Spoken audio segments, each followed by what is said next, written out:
Guess who actually started on time for once? Gosh, it feels like I'm late every single day. But anyway, hi, welcome back to Great Ace Attorney. I had to close the game, but we're saved right before the cross-examination of one Ashley Graydon, I think was his name.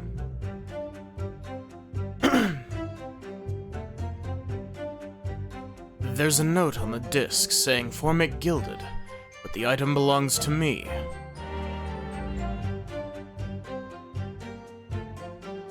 Hold it! Would you care to explain how this belongs to you? As you will observe, a communications officer such as myself commands a fine salary. You are certainly exquisitely dressed, sir.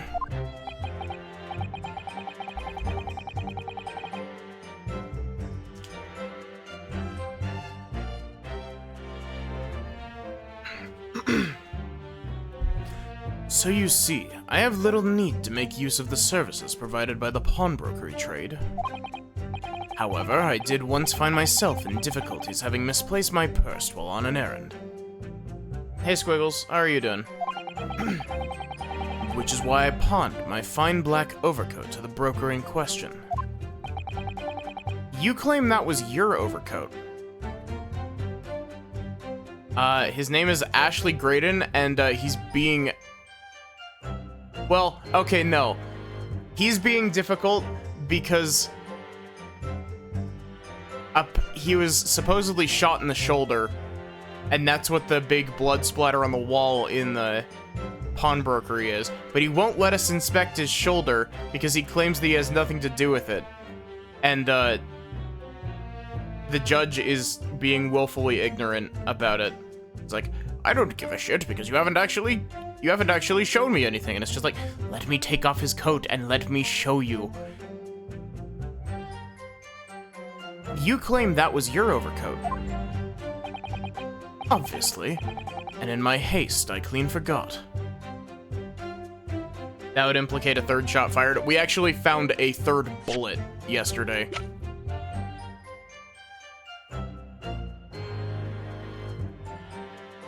It was found lodged in Sholmes's pouch. Sholmes didn't actually fully take a bullet.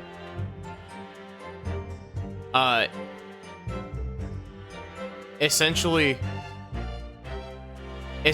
he got shot in the pouch, and the glass vial in the pouch exploded, and that's what got him, is that it's the glass from the vial that caused his injuries rather than the actual bullet itself. Obviously, and in my haste I clean forgot. The music box disc was in its pocket. And yet, there is a note on it that reads for McGilded. You, my good sir, are lying through your teeth. I am a collector of rare and unusual music box music. I first met Mr. McGilded at a gentleman's club in the city, and was interested to discover that he shared my penchant in that area. So, the disc in question. It is a pre-production sample. I promised to let Mr. McGilded hear it. But then you forgot that it was in the pocket of the overcoat you were forced to pawn. Yes, exactly. Gina didn't mention any of that in her testimony 2 months ago, did she? No, because McGilded had threatened her to keep her mouth shut. Which means that if we dig too deeply in here, it's going to expose Gina's perjury. Oh dear. This is complicated, isn't it? Let's leave it alone for the time being. Redemption ticket was stolen from you by the accused, that filthy gutterling, on the day in question. Hold it! So you're saying that Miss Lestrade lifted the ticket from your pocket or bag? That's right. Despite being mindful of danger when walking in the insalubrious areas, Her kind frequent. Objection! Insalubrious is a word. Miss Lestrade did no such thing. Well, of course you would take that stance, but the girl is a regular offender. You came to the pawnbroker that day prepared with all the information you needed to identify the defendant. You were looking for her. That's what brought you to Windybanks. To get your hands on Mr. McGilded's disc. Objection! My learned friend is a veritable font of nonsense.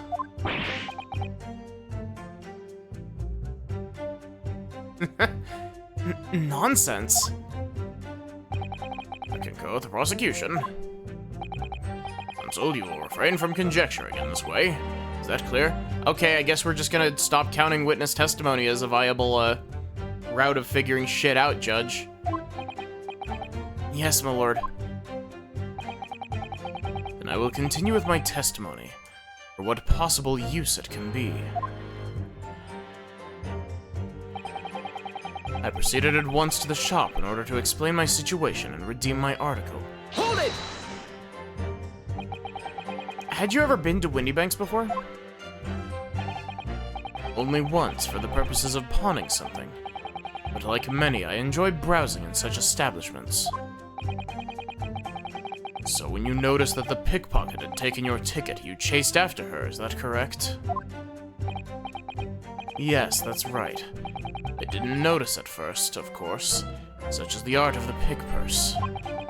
But when I did, I headed to the pawnbroker at once, in order to reclaim my coat before the thief could. I was merely trying to recover what was rightfully mine in the first place. He can say what he likes because he knows we have no evidence to contradict him on this. In the end, of course, the disc was taken by the police. Hold it! Yes, it was taken by Inspector Gregson here, wasn't it? That's right. This was the very man. Apparently, the police are collecting anything that has connection to Mr. McGilded as evidence. Excuse me! Is something wrong, Inspector?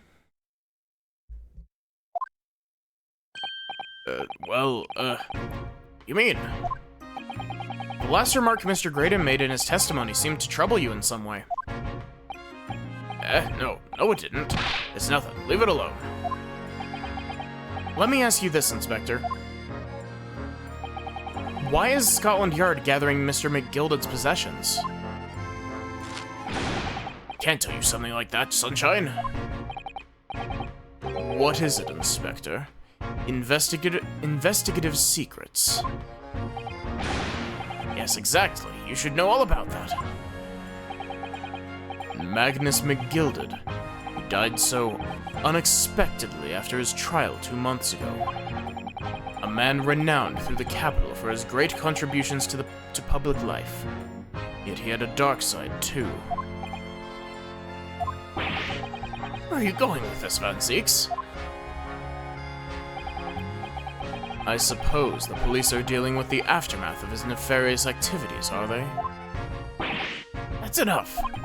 Helpers like me have duties to carry out that we're not at liberty to talk about. That's all you need to know. Duties conferred by Lord Strongheart. By Lord Strongheart, I presume. The Lord Chief Justice appears to have great faith in you, Inspector.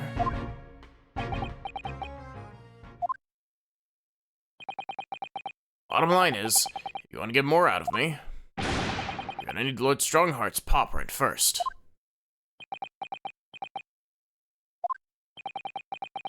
What's all this about? It's like there's something going on between Gregson and Lord Van Zieks here. Well, it would appear that the Inspector has revealed all he is at liberty to reveal. Mr. Graydon, let us return to your testimony. Gladly, my lord.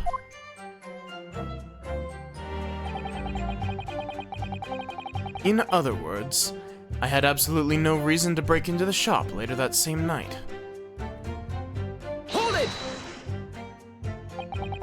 But perhaps you'd seen something of value among the forfeited items. No, not at all. Oh. A valuer... well... A valuer was brought in by the police to assess everything in the shop. Without exception, every article on the shelves was common or garden bric-a-brac. In that case, it's clear that you broke into the shop later that day in order to recover McGilded's disc.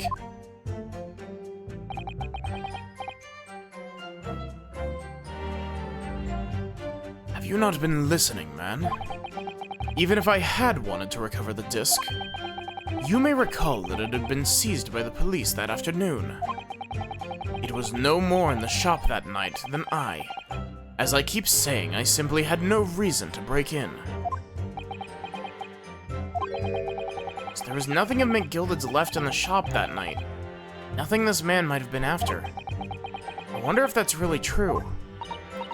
Bruno, if you have some evidence, then let him have it. I'm dying to see that irritatingly assured expression of his crumble. McGilded slipped the disc into his coat pocket and had it deposited at Windybanks. Then, when he realized he was going to be arrested on suspicion of the omnibus murder, he threatened Gina and forced her to take the redemption ticket. There's no doubt about it. That witness is lying through his pearly white teeth. Police were obviously after anything left behind by McGilded as well. That's why Inspector Gregson ended up taking the disc into custody that day. But Gregsy's being very strange about all this. There must be a reason for that, I'm sure. I just don't know what it is. For now, I need to focus on exposing the fact that Mr. Graydon is lying in his testimony. Okay, so... in other words, I had absolutely no reason to break into the shop later that same night. I think the thing that we're supposed to point out here is the fact that McGilded had another thing, and it's another thing that hasn't been recovered.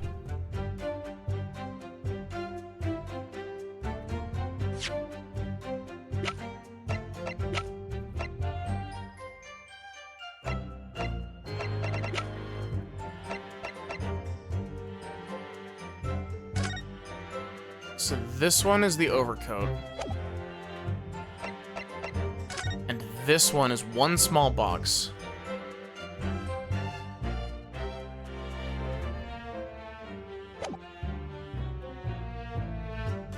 Objection! This disc was deposited at Mr. Windybanks on Magnus McGilded's instructions. You knew that, and you went there with the intention of obtaining it for yourself. Objection! Conjecture again. And in any case, the disc was taken into custody by the police that afternoon.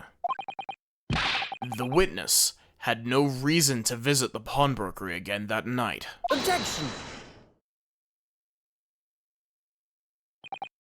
I'm sorry, my learned friend, but that's not true. What?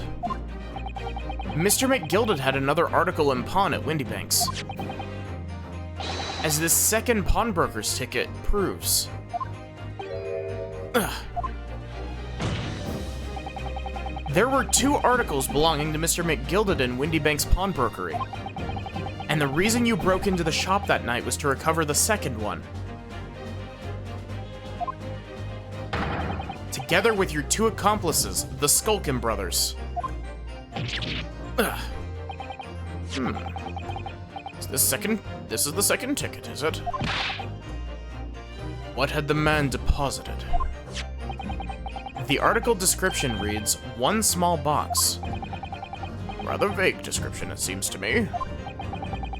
Are you suggesting that I broke into the pawnbrokery, these clowns, in order to steal some trinket box? I believe there are adequate grounds to suspect that you did.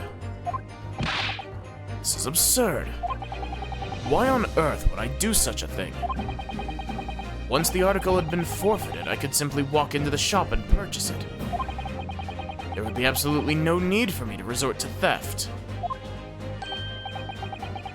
That's a good point, but that's also information you shouldn't have, buddy. Indeed. Witness makes a solid argument. So that means that for some reason, this Graydon fellow needed the small box that very night, does it? Objection! It's time to put an end to this nonsense, my lord. You'd be a little less cryptic, Lord Antiques. Please, spell it out for me like I'm 5. Because clearly I have... the, evidence permanence of a 5-year-old. If you put evidence in front of me, I can't remember it 2 seconds after you've taken it away from my eyes. I do hate to ruin my learned friend's argument, but the truth is quite incontrovertible. On the night in question, no small box was taken from Windybank's pawnbrokery. And rest assured, the prosecution can prove it. What? Good gracious, how in the world are you gonna prove that?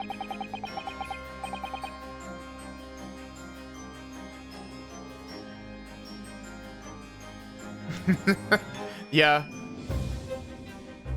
Inspector, show the photographic prints to the court, if you please. Yes, sir. What prints? These prints were taken from one of the detective's security cameras. Hurley's red-handed recorders again. As previously explained, using this plan of the shop layout. The victim's establishment was furnished with automatic cameras in 2 locations. One was set to capture the counter where Mr. Windybank received his customers, and the other was set to capture the shelves on which articles were placed for sale once forfeited. According to the information on this ticket, the gilded small box had been forfeited already. 2 days before the incident, at 9 p.m. on the 13th of April to be precise. Which means it would have been on the shelves of forfeited items in the shop front. Now, what do we have here is a print taken by one of the cameras about 2 hours before the incident. It's at 11 p.m. on the 15th of April.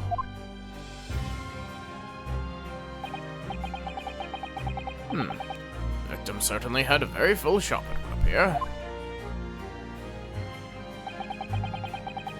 Here we have another print.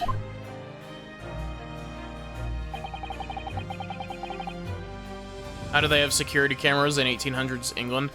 These are really bizarre, like... Essentially think the most jury-rigged security camera you can possibly think of.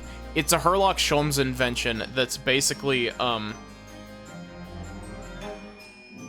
It's a Sherlock Holmes invention that's basically just a camera on a 30-minute interval timer. And so there's a full 30 minutes between each picture that it takes. This one was taken about 2 hours after the incident. I see. So, we have 2 pictures to compare. I must say that placing them side by side leaves me cold. Are we gonna really have to do the stupid merging pictures thing again? Dear me, that's starting to make my head ache. Obviously, at Scotland Yard, we considered theft as one possible motive in this case. We explored the possibility that something had been taken in addition to the victim's life. Men have already compared these 2 prints thoroughly, Inspector. Yes, sir.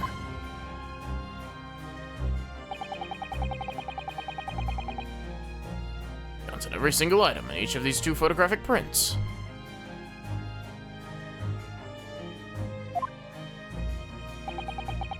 The Yard's conclusion is that exactly the same number are present in both. In other words, nothing was taken from the pawnbroker on the night in question. And my learned friend's assertion is nothing more than a hopeful fantasy. Ah! don't believe it. I could have just shown that he'd stolen McGilded's pawned box. I might have been able to break him down at last. You know what, Bruno? I've been thinking. I wonder if these two photographs really are exactly the same. What? Counsel? In light of the evidence put forward by the prosecution, what is your position? It seems that, in fact, on the night in question, nothing was stolen from the victim's establishment. Do you accept the prosecution's assertion? I don't know. Could there be some hidden discrepancy in these two photographic prints somewhere? Can I...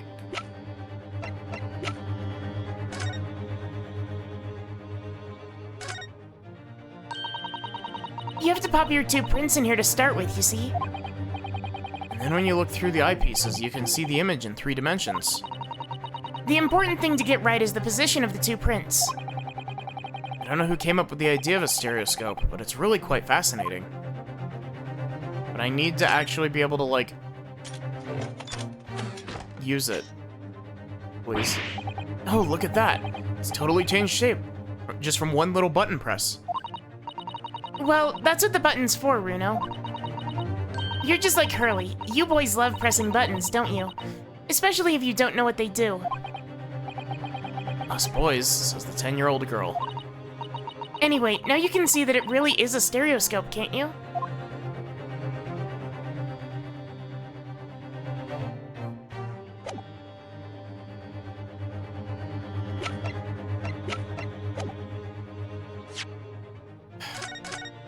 This game is not... I think I'm also getting annoyed at this, like... I'm getting annoyed at the whole, like, oh, you know, you have to cross your eyes to be able to see the differences here. Use a piece of evidence. Before I give my answer, my lord, I'd like to try something, if I may. Try something? What do you mean, counsel? I'll need to use a certain piece of evidence from the court record to identify the discrepancy. Not entirely sure I follow. Which piece of evidence do you intend to use to help you to identify a discrepancy between the two prints? Take that! I'd like to use this device, my lord. To view the two prints stereoscopically. Ooh. Yes, you've caught the bug at last. You can't resist it, can you? You've got the cross-eyed compulsion. Juror number 3, what a surprise. Come on, Bruno. Let's put the pictures in place and see what this wonderful contraption shows us. The secret is that the box actually is still there, but it's just slightly moved and they just took the contents out of it.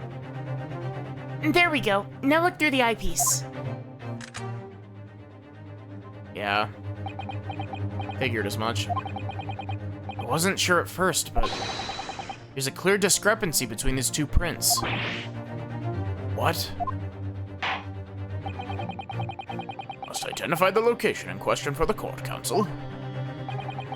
Indicate the precise location of the discrepancy of which you speak.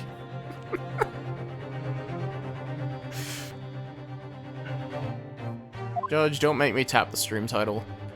It's Take that! Granted, these two prints are almost identical. However, there's one minor discrepancy between them. What?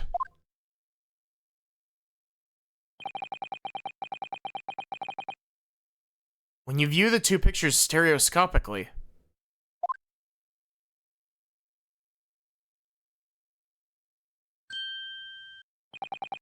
a single area stands out as being different. The location of this small box. Let me... wait. Unbelievable. By Jove, you're right. How extraordinary. What this tells us is very simple. Mr. McGilded's small box was indeed not stolen from Windybanks on the night in discussion. However, there can be no doubt that somebody picked up this particular box and then returned it to its place on the shelves. Are you suggesting that the small box, originally deposited by Mr. McGilded, is in fact... Yes, the very same small box I just identified in these photographic prints. Objection! Mindless guesswork. What if it was? So a box was moved on the shelf. Nothing was stolen. Which means, quite simply, that nothing has changed. That may be true, but... Alright, McGilded's box wasn't stolen then. But doesn't the fact that it was moved like that change things? Changes everything. I believe this changes everything about the case. How can that possibly be? The crucial point is the fact that what was moved was a small box. In other words, we have to consider what might have been inside that box. What are you suggesting?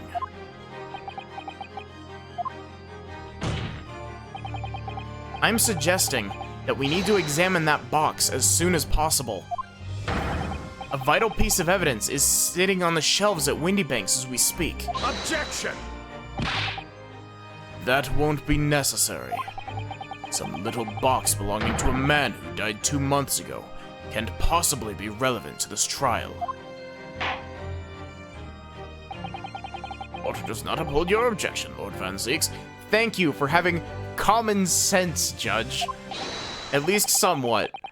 Bailiff, arrange for an officer to go to Baker Street at once.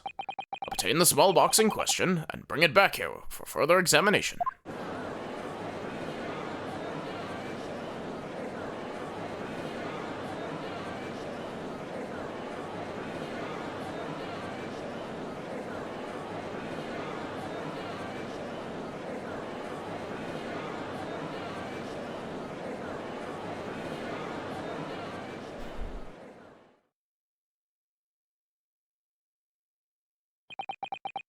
Should have a report within half an hour. I think perhaps we should recess for a short while until the evidence is brought forth. To be hoodwinked by such a farce. Huh. Disappointing. I beg your pardon, Lord Van Zieks. This is nothing but a smokescreen. A Nipponese specialty, it would seem. What are you trying to say? My learned friend has persisted with the same line of reasoning from the very beginning. That this witness's intent was to steal an article belonging to Mr. McGilded from the pawnbrokery. Yet common sense tells us that none of the articles have value enough to be worth stealing in the first place. Exactly. It would be beyond absurd to break into a place for the purpose of stealing such commonplace property.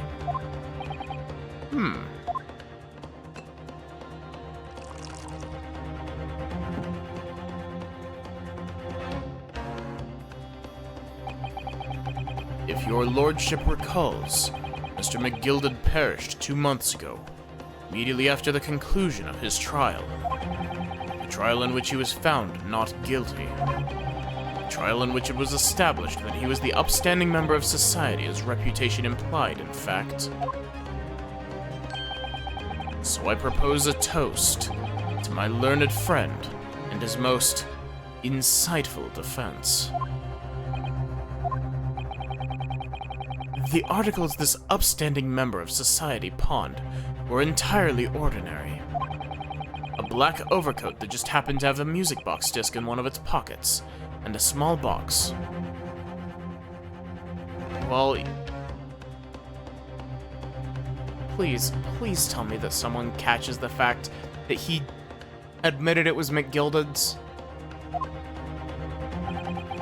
I assure you, I wouldn't accept even if the man tried to make a gift of such things to me.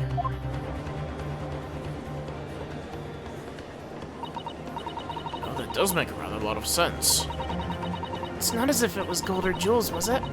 The goodness knows McGilded was rich enough. Was it cash as a pawnbrokery?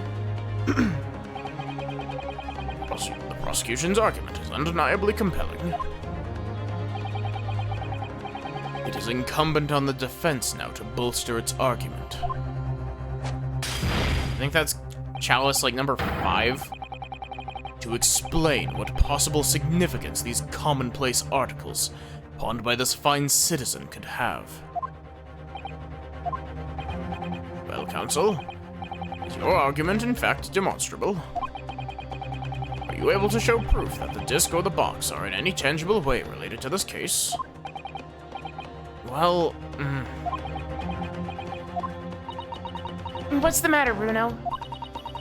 We know that they're related, don't we? They're both vital pieces of evidence. yes, of course. You and I both know that. We know McGilded's true character, and we know the disc is significant, even if we don't know why. But if we explain all that to the court at this point, we'll have to acknowledge that McGilded's acquittal 2 months ago was a mistake. That the defense's argument was flawed, based on false information. Oh no! That would mean admitting that Gina committed perjury. But Ginny... Could it be that Van Zieks knows? But that's not the case on trial here. Is that why he's doing this now? Because he anticipated everything. But maybe... This could be a great opportunity for us. Sorry? What do you mean, Iris? Well, what is it that you always say, Bruno?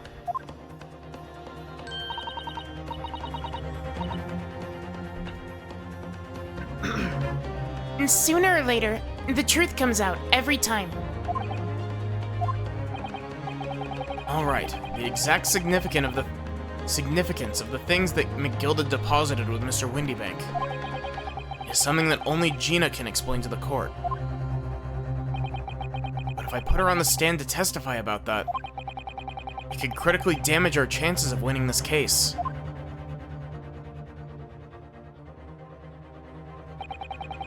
What's the right thing to do here?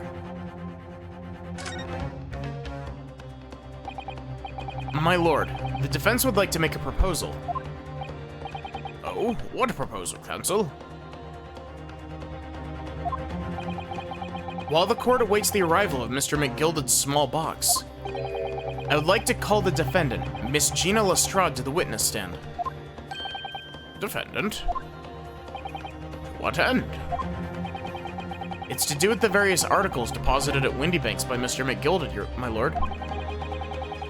Miss Lestrade has information relating to them. I believe it would be beneficial for the court to hear what she has to say. It will prove the significance of the articles in question once and for all. Well, well. Things are becoming interesting. I presume you've considered the implications of the testimony you're proposing. In particular, the impact it will have on the accused's standing, and indeed your own. I have. Lord Van Zieks, would you care to explain that last remark? The prosecution accepts the defense's proposal. I move to interrupt the cross-examination of the current witness and hear from the accused herself. Very well, if you have no objection. So, the court will now hear the testimony of the defendant, Miss Gina Lestrade. Witnesses currently in the stand may step down until further notice.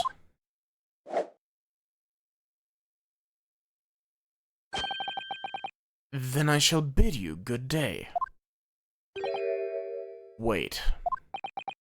You, sir, shall remain in the stand while Miss Lestrade testifies.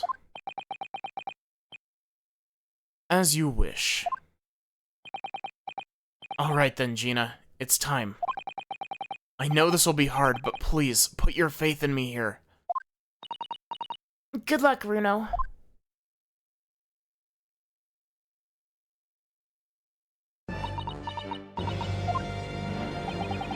The articles that Mr. McGilded had deposited in Windybank's pawnbrokery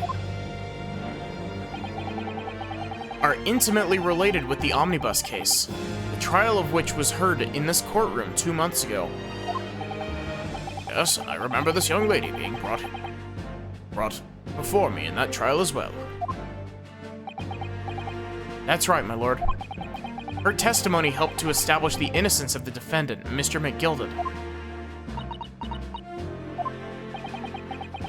The omnibus case was intriguing, to say the least. And now, here we all are again. The same players in that trial, facing each other once more. A twist of fate, perhaps, my Nipponese friend.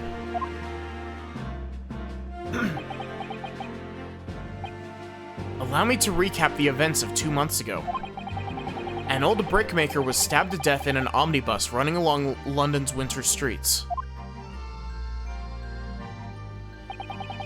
Apart from the victim, there was only one other person in the carriage, Mr. McGilded.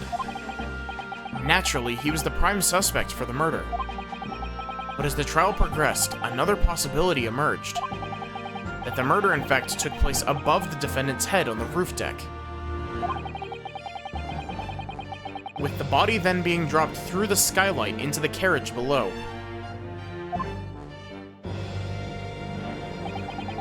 It was Miss Lestrade whose testimony brought that possibility to light. At the time of the incident, Miss Lestrade was concealed under a seat in that carriage, hoping to pick the pockets of unsuspecting passengers.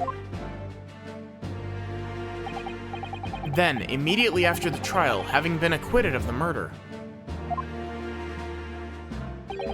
Mr. McGilded died in this very courtroom, in the most extraordinary of circumstances.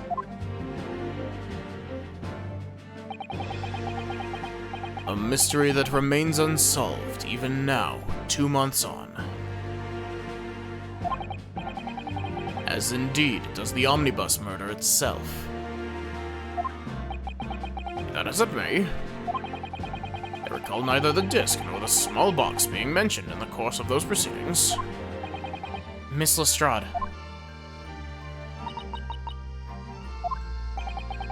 Would you tell the court now, please? What really happened in the omnibus 2 months ago, I mean? I don't know what you mean. I already said all of what I know. And what about everything you told us yesterday from inside your prison cell? Please, Miss Lestrade. This is extremely important. But...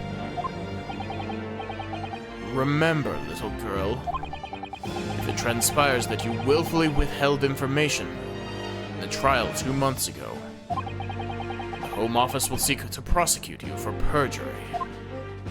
Don't worry, no one ever gets prosecuted for perjury, apparently, because the two brothers are still on the fucking stand. And naturally, you will lose all credibility as a witness. Although, let's face the facts. You have little credibility to lose. Ginny, don't listen to him. Please, you have to trust Runo now. Iris? We're on your side.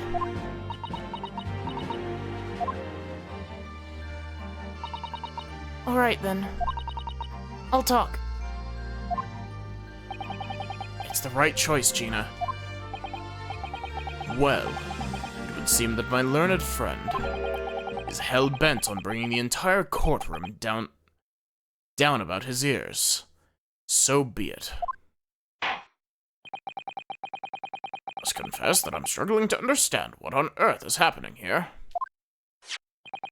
However, it would appear that Mr. McGilded's pawned articles in that extraordinary case of the omnibus are secrets of which we still have been hitherto unaware.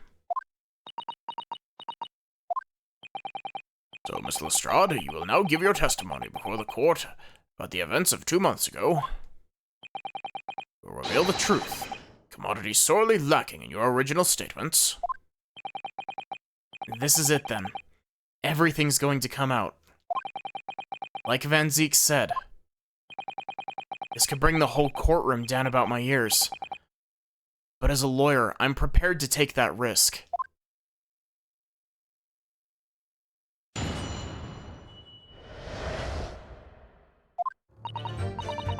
Truth is, that Brickmaker Cove was in the cabin of the omnibus the whole time. When the Irishman dragged me out from under the seat, I saw that disc on the floor. All of a sudden, I heard a scream from over me head, and the pair on the roof deck went to call the slops. Call the slops. And that's when McGilded slipped the driver some tin to do a run to the pawn shop roundabout. He threatened me not to snitch, and not to say nothing to no one about what I'd seen or heard.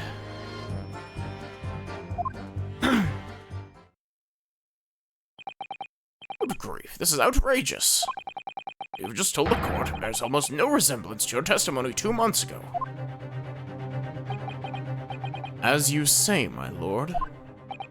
And there's every chance you may have adjudicated an error in McGilded's trial.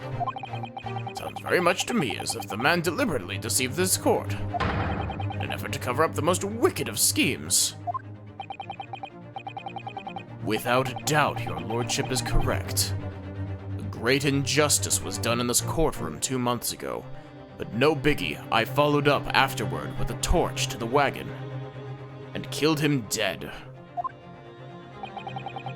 The actions of the accused in that trial, of this witness, and of my learned friend are entirely inexcusable. I don't believe it. The whole trial was a farce. It was all lies. That McGilded fellow was rotten to the core, just like that pickpocket. Don't forget that lawyer from the east. They were in on it together. You're wrong, the lot of ya. Mr. Naraoto, the lawyer there, didn't know nothing about it. Humbug. I don't think so. Are we really expected to believe that? Really stitched everyone up, didn't he? An operation to get that man off scot-free. Okay.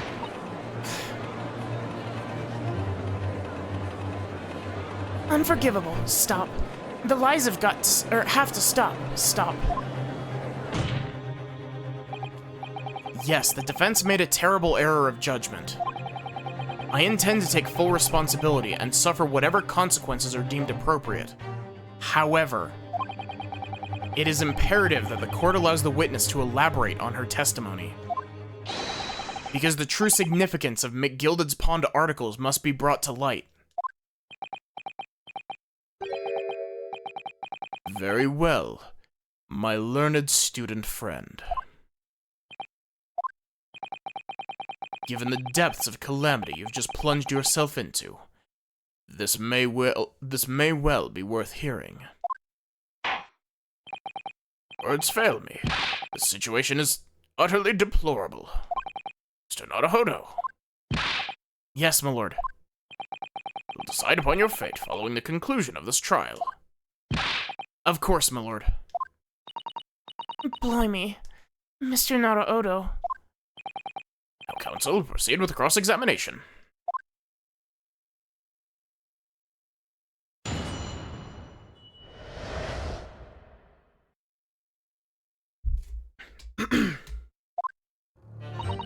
Truth is, that Brickmaker Cove was in the cabin in the omnibus the whole time. Hold it!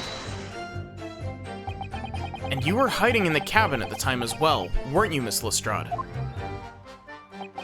If I remember rightly, in the storage compartment underneath one of the seats. Yeah, that's right.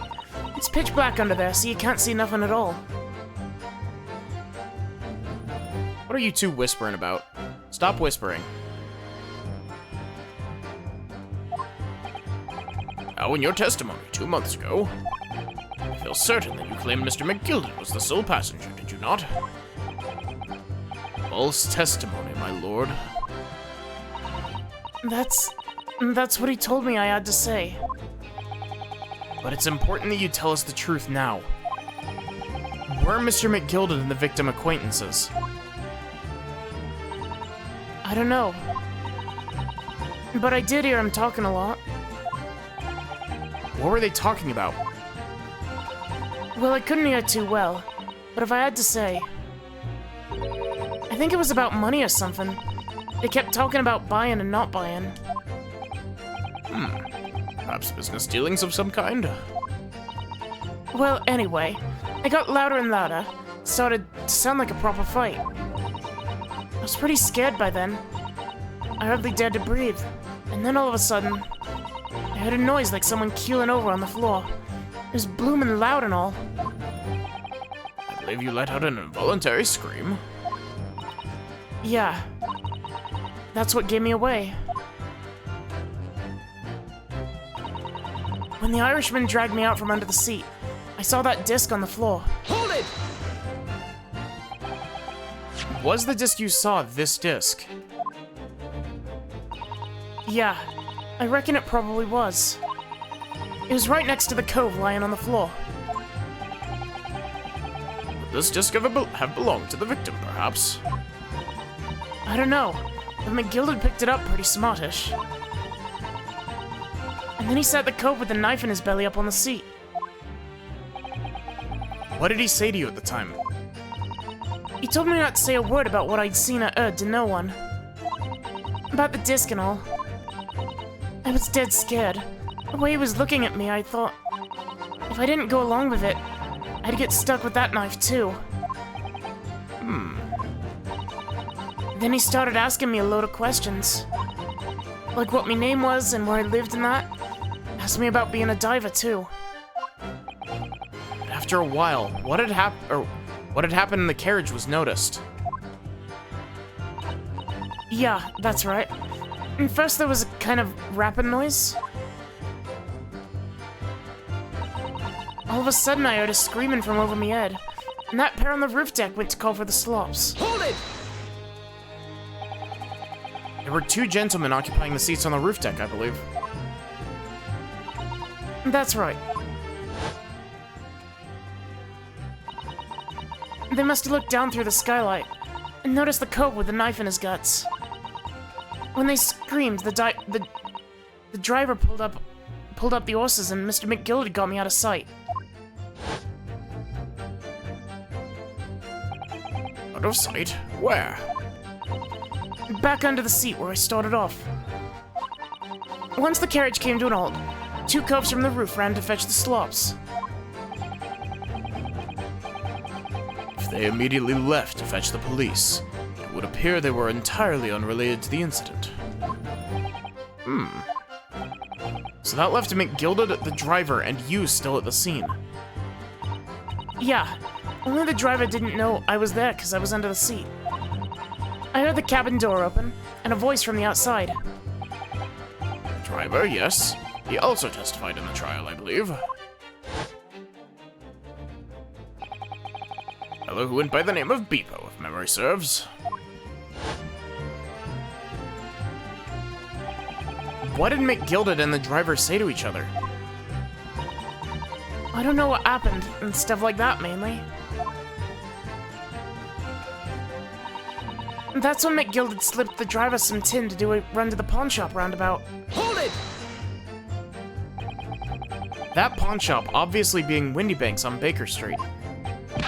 Just a moment, counsel. Do you mean to tell me that the driver gave false testimony in that trial as well? Perhaps the excursion to the pawnbrokery slipped his mind while he was in the stand. Indeed, Lord Van Zeeks. McGilded took off his coat and gave it to the driver. He folded it up all careful-like, and before handing it over, when I saw him do that, I remember thinking, that coat and what's in it has got to be worth a few bob. Yes, Gina was sure the disc must be worth more than what Mr. Windybank was suggesting, wasn't she? I remember her quibbling with him over the price that afternoon at the pawnbrokery. The driver looked pretty happy when when McGilded flashed some brass in his face. He went running off at a lick. Then the bog trotter called to me and told me to come out from the drag's cabin. threatened me not to snitch, not to say nothing, to no one about what I'd seen or heard. Hold it! Threatened you how exactly? And told me I'd only be able to scarper if I did exactly what he said. Which included giving false testimony in court 2 months ago. Yeah, that's it. And there was one other thing he said. Which was? He told me I'd have to hang on to the ticket from the pawn shop. And make sure not to lose it. The ticket? Well, I never. He said that if he didn't show up to get the ticket off of me before 2 months passed, I had to go to the pawn shop and pay the money to keep it in lug. Stop it being forfeited. He left me with some brass to pay for it. But really? Why on earth would Mr. McGilden have done such a thing? Depositing his overcoat with a pawnbroker before the arrival of the police makes no sense at all. There would seem to only be one logical explanation, my lord.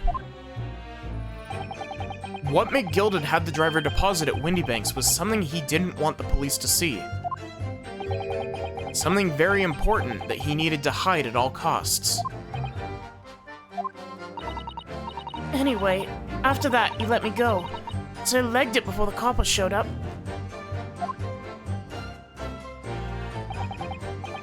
Well done, Gina. It can't have been easy to tell the truth like that. Ginny's really putting her faith in you, Bruno. Yes, and to thank her, she'll have to face a charge of perjury once this trial's over. So I need to use the time we have now to get as much information out of her as possible. It's time to really go for it. Press her on every statement. I suppose I should. I already have. Oh, and another thing. What's that? Take a look at those two. Isn't it strange that they've been whispering to each other the entire time? Yes, that is strange. It looks like they're having a secret discussion about something. I'm not sure I'm completely comfortable with that. I wonder if there's anything I can do about it. Hold it!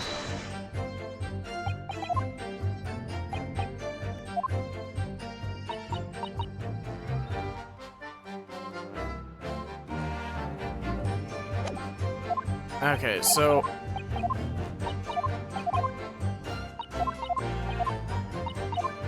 there's one specific statement here that I think is the best option. It's here. Hold it!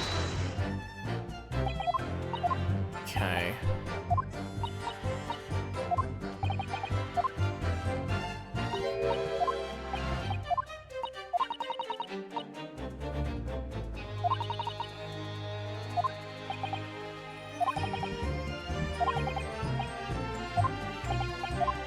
I accidentally skipped past it. Whoops.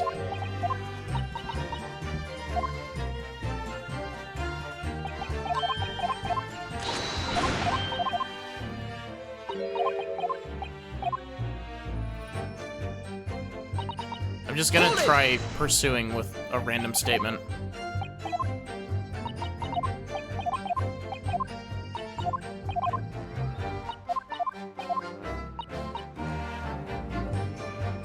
Excuse me. Is there something you'd like to share with the court, Inspector Gregson and Mr. Graydon? Inspector, Mr. Graydon. What? Blimey, you trying to get me a heart attack? You've been whispering to each other for quite some time now. Tell us, what is the discussion about? Discussion? With this fella? Or the other one, Sunshine? Think I've got anything to talk about with this shady gent like this? And I have nothing to say to this uncouth detective after he deprived me of that disc that was rightfully mine. But they've clearly been talking the entire time I've been cross-examining Gina. It's as if they've been negotiating.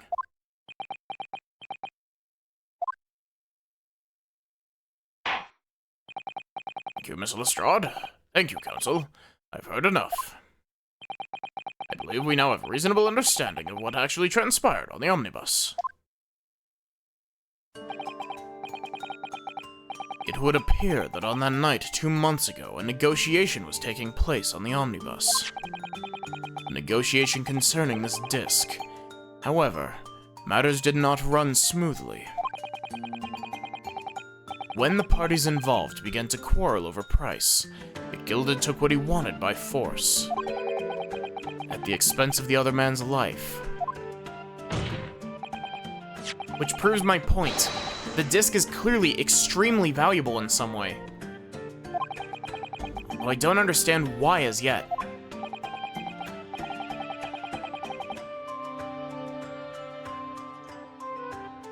And 2 days ago, precisely 2 months after the omnibus incident, McGilded's coat and its contents were due to be forfeited. I didn't know what I should do with the ticket. I mean, the Cove died right after his trial. I knew that. So you decided you would try to claim the articles as your own. Well, why not, eh? They were only gonna be forfeited. Why shouldn't I have got them?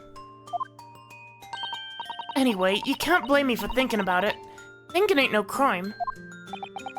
Miss Lestrade, it would appear Mr. McGilded was prepared to kill in order to take possession of this disc. You know why that would be? I ain't got a clue. But I reckon it must be worth a fair bit of brass. He's probably gonna sell it. And you can't blame me for thinking that. Thinking ain't no crime. My lord. The evidence your lordship requested has been located and is ready for the court's inspection, sir. A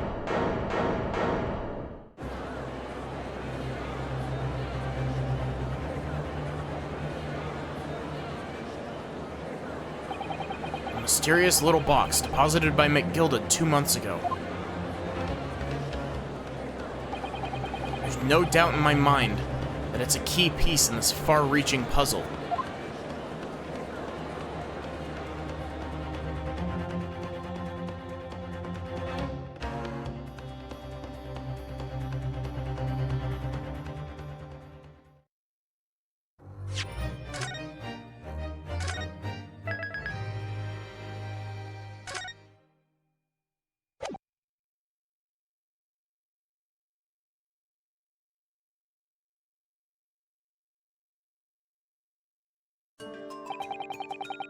So this is the article in question, is it? A small box deposited with the pawnbroker by Mr. McGilded 2 months ago. Also, give me just a sec, I need to take my jacket off. And don't let me forget to unmute this time.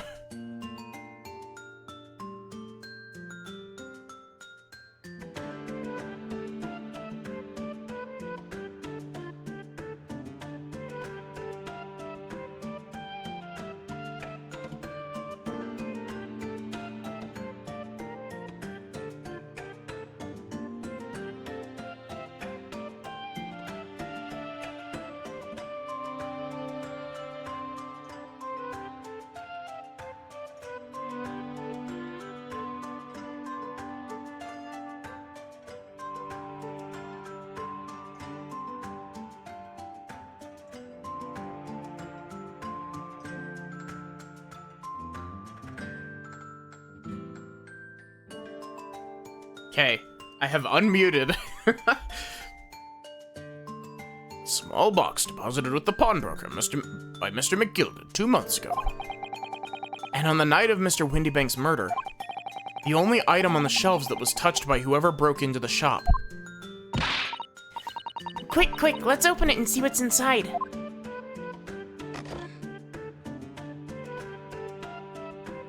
Oh, it's a music box. Good gracious, this is no ordinary box, it seems. Wow, although in truth, I had an inkling that it might be the case. It would appear that the box houses a miniature music box movement. Then, is it too much to expect? I think it would be reasonable to assume that it is a device for the playback of this disc, my lord.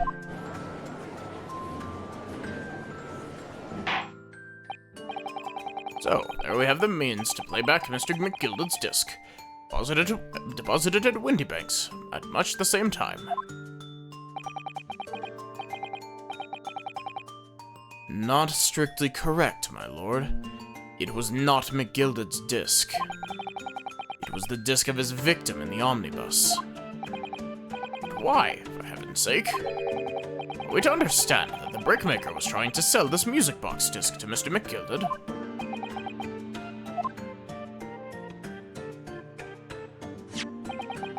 I believe the answer will become clear if we listen to the music on the disc, my lord. Yes, very well.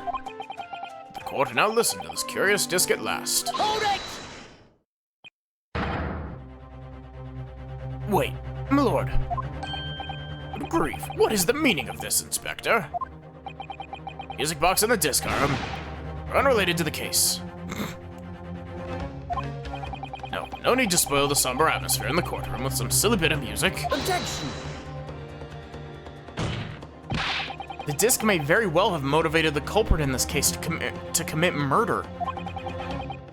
Clearly, there's every chance that it's fundamentally important to understanding what's happened. The prosecution has no objection. But no, a piece of evidence is police property now, you can't... Clearly, Scotland Yard has some vested interest here. But it is policy of this prosecutor to leave no avenues unexplored. And you, Inspector, have no jurisdiction here to prevent that from happening. No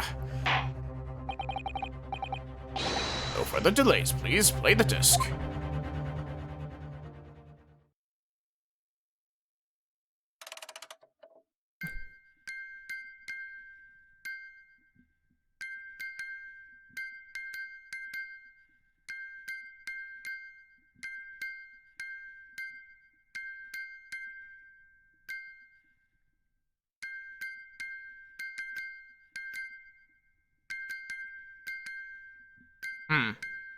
Skrillex plays.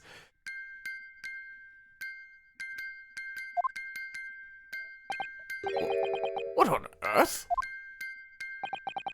Certainly not what I would call music. No. It's just the same note playing over and over again in an irregular sequence. Is it like Morse code? Is it gonna be Morse code?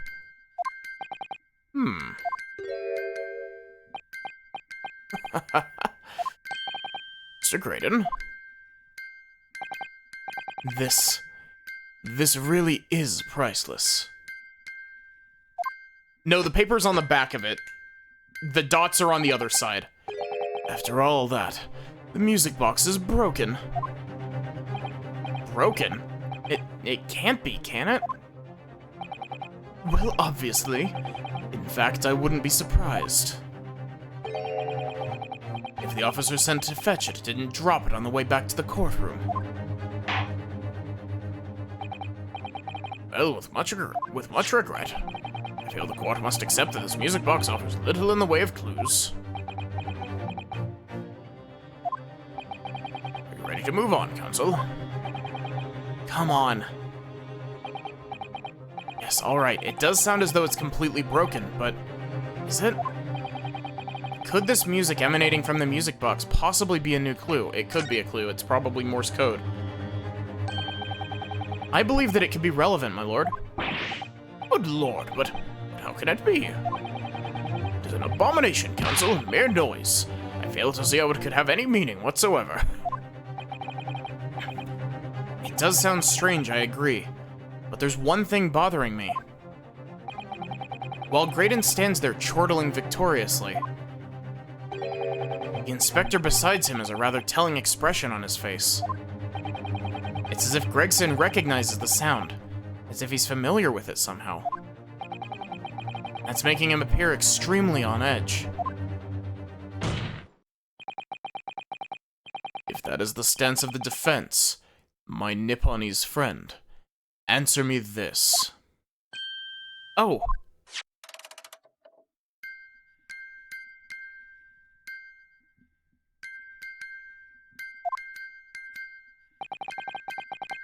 Just what relevance do you propose this woeful chiming has on this case? It's the defense's belief that the sound emanating from this music box is not supposed to be music. Just because this is a music box, it doesn't necessarily mean the sounds we're hearing are music. Look at that. The smile vanished from Graydon's lips as soon as I said it. I'm on the right lines here. I must be. Making deductions based on how people react to what you say. You're acting just like Hurley, Runo. Objection! The sounds we're hearing aren't necessarily music. Well, now that you've told us what they're not, I'm sure the court would like to hear what they are. Do enlighten us, my Nipponese friend. Well, surely you have an idea in mind, because if not, it will be the death of your ill-formed argument. Exactly. The music box is clearly broken. Refusing to accept that fact is pure foolishness. You've got me. I don't know what the answer is yet. Runo. I've just examined the music box very thoroughly. And I'm fairly certain that it's not broken at all. Really? Really, the way it's been made, it can only produce a single note anyway. Thank you, Iris.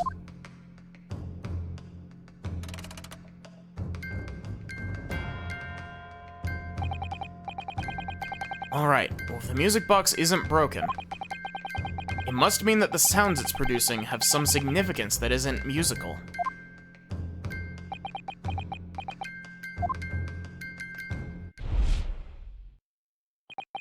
Ah.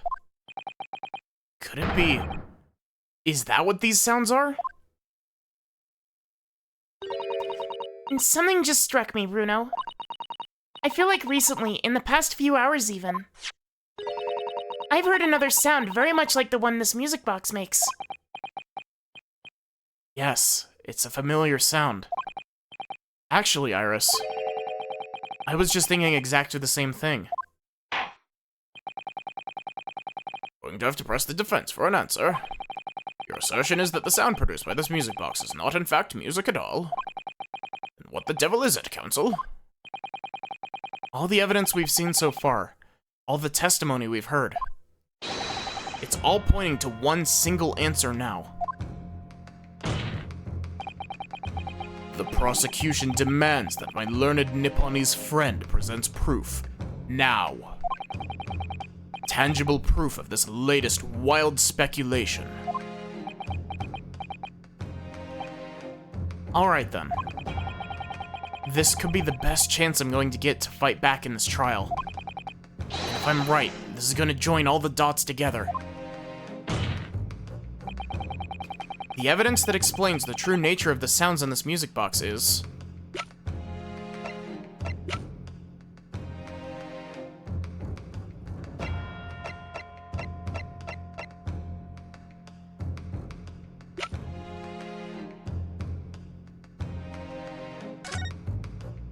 Oh, shit. Is that what this is? Ministry mole. Classified secrets may have been leaked overseas from the Ministry of Justice. A 10-year-old? Iris certainly has her finger on the pulse of the world news. It's about secret communications between Great Britain and its allies. Apparently they're being intercepted by hostile nations. Communications are being intercepted. How would somebody be doing that? And that's the question, isn't it? I've come up with 3 different possible methods so far. Are you looking for a new career, Runo? No, of course not. I wonder. Perhaps this is what Lord Strongheart was talking about yesterday. Yes, it could be. And it could explain why he has Gregsy running from pillar to post at the moment.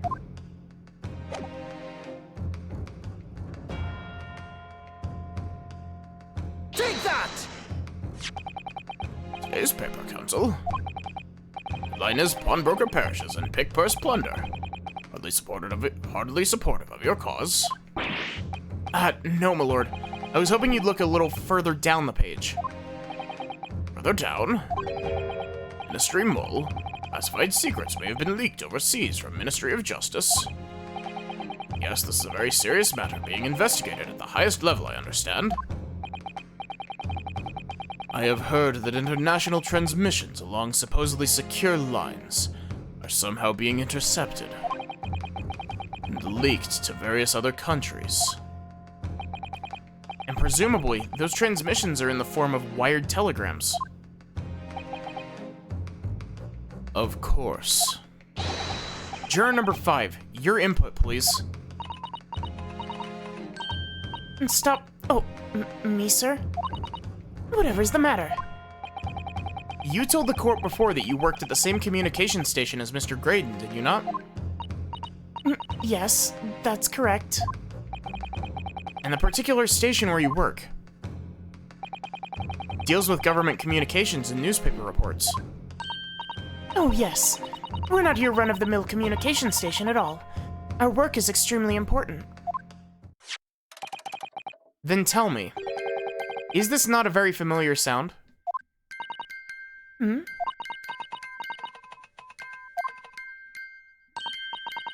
You don't mean to say... Is it? That's right, madame. It bears more than a passing resemblance to the sound made by your telegraph machine as you tap it. I believe it's called Morse code. But... Oh, whoops, I missed the second half of that text box. I don't believe it. Now correct me if I'm wrong, but when it comes to leaking telegrams from government departments, also, hi Nautilus, how are you doing? There could be nobody more perfectly placed than a highly skilled communications officer. Are you suggesting that the music box disc contains stolen government secrets in Morse code?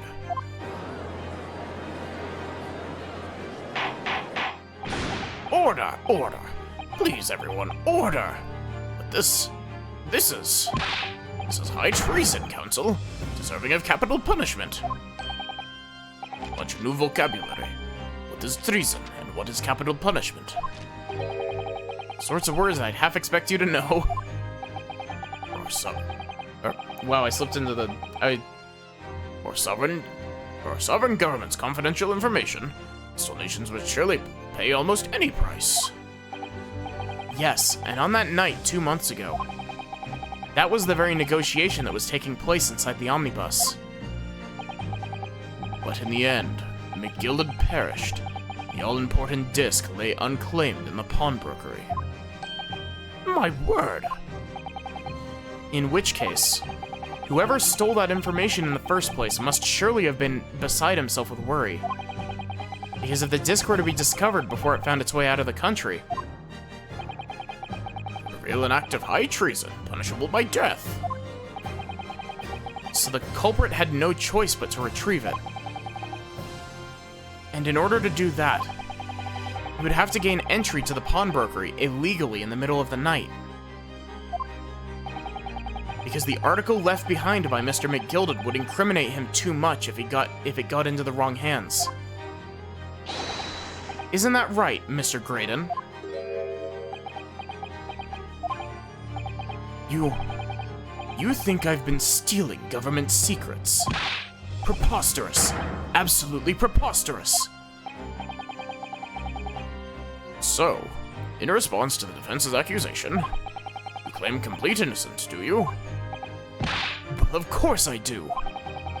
I've had to stand here in silence while that pretentious foreign lawyer has been prattling away. Objection! Then by all means, counter the charges, sir. The prosecution demands the witness testifies in response to the accusations brought by the defense. Delighted, I'm sure. Witness is reminded that the crime under scrutiny in this trial is the murder of the pawnbroker, Mr. Windybank. That being a most litigious offense, for which the law of the land sanctions capital punishment. But the heinous act of high treason is no less a serious crime. I urge you to bear that in mind as you testify, Mr. Graydon. So then, let us proceed. Hold it! May.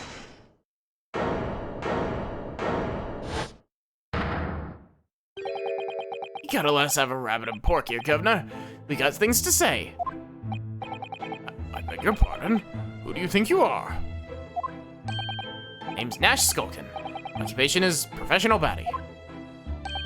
Name's Ringo Skulkin. We ain't baddies enough to sell out our motherland. That's right, we're what they call Three Skulkin Brothers.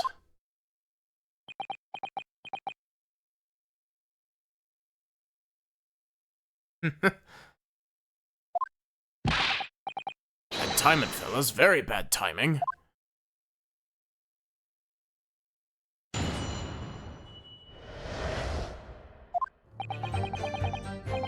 A mere communications officer couldn't possibly steal confidential government information. Besides, the sounds produced by that music box aren't even Morse code. It was some low-class brickmaker negotiating with McGilded anyway, was it not?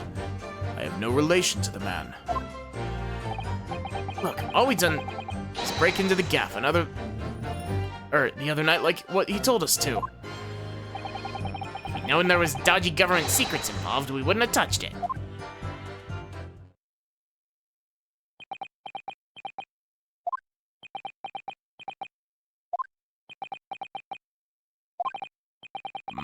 Mr. and Mr. Skulkin.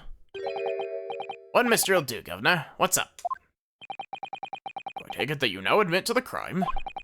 That on the night in question, you did indeed gain entry to the premises illegally?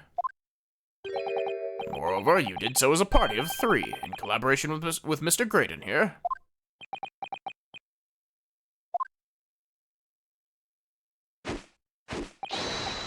We did, Gov, we did.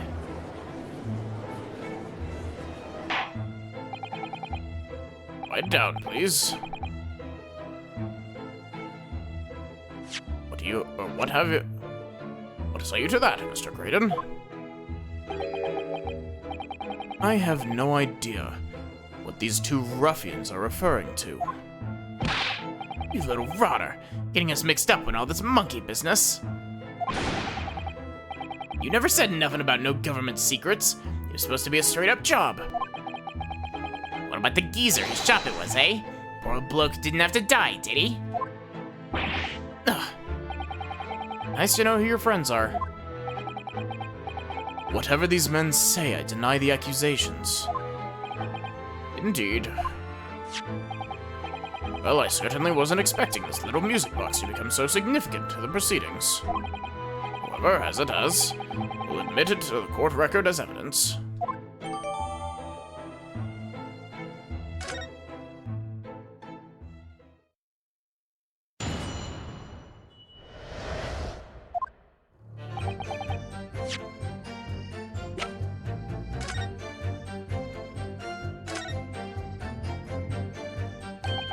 See how the 4 McGilded disc sits in the music box?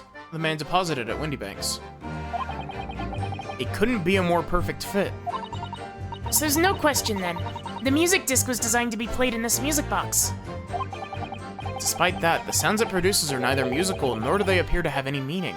It just doesn't make any sense. I wonder if perhaps there's more to this music box than meets the eye. Maybe we haven't discovered all of its secrets yet. There's a button. Touch. Oh, What is it, Runo? I just noticed something about this music box. It looks like the bottom of it opens up as well. Ah, you're right. Well, come then. What are you waiting for? Let's open it. Alright then, here goes. Look at that. There's another movement on the underside. Does that mean you can set another disc to play back on this side?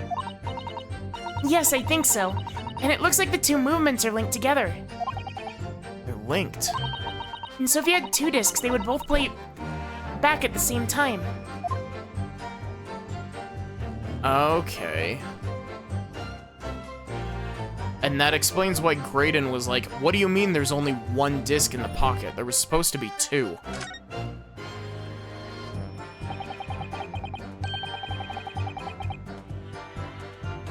Put the disc in the wrong player and the whole message gets mixed up.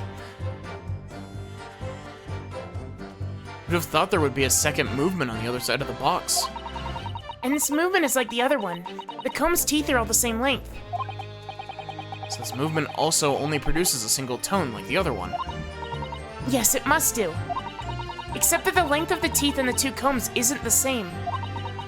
So the single tone produced by this movement will be different to the single tone we've already heard. What? And basically, each movement can only produce a single note. The notes they produce are different. Music box that can only play two tones.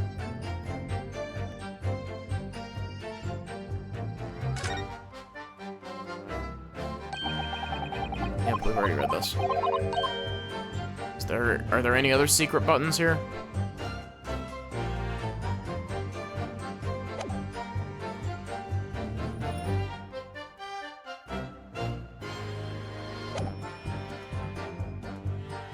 A mere communications officer couldn't possibly steal confidential government information. Hold it!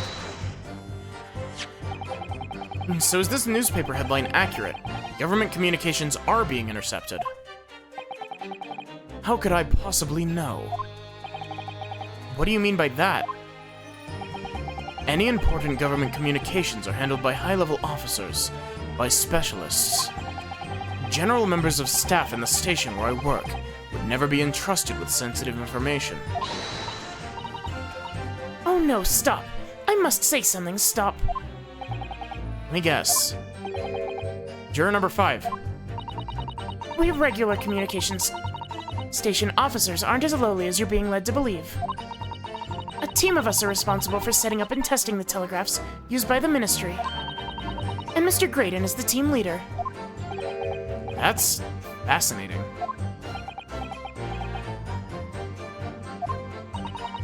Graydon is a highly skilled operator. Stop. Currently in presence of idle. Stop. You had access to the equipment used for these confidential communications, Mr. Graydon. Well, what of it? The transmissions are always made behind closed doors so they can't be heard. And in any case, all messages sent are enciphered. Normal employees couldn't possibly understand them. Oh no, stop. I must say something, stop. Mr. Graydon regularly attends meetings with Ministry technicians and the Ministry communications team. He assists them in ensuring that there are no errors in important international communications. And he's received the top prize at the cipher cracking convention 5 years in a row now. That's fascinating. Graydon is a highly skilled operator. Stop. Currently in presence of idle. Stop. Well, your idol would appreciate it if you'd keep your mouth shut. You should really pick her idols more carefully. I tell you, this lawyer's accusations are completely unfounded. Besides, the sound produced by that music box aren't even Morse code. Hold it! They're not? To anyone with a brain, that would be blatantly apparent on listening to that music box for even a few seconds. Of course. And surely it can't be that my learned friend is unfamiliar with Morse code. Most people aren't, Van Zeeks. Ouch, he looks genuinely shocked at my ignorance. I would be more than happy to demonstrate the basics of for you, sir. A lesson? Here in court? Morse code is a continuous series of two distinct tones. Tones, you say? Yes, a short dot and a long dash. By combining those in different ways, you construct letters. I see. For example, this is A, and this is B. But when you listen to the sound produced by this music box, you only hear one tone, don't you? It sounds so similar. The rhythm of it is the same in everything. But there's no discernible meaning to this apparently random sequence of sounds. So your assertion is fundamentally flawed. This is not Morse code. No!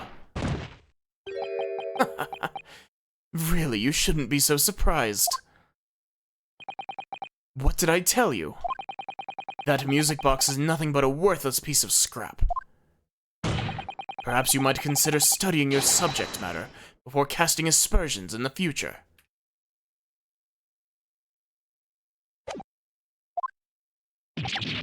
Stop. Nothing to say but stop. Oh, it's so frustrating, isn't it? Iris? I mean, the government secrets were somehow being leaked using the music box. So many other things would slot into place so nicely. Could there still be something I haven't considered? Would it really be impossible to use this music box to somehow play back Morse codes? Morse code.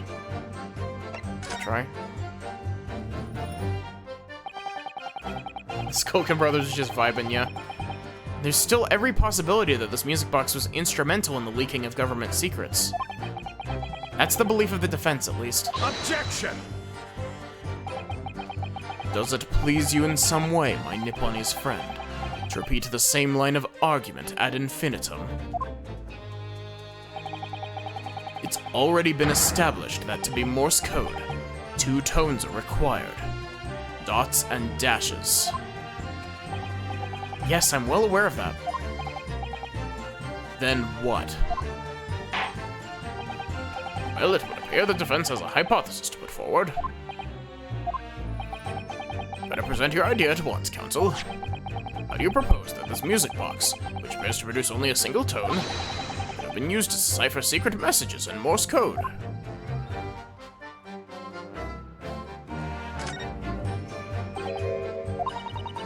We've already read this.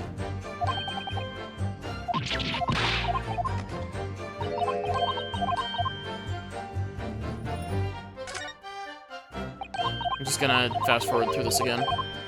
Got it! Good gracious, what am I looking at here? Another movement on the other side of the music box. What? It appears, my lord, that the 2 movements are linked together. In other words, you can put 2 discs in this music box, and the sounds of both will play back at the same time. Good heavens. As the court has heard, Morse code comprises of 2 tones, a short dot and a long dash. With a second disc in place, this music box could be used to generate Morse code and convey a message.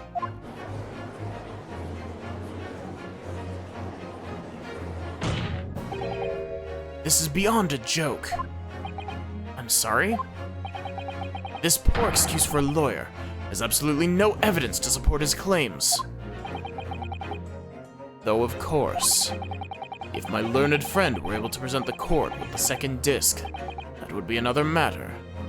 Well, I can't at the moment. And may I remind the court that, as the witnesses pointed out, he was not the one in the omnibus with McGilden 2 months ago, striking a deal over the disc or discs. Indeed, that was Mr. Mason, the brickmaker. Exactly. I had nothing to do whatsoever with it. Though it has holes, I must admit the argument presented by the defense has much promise. I believe the cross-examination should continue. The link between Graydon and the victim of the omnibus case must be there somewhere. I haven't found it yet. Oh dear. It looks like you need to give your argument more strength, Runo. Reiterate your testimony, if you please, Mr. Graydon. If I must. though I maintain exactly what I did at the start of this pointless cross-examination. It was some low-class brickmaker negotiating with McGilded anyway, was it not? I have no relation to the man. Hold it! So, 2 months ago in that omnibus, McGilded killed the brickmaker and stole the disc. Mr. Mason was a single man with almost nothing to his name. It seems he lived in an artisan quarter some years ago, but people there remember little about him. It doesn't make much sense though, does it? How would a humble brickmaker come to acquire secret government information?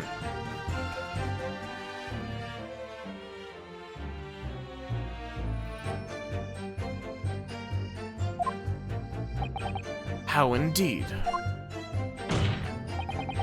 There must have been somebody else involved behind the scenes of all this. Somebody who acquired the disc and gave it to Mr. Mason, in order to take it to the meeting with Mr. McGilded and negotiate a deal.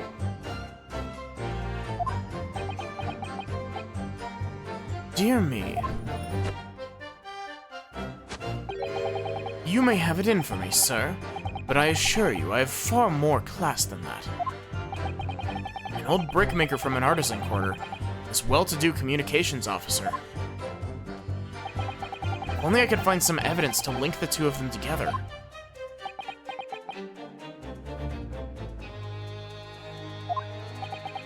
You have nothing more to add on that note. Let us return to the witness's testimony.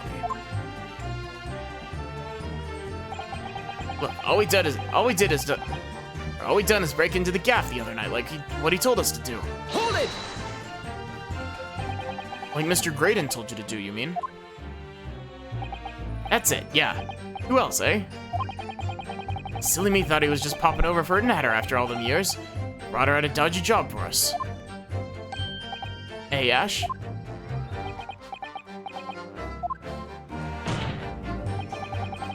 Let me stop you there, Mr. Skulkin. After all them years, you say. Do you mean to tell me that Mr. Graydon is an acquaintance of yours? We're the sociable kind of baddies, you know? Sure, let's say Graydon's an old China. Enough. Why don't you baddies desist with the fiction? Obviously, I don't know these men. From Adam. Now, for the last time, stop trying to implicate me in your sordid thievery. That's bloomin' nice, ain't it? Little turncoat. Fine. If that's how you want it, two can play that game. We never heard of the skeezer before either. Don't know him from Adam. Never spoken to him before in me life. Never even seen him. Never, Nash, never. Good grief, such blatant lie will not stand in my courtroom. Well, all I'll say is this. Wait, if you're calling it a blatant lie, why are you not calling Graydon out on the lie that he's never met them? Hold it!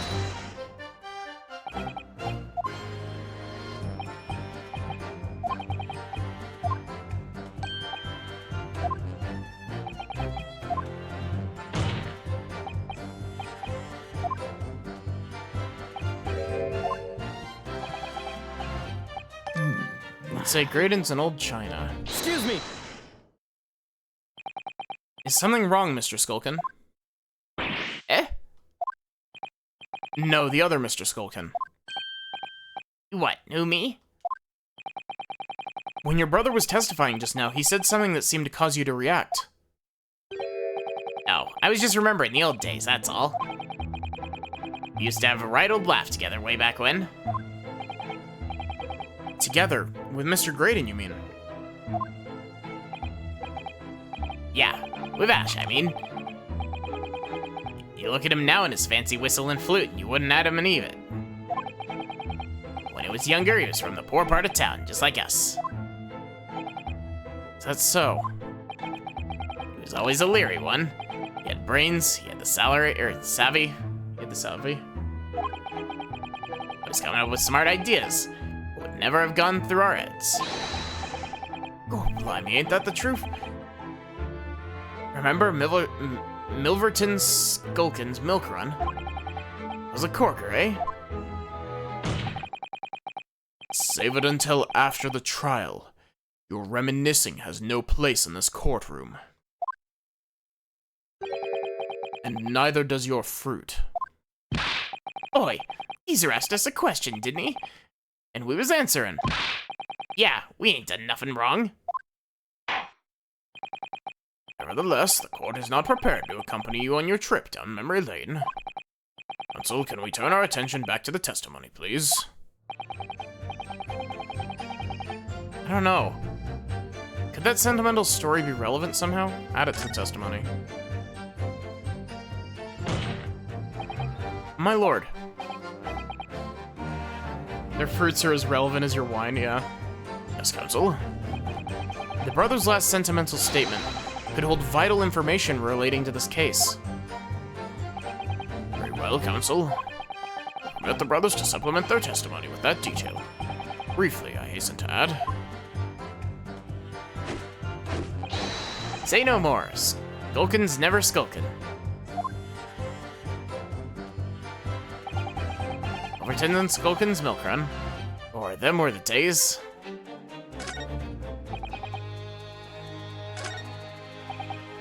Hold it! I'm sure I'm gonna regret asking, but what exactly was that? Some kind of business? Just a little scheme we had going back when we was youngsters. Bit of fun, really. Delivering fresh milk to the locals, that's what it was all about.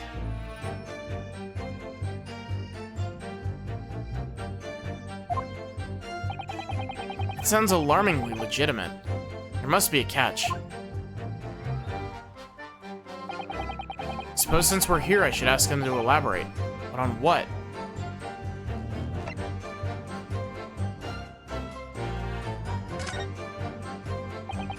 So this business was just a bit of fun, you say? It was just yourselves and Mr. Graydon involved. Yeah, that's it. Milverton and Skulkin's milk run, was it? Yeah, that's it. And where did the Milverton part come from? Oh, right. Got a clever clogs like you to work that one out. That is... Enough of this. How much longer are we expected to listen to this drivel? Objection! Can we hold him in contempt of court? Let me guess. You don't accept anything these two witnesses are saying. Tell me, why is it that it was only at the mention of the name Milverton that you decided to interject? Because well... Weren't the happiest of homes one came from. Yeah, his old man was struggling for money so much, his wife walked out on him. Took the name Graydon then, see? That shall always be Milverton to us. Milverton? So that used to be your surname, did it? Of course not. This is all bunkum. I've been at Graydon since I was born. Do you really think you can rely on the testimony of these two thieves, They're more reliable than your testimony, buddy. You're a communications officer attached to the civil service. As such, your personal details will have been thoroughly checked at the time of your appointment. It would be a very simple matter indeed to subpoena those records, Mr. Graydon. Ugh. Well, it would appear that Mr. and Mr. Skulkin's testimony has been reliable, for once. Born Ashley Milverton, then. Is that correct? Very well, yes.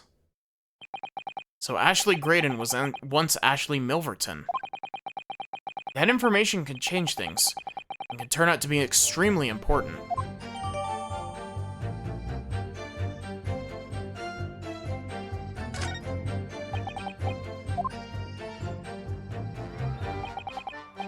All of a sudden, we seem to be up to our necks in a serious matter of national security.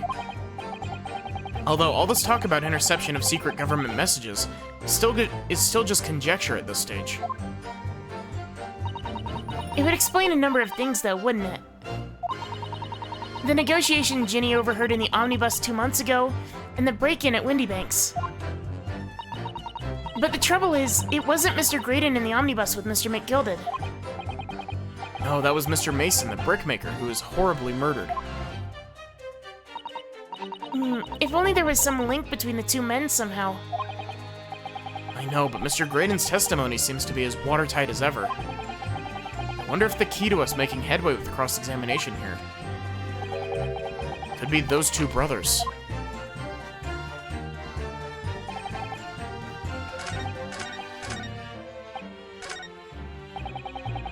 If there was dodgy government secrets involved, we wouldn't have touched Hold it. it!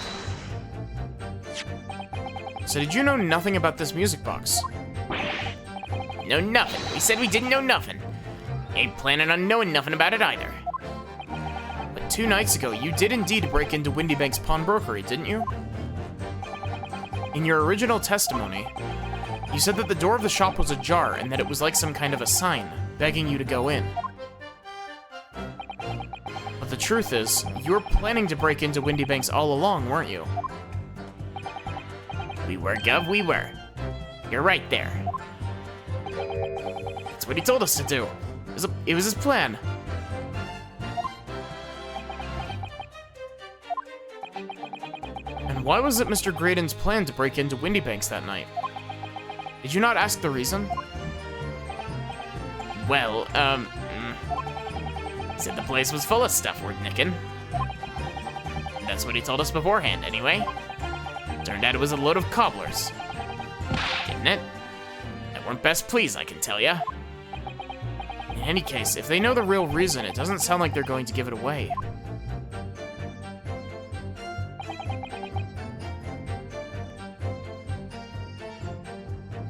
Can we get any more information about this? So, how did your little business work exactly? Oh, whoops. Well, every morning down our way, the milkman would come with his cart, deliver milk, you see? Stuck your empties outside your front door, you would leave them full again, right? So we swooped in on the action. People got to sign up with us. Promised to deliver milk for half the price the other geezers doing it. People couldn't wait to sign on the dotted line. We were raking it in, we were. So, did you live on a dairy farm or something? Gordon Bennett, are you off your rocker?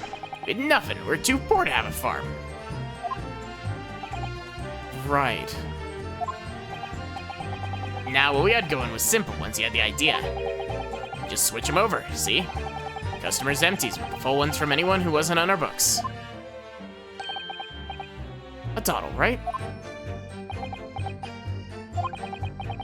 I think you meant to say a diddle. That's a crime. Just an harmless bit of fun, that's all. Looking the general public in such a fashion is most certainly not harmless, as you put it. Well, it was him who came up with the idea. Ash is an evil genius. You mean Mr. Graydon?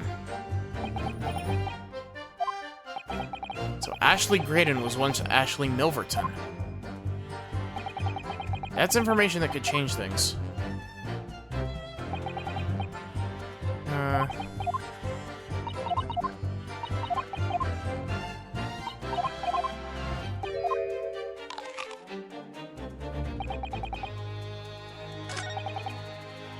Besides, the sound produced by that music box aren't even Morse code.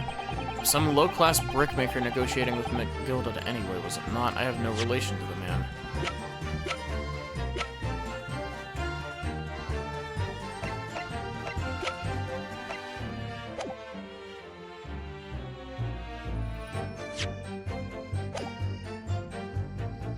Hold it! 2 months ago, stole the disc. Mr. Mason was a single man with almost nothing to his name. It seems he lives in an artisan quarter some years ago, but people there remember little about him. Doesn't make much sense though, does it? How would a humble brickmaker come to acquire secret government information?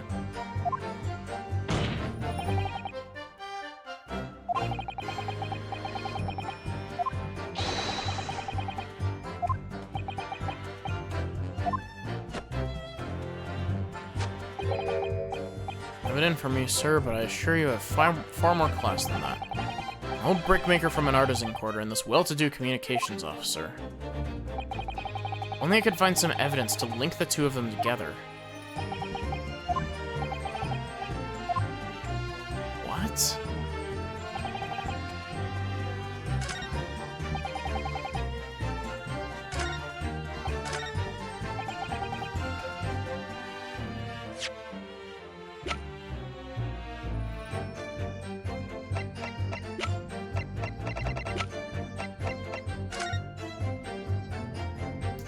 There it is. Thank you, Susato.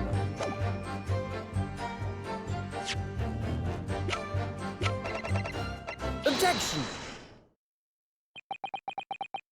Mr. Ashley Milverton. Tell me, why did you try to hide your former name from the court? Because I haven't gone by that name for years. It means nothing to me. No, I don't think that's the real explanation at all. The truth is, you had a reason to hide that name. Explain yourself, please, counsel. I have here the notes from the omnibus case, my lord. And as we all know, the victim, the man who we now understand to have been negotiating with McGilded. Yes, Mr. Mason, the brickmaker. That's right. Only Mason wasn't his surname at all. It was his given name. His full name was Mason Milverton. Milverton? Do you mean to say? Saints alive. Mr. Ashley Milverton. Is it not the case that the brickmaker Mr. Mason, or Mr. Mason Milverton, was your father? I don't... As I believe I mentioned earlier, your family history will have been thoroughly checked when you joined the civil service. And it really would take no time at all for the court to subpoena those records. The truth is, you've been illegally acquiring highly confidential government information and selling it to McGilded in collaboration with your father. Ugh.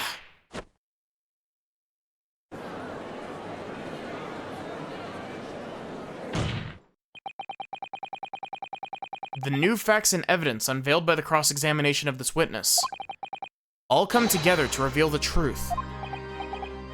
The truth, you say? That you collaborated with your father, Mr. Mason Milverton, in illegal dealings with Magnus McGilded. I'm excited to do Great Ace Attorney 2, but I'm definitely gonna need a break after this game before I start Great Ace Attorney 2. It definitely will be the next one, though. I'm not gonna intersperse Great Ace Attorney with, investigations. Because I also still don't have a setup that would be great for investigations.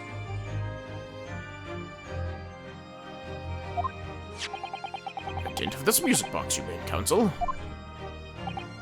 Yes, stealing information being sent in government communications and selling it on to McGilded. Mr. Graydon concocted this elaborate scheme of using 2 music box discs to encode the information, as presumably a safety measure against the information falling into the wrong hands. Very effective one. I shouldn't have given the scheme any credence whatsoever. But the deal with McGilded went sour, and the brickmaker met his end.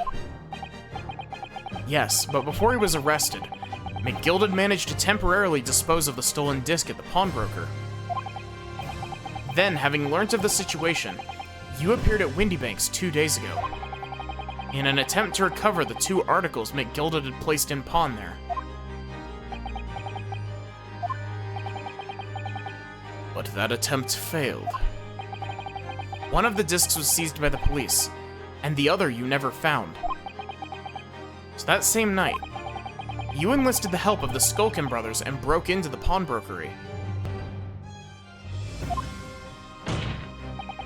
I like the idea of this case, feel like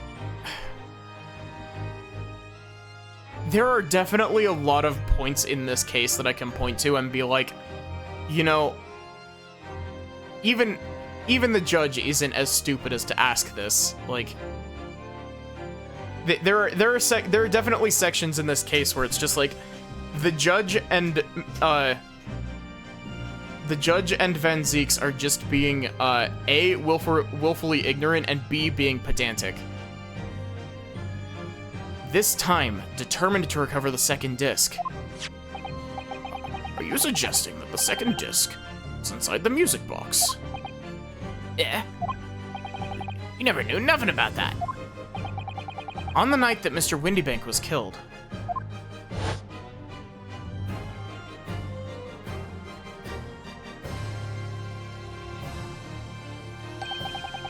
the intruder to the pawnbroker touched one item and one item alone, the music box.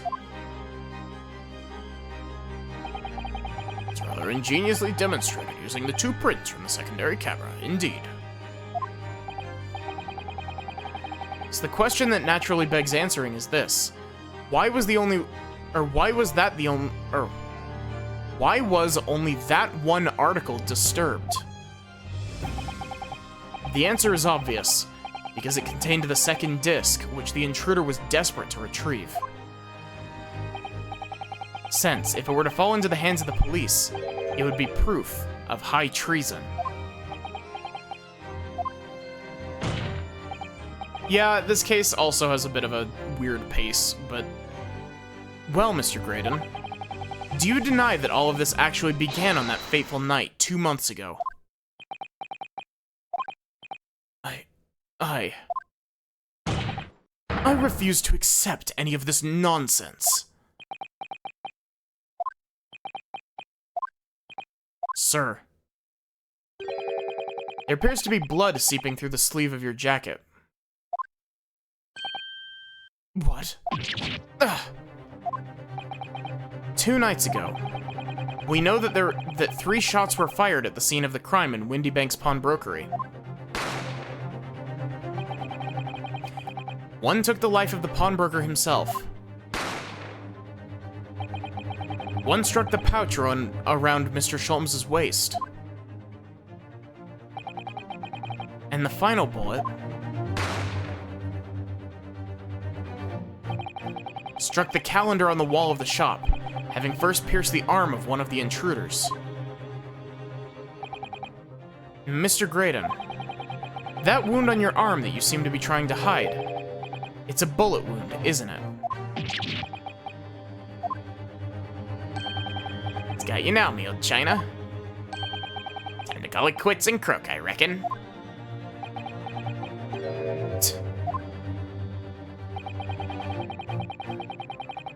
Don't acknowledge my presence there, under any circumstances whatsoever. Those were my terms, remember? I paid you handsomely to comply.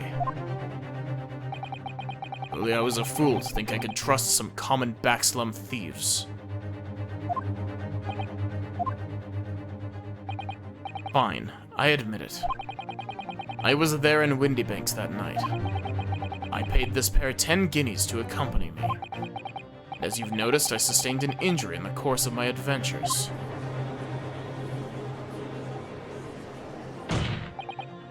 But that is all. I admit to nothing more. Stealing government secrets, negotiating with Mr. McGilded. As God is my witness, I'm sure I recall nothing of the sort. It's not going to go down without a fight. Not until I can show hard evidence, I suppose. Nevertheless, the defense has now established a crucial fact. Which is... Well, we know that one bullet was fired from each of the 2 firearms we have in evidence. The bullet from the Skulkin brothers' gun hit the pouch around Mr. Sholmes's waist.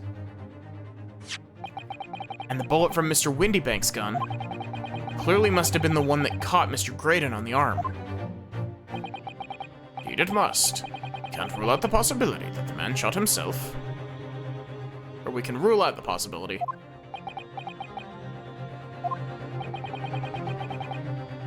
And that leads us to only one conclusion. Mr. Windybank was shot by a third gun, which can only have been fired by the third intruder. Goodness. That's right, Mr. Graydon. The only person who could possibly have shot Mr. Windybank that night is you. Hold it!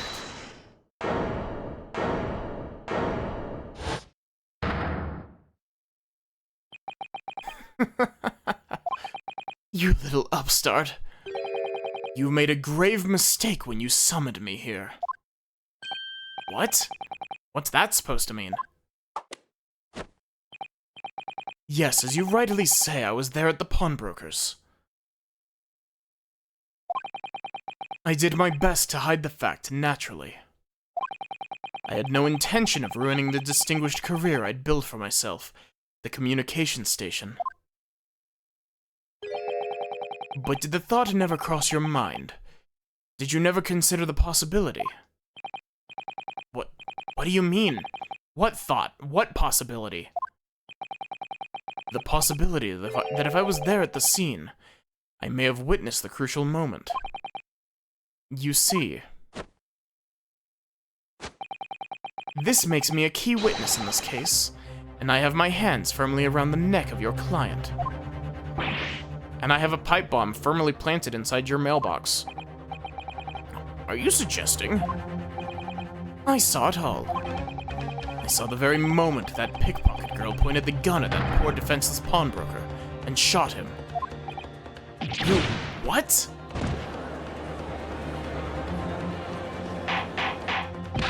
Order! Order! Order!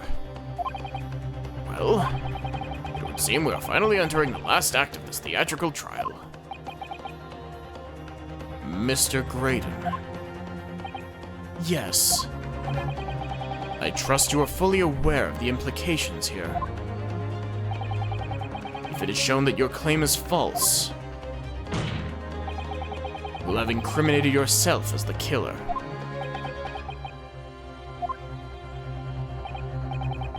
Oh, I understand fully.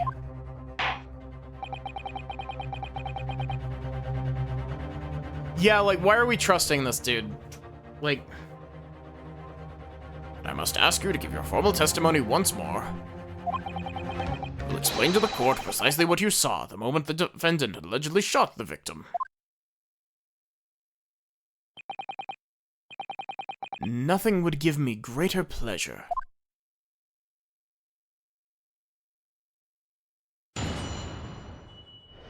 This better be the last testimony. While these ruffians were jostling with the broker, I was still near the entrance to the shop. When Windybank threw Nash over the counter, I felt a sharp pain in my arm. I pursued the man, but he shut himself in the storeroom. I could see him through the people in the door, though. The accused, in a black coat, shot the man in the back as he was trying to flee to safety.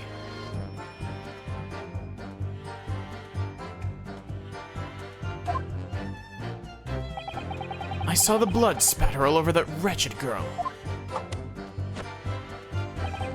Then she tossed the gun out of the peephole, so I picked it up and made my escape.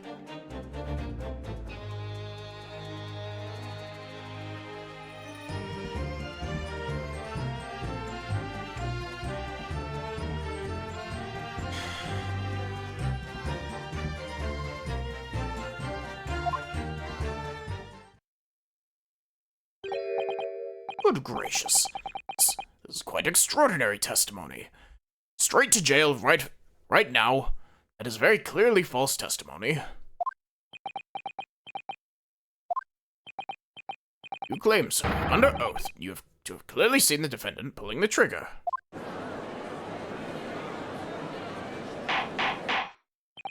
Order! Order! Order! It wasn't my intention to testify this way. But neither is it my intention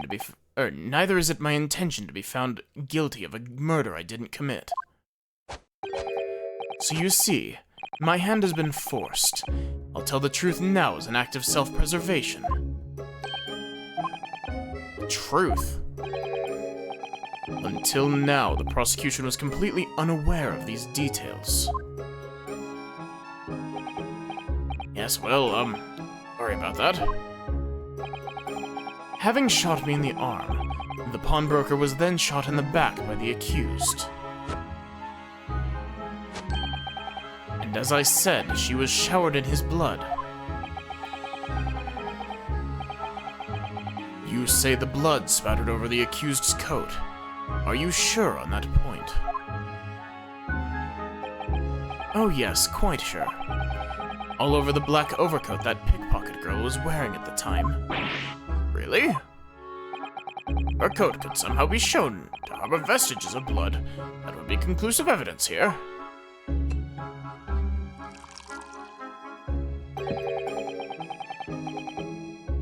Such an investigation is entirely possible, my lord.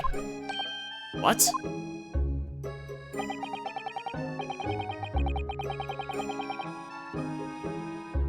Only very recently, a German scientist has developed a technique to identify human blood. So here's to true science, not some amateurish detective's dubious foray into the world of chemistry. There's nothing dubious about Hurley's work. His ideas are all sound. Ideas are of no use to us here. In science as in law, theories must be proven before they stand.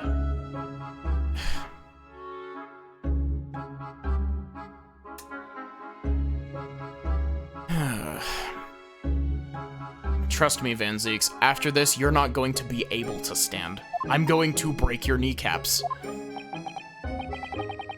In Germany, the technique has already been employed in the courtroom as the basis of evidence. Scotland Yard has a small quantity of the chemical reagent used. With your lordship's permission, we could shatter all vestiges of doubt within minutes. This doesn't look good, Runo. Why not? Well, we know, don't we, that there's blood all over the front of Ginny's coat. If they test it with their chemicals... Oh, help, you're right. I was forgetting what happened yesterday.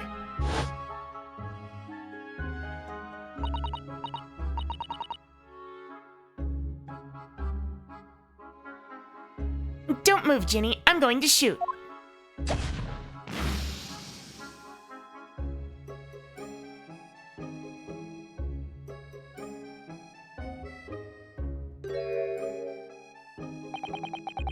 That's not Mr. Windybank's blood. That stain is from 2 months ago. That's Mr. Mason's blood from when he was stabbed by McGilded, who was wearing the coat at the time.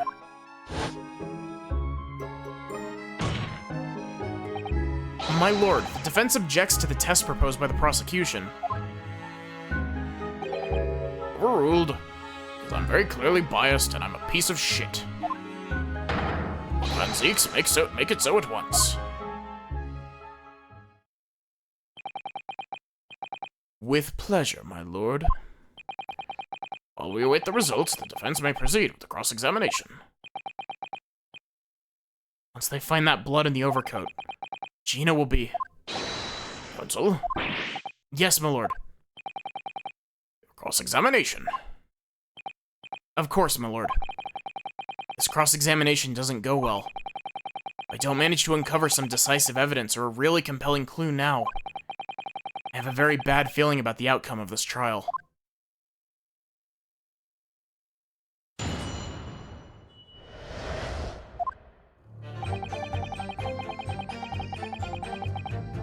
While these ruffians were jostling with the broker, I was still near the entrance to the shop. Hold it! Mr. Windybank emerged from the storeroom, I believe. Ringo and Nash were scouring the counter when he suddenly appeared and flew at them. He already had the revolver in his hand. Fortunately, I wasn't too close. Never been so scared in all my life. Yeah, you're just your regular mild-mannered burglars, that's all. Don't like violence. says the pair who carry a gun. What do you mean when you say you were near the entrance to the shop?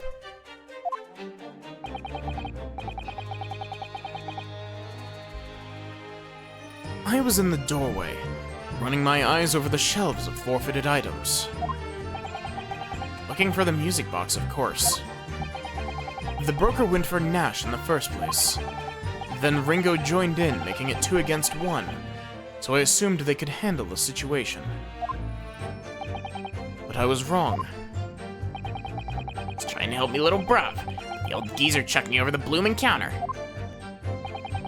So I pulled me gun on the old fella. And that soon made him scarper. Are you settling upon the poor defenseless pawnbroker together? Shame on you. Sorry, Gov. When Windybank threw Nash over the counter, I felt a sharp pain in my arm. Hold it! You mean that's the moment you were shot? Yes, though I didn't immediately realize what had happened, of course. Things crashed to the floor from the counter as the 3 men were brawling. It was at exactly that moment that it happened, so I didn't hear the gunshot. The bullet went on to strike the calendar in the wall behind you. So it would appear. When I looked at my arm, I saw it was bleeding badly, so I wrapped my handkerchief around it. Seeing as I couldn't explain what had happened to a doctor, I had no choice but to wait for it to heal. I didn't imagine it would still be bleeding 2 days later. Did Mr. Windybank intend to shoot you, do you think? Well now, I don't imagine he even noticed I was there, to be honest. Perhaps the gun went off accidentally. Anyway, it didn't quite strike home. I pulled me gun on him, he tried to shove me out of the way. He scarpered through the door out back. At which point, what did you do? I pursued the man, but he shut himself in the storeroom. I could see him through the people in the door, though. Hold it! You mean you chased after him? I don't recall the reason why, but I ran after him to the back of the shop. What about this peephole in the door you mentioned? Well, unsurprisingly, the storeroom door is a solid job, made out of stout wood. It's a small opening, about headlight. Let's see what's what in. Alright, lets you see what's what in there from the outside. Wow, why was that sentence so hard? Actually, I should know that, shouldn't I? I looked through it myself that night.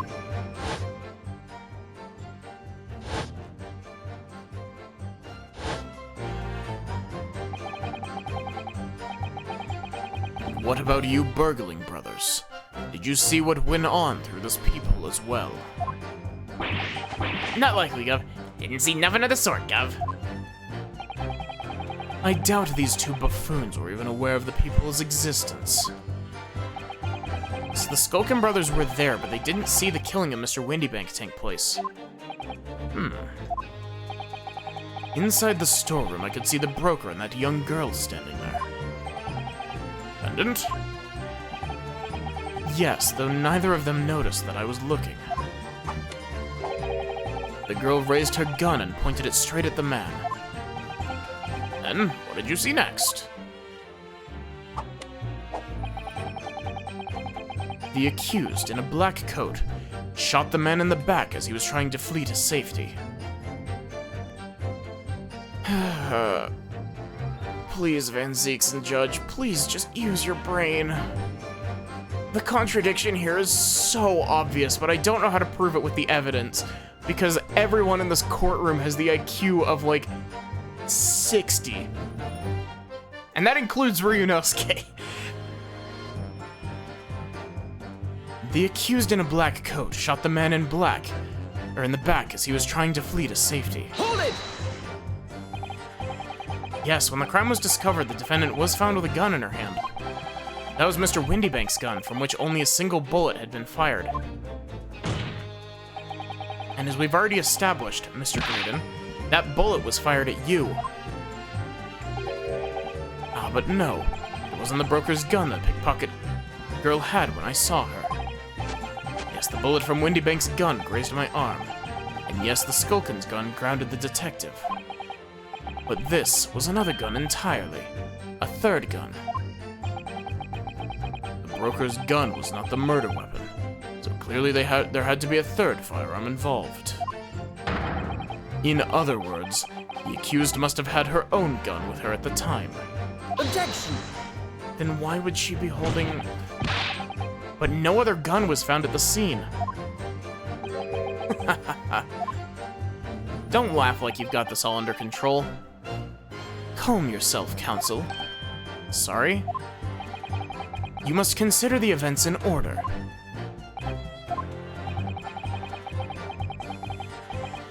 At first, I saw the broker and the girl glaring at each other. But then, all of a sudden, the broker turned to run.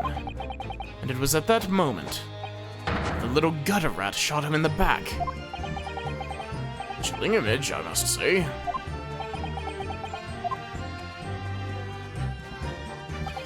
I think the judge actually has an IQ of less than 30 at this point. I saw the blood splatter all over that wretched girl. Hold it! All over her. Yes, through the people, I saw it clearly. Of course, the stains are invisible now, what with the coat being such a dark color. But I assure you, that garment is sullied with the victim's blood. Well, it is sullied with blood, that's for sure. But it's not Mr. Windybank's blood, is it?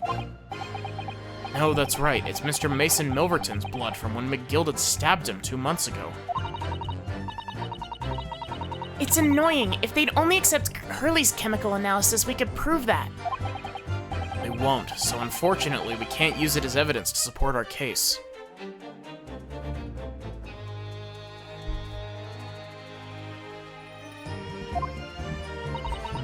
Bother.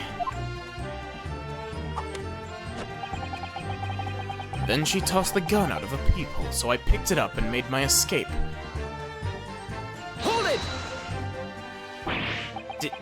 Did I hear you correctly? She threw the gun out of the room. That's right.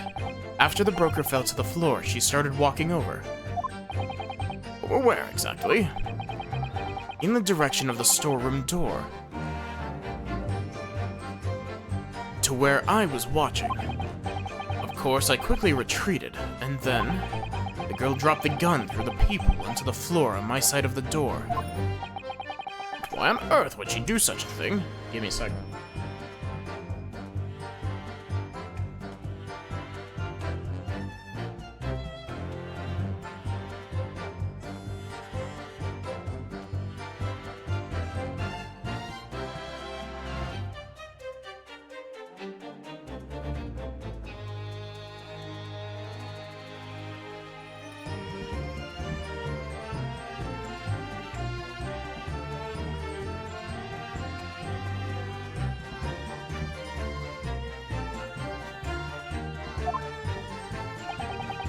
I couldn't tell you. Perhaps she was hoping to distance herself from the murder weapon.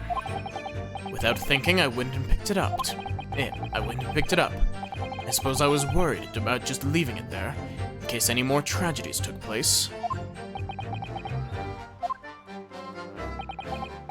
So it was you in fact, who took the third gun from the scene of the crime. Yes. It was yours truly.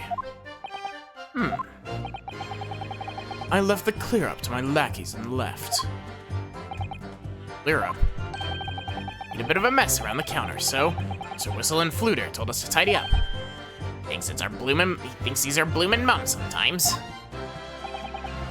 Well, I was paying you enough, by God.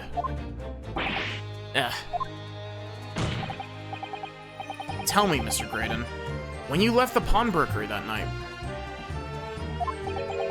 was it by any chance with the second disc in your jacket pocket? You little little toe rag! You're like a bull at a gate, aren't you? Excuse me! Gentlemen.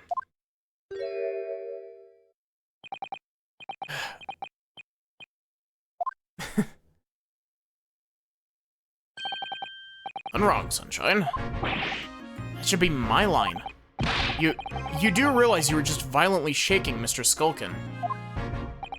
Blimey, this D's a bit of an hooligan, ain't he? What was going on just now? You saw him? He grabbed me whistle. Why the blazes, he said. Didn't you mention the third gun when we got you down to the station? And why didn't you? Because we didn't know nothing about it. Without flaming people in the door. Sorry about that. I can be prone to losing my rag sometimes. Not hurt, are you? Oh, blimey. See the way he's looking at me? I'm telling you, this D gives me the willies. That was strange. Inspector doesn't normally get quite as worked up as that. He wouldn't normally grab someone. No, that wasn't like Gregsy at all. He's normally all sweetness and light, no matter what I say to him. Yes, well, I think you might be a special case, Iris. Well, anyway, it was definitely out of character.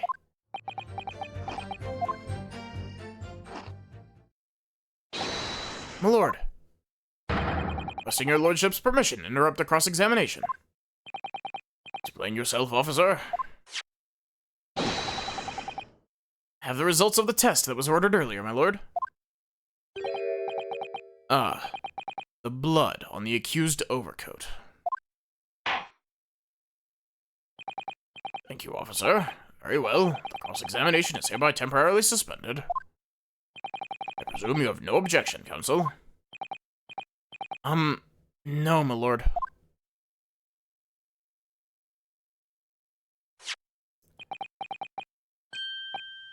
Well, there you have it.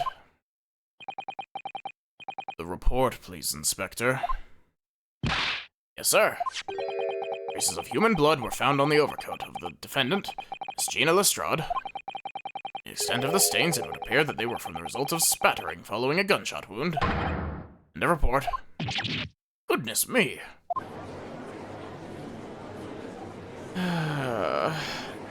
Thank you, Steve. Thank you for the Prime sub. See? What did I tell you? Objection! I am...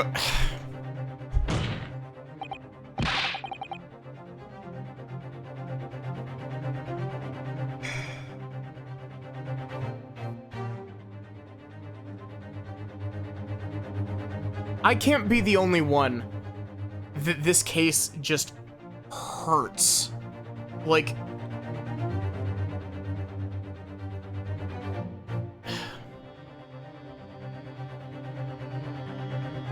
We've already explained where this bloodstain came from.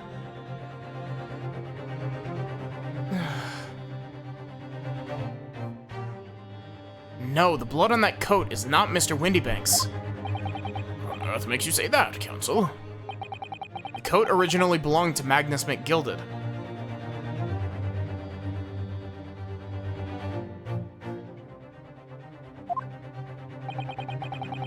Just before his coat was deposited at Windybanks, McGilded had fatally stabbed Mr. Mason Milverton. So the blood on that overcoat is the blood of the brickmaker from the omnibus case. Objection! Well, the dead cannot speak. Isn't that right, my Nipponese friend? I don't know, let's test it out. I've got this gun right here. Sorry? 2 months ago in this very courtroom, did you not argue fervently for McGilded's innocence? Yet now that the man is dead, you brand him as a murderer.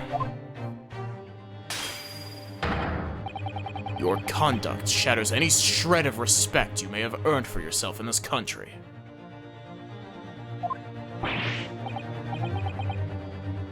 But that was... called a valley disgrace. Treachery, that's what it is. How to determine whether the blood on the coat is 2 months old or not? Even a stereoscope couldn't help answer that problem, Pop-Out. Can't be done.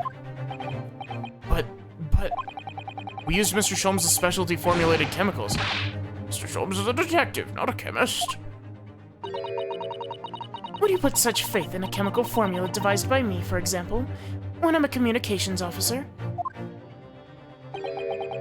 Without Peroski to starving boy. He ran away crying.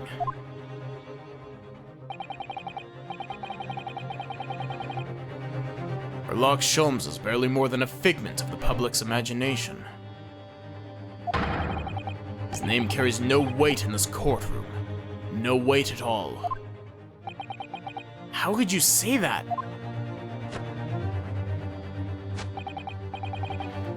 Victory is sweet indeed. This proves that my testimony is the whole truth from start to finish. How do you arrive at such a conclusion, sir? As the witness said, the accused's coat was spattered with the blood of the victim. The only way that Mr. Graydon could possibly have known that fact is if he saw it happen. In other words, his testimony is solid, and the conclusion is singular. It was the accused who shot the victim in this case. That is the whole truth.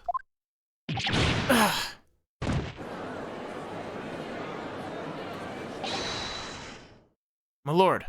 A long battle, this one, but this old war horse has something to say now, if you please. Nope, shut your mouth. Mr. Foreman?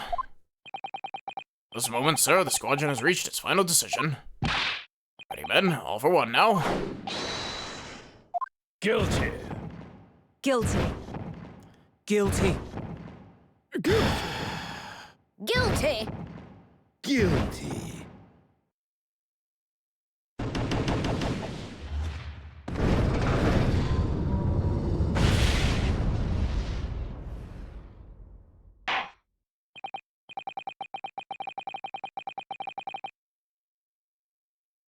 Yeah, the worst part about it is that, like, you know, Van Zieks is guaranteed to have convicted people that were not guilty.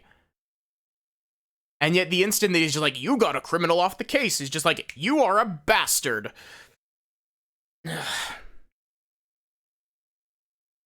I will say, as much as I really like the ideas in this case is very quickly plummeting through the ranks of my favorite Ace Attorney cases. Like, it starts off pretty strong, but oh my lord.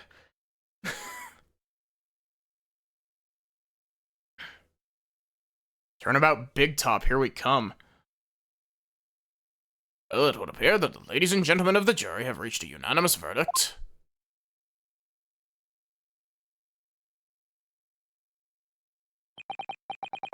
The defense has consistently failed to unpick this witness's testimony.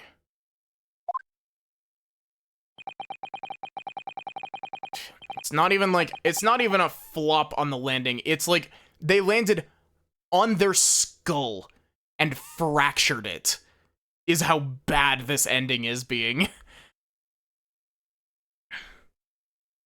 Here's to any attempt you may make at unpicking the jurors' decisions, being equally successful. I don't believe it. After I've come so far. How is it all unraveling on me so fast?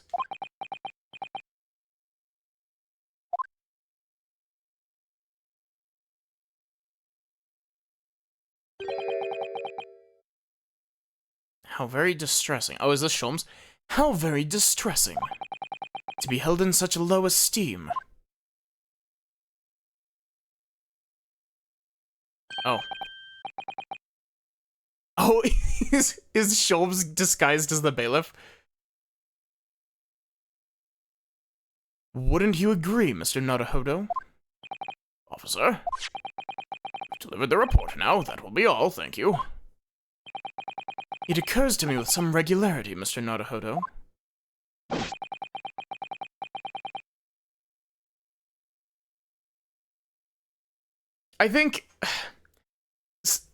Steve, I think the issue that I'm having with this case is that its internal logic isn't consistent.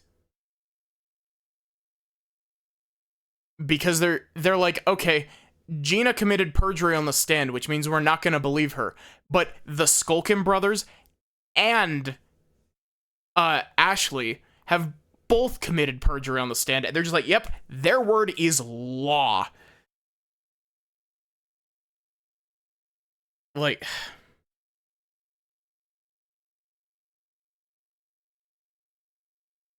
that scientific truths are determined not by science, but by none other than the human mind. I know that voice.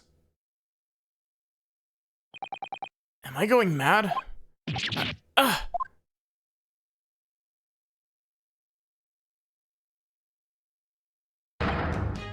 Mr. Sholmes! What is the meaning of this? Order! Order! Order! What business do you have here, detective? Last I heard, you were recuperating in the hospital.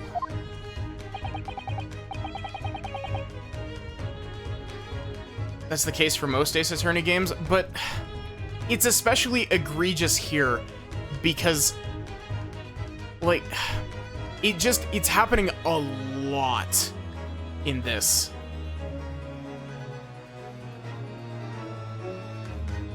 Like, this case specifically, it's happening a lot in, where, you know, the whole perjury thing, perjury isn't something I get very hung up on in Ace Attorney, because it happens literally every time.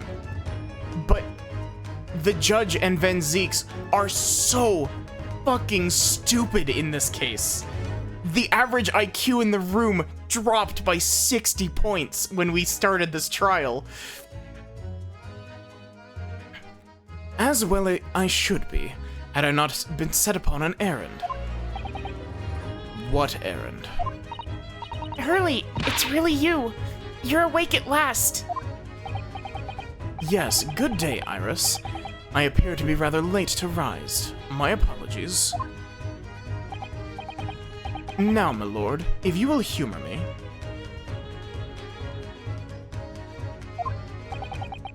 What matter, sir? I have something of great importance. I wish to give the young lawyer over there. I need no more than 5 minutes. Would you be so kind as to spare us the time?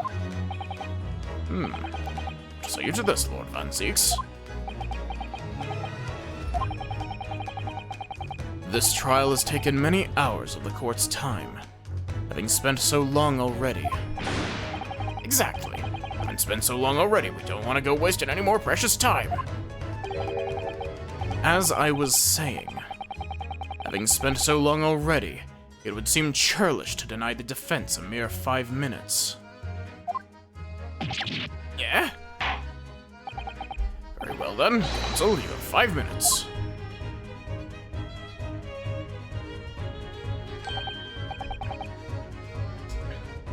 My dear fellow, I apologize for my tardy arrival. Mr. Sholmes, are you alright now? Ha ha ha ha! Alright, I'm all wrong. Sorry. I've only just managed to summon the strength to stand, man. I asked the judge for 5 minutes. But I fear even that may prove too much for me.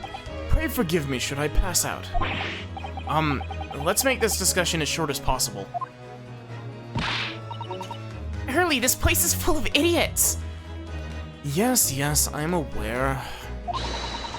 None of them can see how wonderful your chemical blood analysis is. Also, the whole blood analysis thing is dumb. It's like, why won't you accept Herlock's blood analysis, but you'll accept some random German person's blood analysis with no, like, it hasn't even been instated into this court system yet. They said it was only just recently instated in Germany's court system, and it hurts. It hurts. I feel like I'm going insane playing this, as much as I love Ace Attorney. Ah. Well, that concoction of mine was really just a bit of sport to assist me in my investigations. I never took the trouble to refine it for appraisal by the scientific community. An oversight on my part. Yeah, when they're just like, oh no, blood detection is a no-no, and then Van Zeke's just like, actually, what about a little bit of blood detection? Right. Modesty? Surely not. But enough of that. I'm here to give you this, my dear fellow. What's that? Lavender furoshiki wrapping. A leaving present from Miss Susato. From Miss Susato? If possible, matters were to be settled without me giving you this. Those were her instructions when she asked me to do her this favor. He gave us a bento box. Sholmes, are you trying to tell me something? Are you trying to tell me that you love me? Yes, my dear Naruhodo. I've been in love with you ever since we met on the SS Bureau. I don't understand.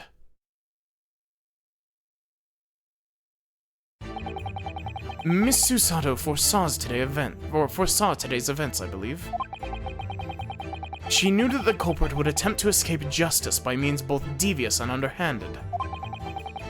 And that you, Mr. Naruhodo, fighting fairly as you are, won't do, would find yourself in considerable peril.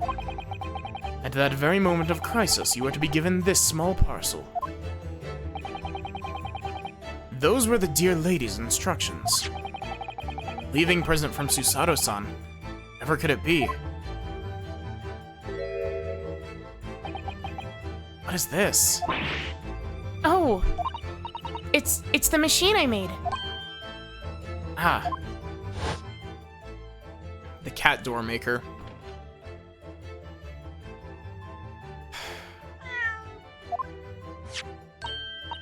Look, I used this. It's my latest invention. What is that? I call it the cat flap-o-mat. It can make a cat flap for a little furry friend like Waggy in seconds.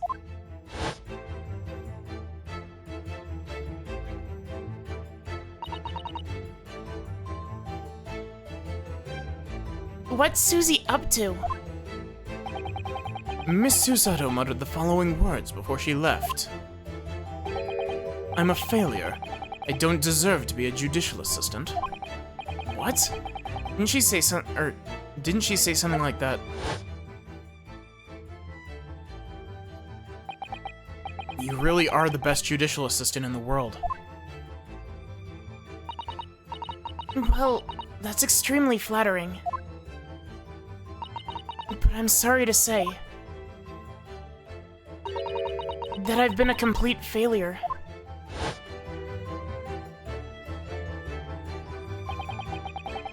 Whatever did she mean by that, Mr. Sholmes?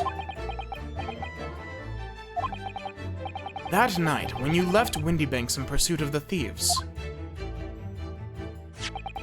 Miss Susato made use of this contraption for a certain purpose. That is your answer, dear fellow.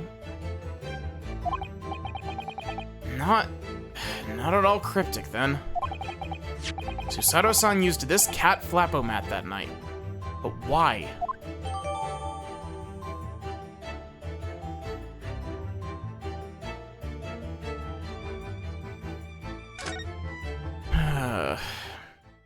I have no clue where this is going. Your 5 minutes is over. Out of time already?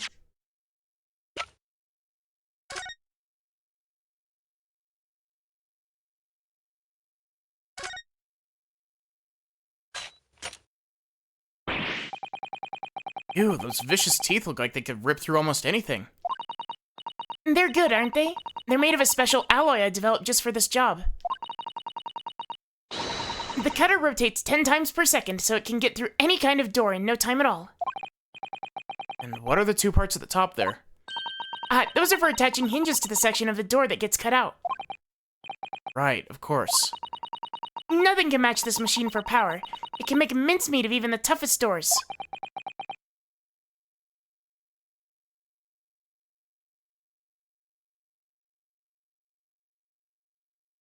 I swear.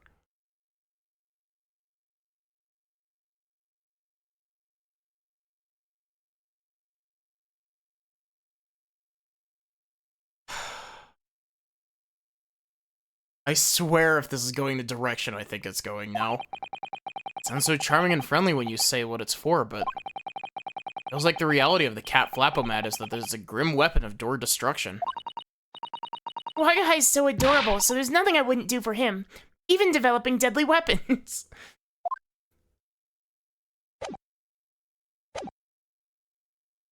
Out of time already?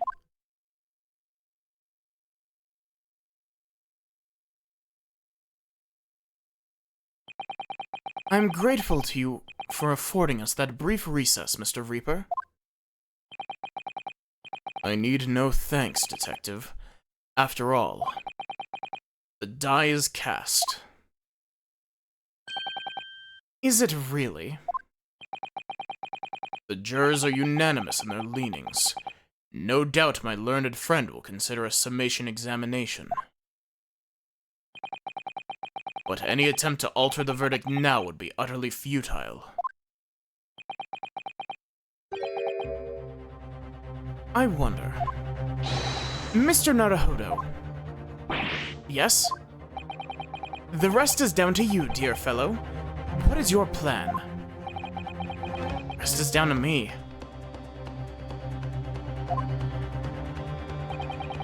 Need to be careful here. If I make the wrong move, the trial will end badly. That's a sign to save if there ever was one.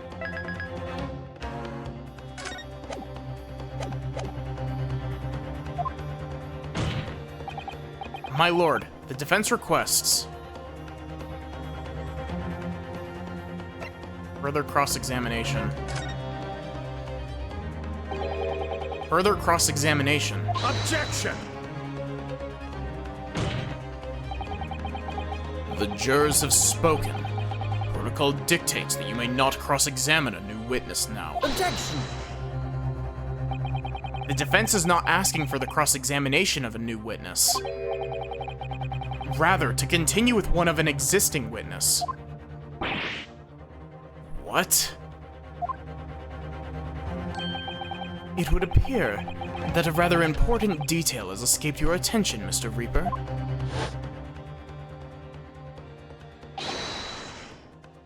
My lord, requesting your lordship's permission to interrupt the cross-examination. Thank you, officer. Very well. Cross-examination is hereby temporarily suspended. I presume you have no objection, counsel. No, my lord. So nobody can say anything then. If Runo asks to resume his cross-examination of Mr. Graydon, The court is obliged to allow it. This is absurd. I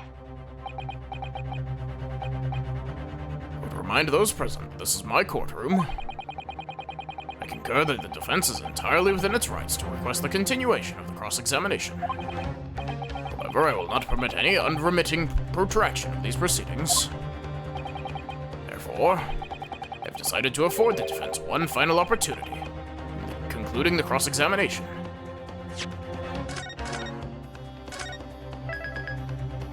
Very confident in my answer, as you can see.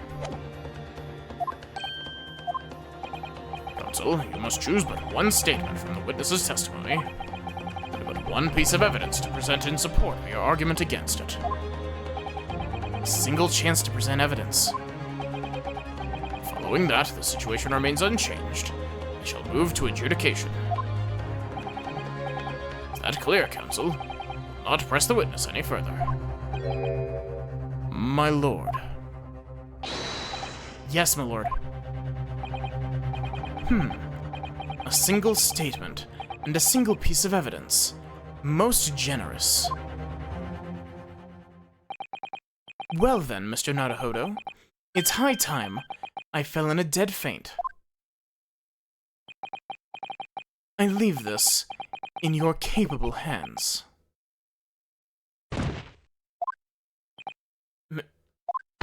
Mr. Sholmes!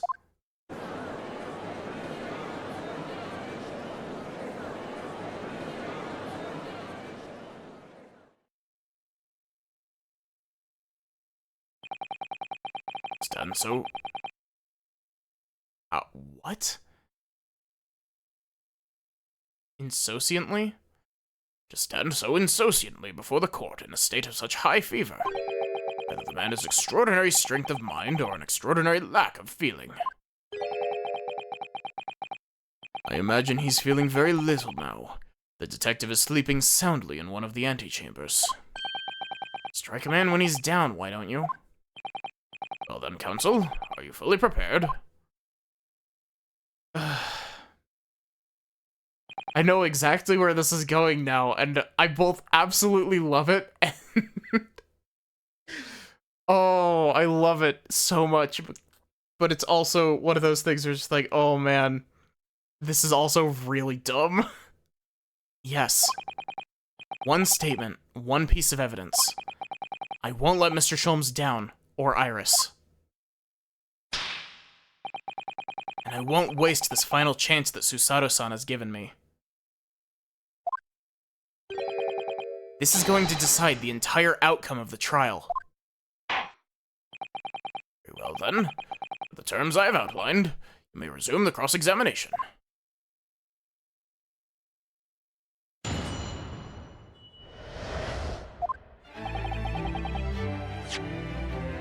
Ooh, new music?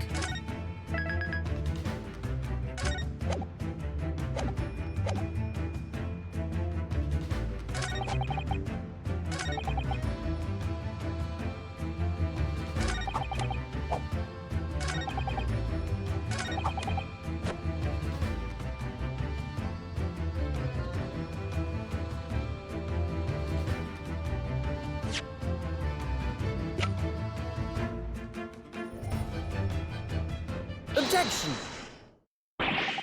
What on earth is that eccentric contraption, counsel? Oh, it's my cat flappo-mat, my lord. It makes a way for cats to get in and out of a room.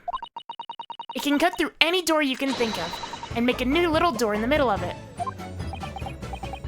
That's right, my lord. It's a device for creating so-called cat flaps. Small doors for cats to come and go as they please without their owners... oh, whoops.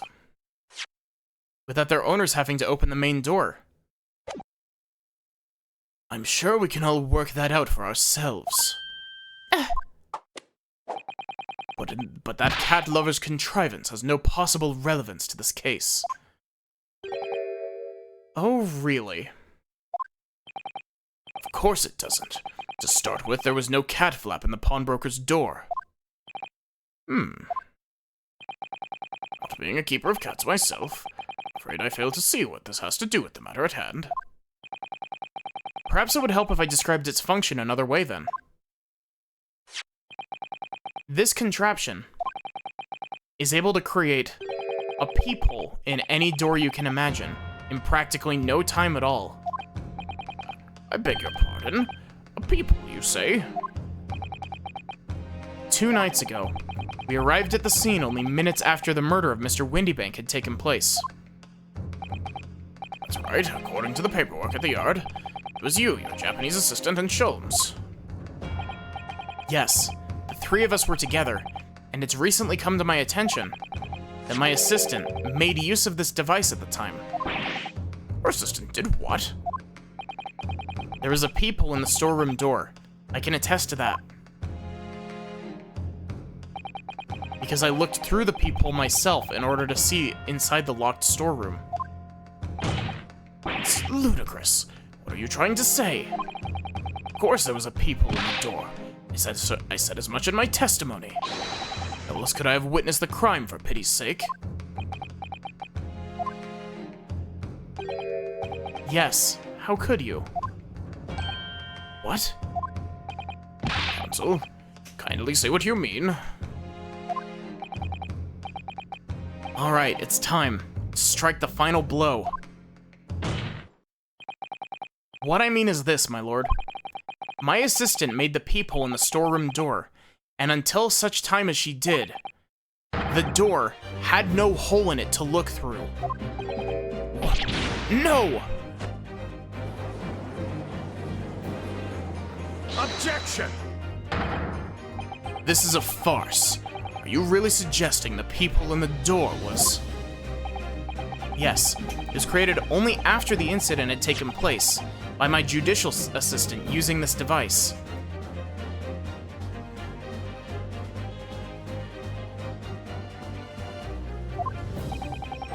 Her assistant tampered with the crime scene, whilst being fully aware of the gravity of her actions. It's a most serious act of vandalism. For which I humbly apologize, my lord. It was in the few minutes that I left the scene in order to pursue the Skulkin brothers and alert the police. Nevertheless, in light of this new information, it becomes apparent that Mr. Graydon's testimony is riddled with holes. Explain yourself, counsel. I shouldn't have to explain this to you. The majority of Mr. Graydon's testimony that appears to incriminate the defendant is based upon what he witnessed through the peephole in the storeroom door. Yes, the filthy girl shooting the man in the back. However, at the time of the incident, that peephole did not yet exist in the door. There's no possible way that you could have seen what you claim to have seen. In short, your entire testimony is a pack of lies.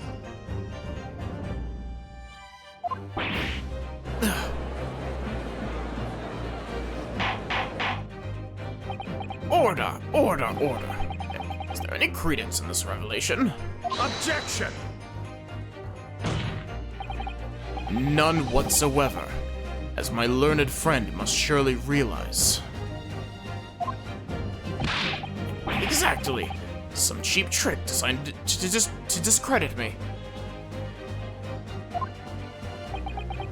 I'm afraid not, sir.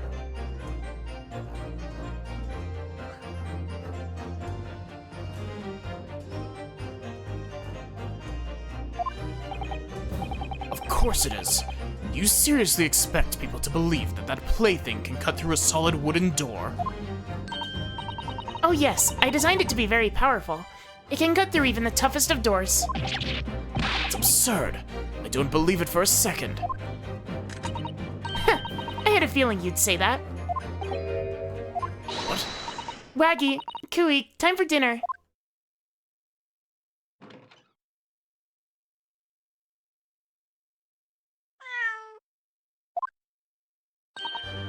Well,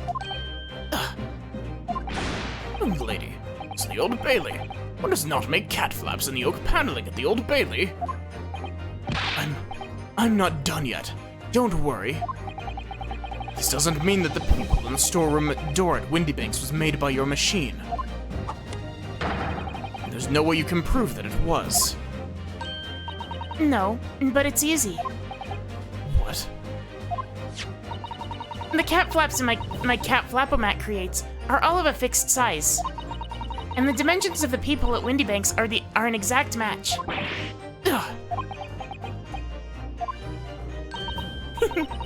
Old Silky's lost for words.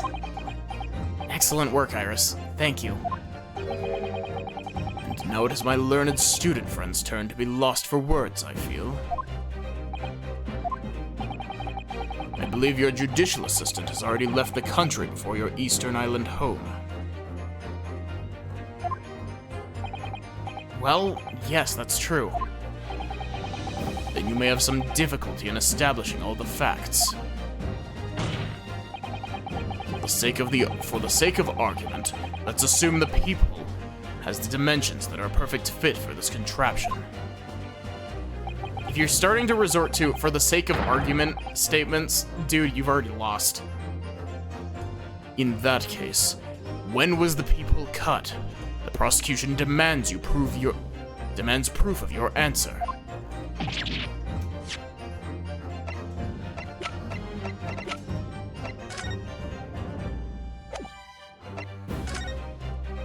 Yep, there it is. What's the purpose of your line of inquiry, Lord Van Zeeks? It's very simple, my lord. The defense argues that the peephole was created after the incident using this device. Now that the perpetrator has returned to her native land, she cannot testify to the fact.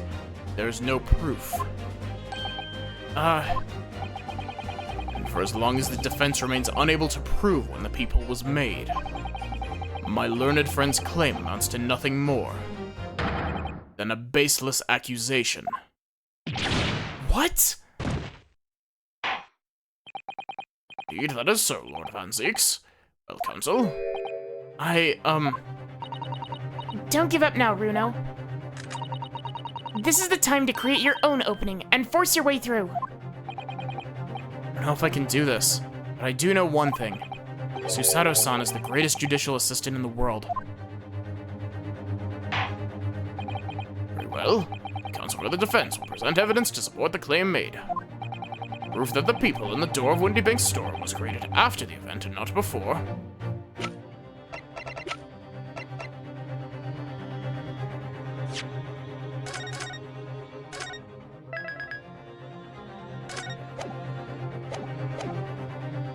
Take that! What are you? A print from that detective's infernal cameras again? My judicial assistant, Miss Susato Mikotoba, is an extremely intelligent and capable woman, which is why I never had any cause to doubt that she would have considered this scenario and made sure I had the necessary proof. The necessary proof is this photographic print, counsel. This print shows the scene in the shop moments after the defendant entered the premises. Agreed. And it also shows the accused mercilessly wielding a gun in the direction of the defenseless broker. Van Zeeks, we've already... What's the quote from the prosecutor from Ace Attorney 6? Let it go and move on. But more to the point. It pictures the storeroom door in the background. Let me see that print again. I don't believe it. This really is quite remarkable. Door to the storeroom. It's completely devoid of a peephole of any description. Ugh. Mr. Graydon, you couldn't possibly have witnessed the crime as you claim to have done. Because at the time it happened, there was no peephole in the door. Ugh. In other words, your testimony is a catalog of lies. Ugh. Ugh.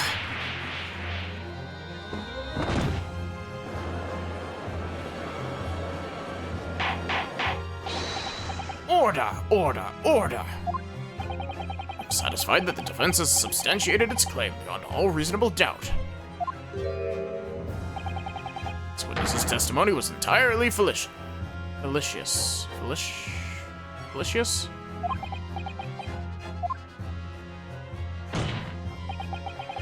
That's not the only thing we now know beyond all reasonable doubt. My learned friend's assistant's guilt can no longer be denied. The woman tampered with a crime scene. But more importantly... Good lord, there's more, Lord Van Zeeks. The defense may have established a reprehensible instance of perjury. But there is no proof that this man is the victim's killer. Yes, that's right. What? I was there at the scene. It's true. And I was shot in the arm, it's true. But that's all. Yes, in fact, if you look at the circumstances, I am the victim here. Oh, please. No! I don't believe this. But they're right. As it stands now, I don't have any definitive proof that he is the culprit. And still, he can't worm his way out of it now. Iris? You know what they say. There's no point in locking the cat's door after the cat is bolted. Isn't that right, Runo? As Hurley always says, one lie begets another. No, wait. That might have been a line I wrote for him in one of my stories. Well, no matter who said it first, you're right. Mr. Graydon, not only did you give false testimony to the court, the lies you told make no sense. Make no sense? What do you mean by such a remark? What you said in your testimony reveals that you know something you shouldn't have known. In other words, there's a fundamental inconsistency in your statements. What? Objection! This is provocative talk, counsel. Won't you enlighten the court? Explain this alleged inconsistency. Iris was right. One lie begets another. The inconsistency is revealed by the lies on the witness's statements. They show that Mr. Graydon had knowledge of something he couldn't have known anything about. Namely,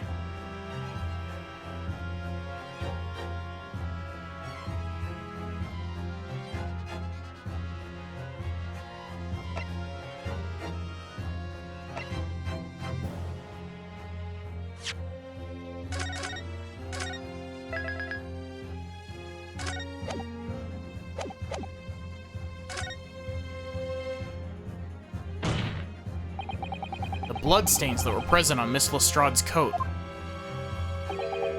That's right. The victim's blood spattered all over her when she shot him. But how could you possibly have known that? Obviously, because I saw her do it through the people in the...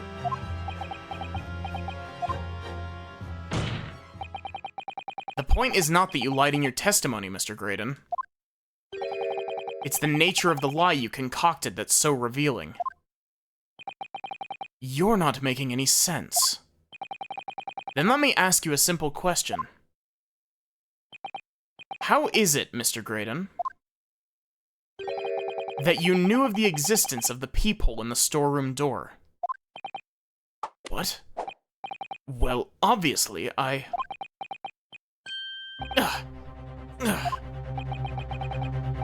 Cat caught your tongue, witness. You don't get to say that, Judge. Peephole in the door was made after the incident occurred. And once I returned to the shop, having failed to catch the two burglars, Scotland Yard's investigators arrived immediately. Since that time, the police have been at Windy Banks constantly, carrying out their investigation. Isn't that right, Inspector Gregson? Well, yes, of course. The place is chock full of pawned articles, and my lads have to thoroughly examine them all. Give them the order to have the officers working around the clock in shifts so I get through it all. And consequently, there's no way that you, Mr. Graydon, could have gained access to the shop.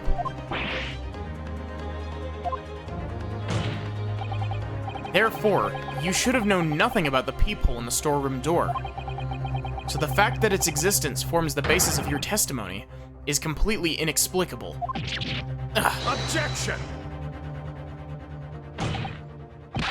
And yet, the fact remains that Mr. Graydon did maintain that he witnessed the crime take place through the peephole in the door.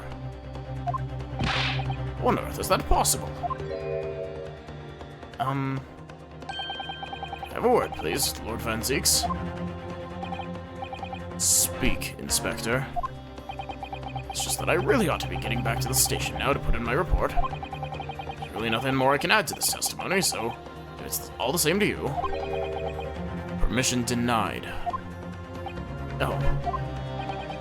It's not all the same to me, Inspector. Not at all.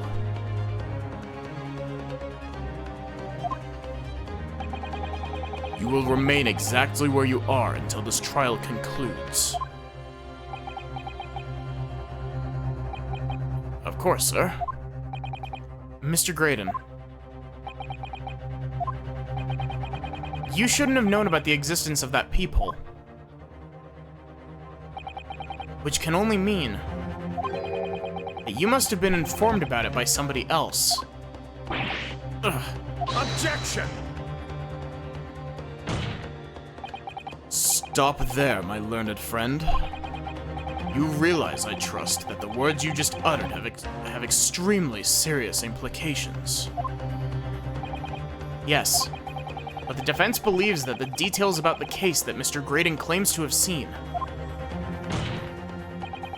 must have been revealed to him by a certain person before his testimony. And in fact, considering a particular clue we have, there's only really one person it could be. Who's the person in question, counsel? Gave this witness details on the crime scene to facilitate his false testimony. Gregson?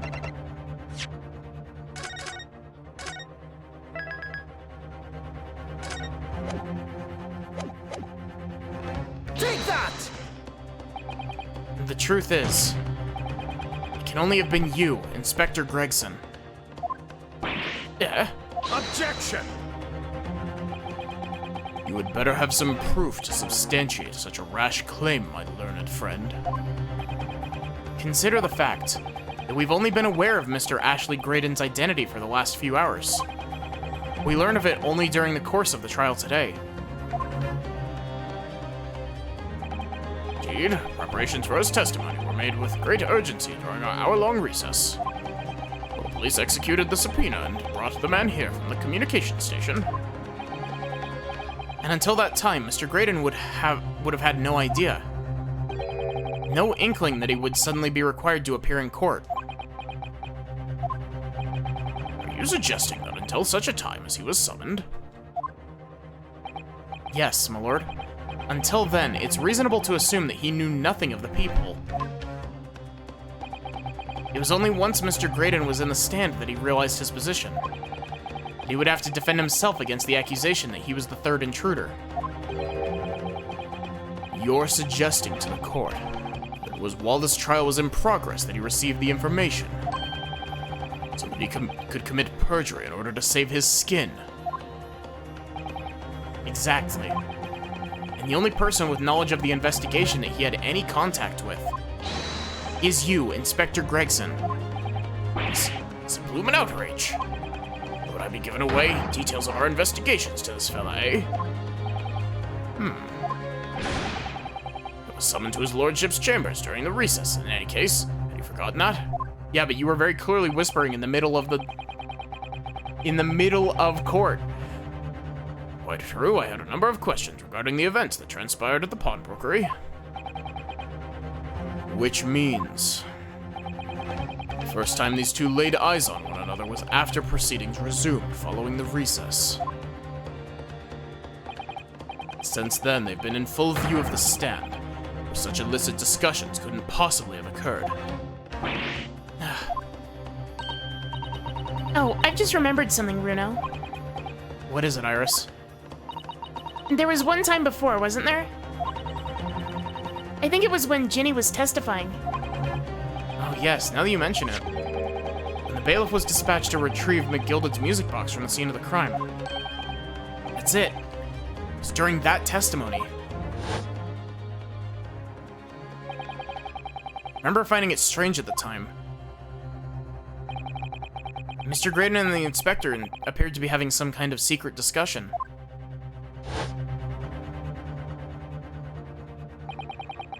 It would have been possible for you to give Mr. Graydon the information he needed then. Torag, making this all up. I'm a respectable Scotland Yard inspector, for crying out loud. Why would I do something like that? I be giving away confidential details to the likes of this bloke? Admittedly, you wouldn't have had any reason to do something like that for no gain. But perhaps it was part of a deal of some kind. Then it starts to make more sense.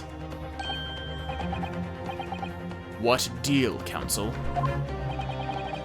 I wonder if perhaps, in exchange for details about the peephole at the crime scene, Mr. Graydon agreed to give a certain something to the inspector.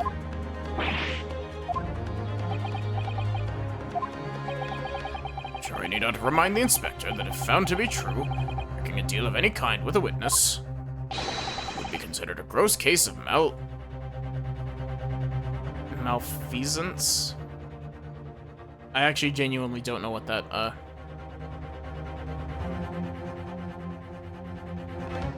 malfeasance? Well, I... Objection!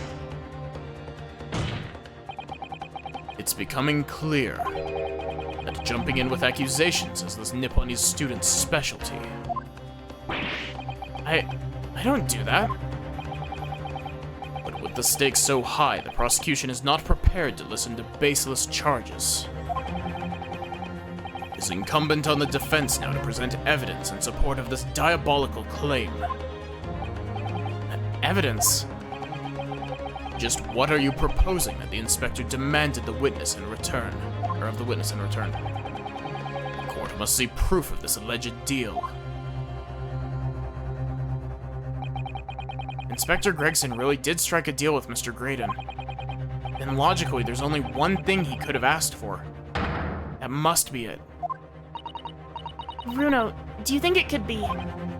Yes. It's the missing link that would join all the dots together in this puzzle. It's the second disc, right? I must press you for an answer now, Counsel. What evidence explains the nature of this alleged deal that Inspector Gregson made with the witness?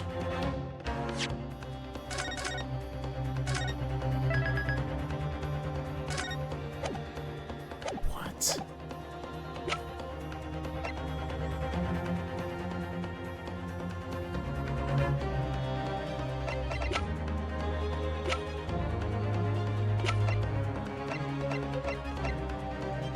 What evidence explains the nature of the alleged deal that Inspector Gregson made with the witness?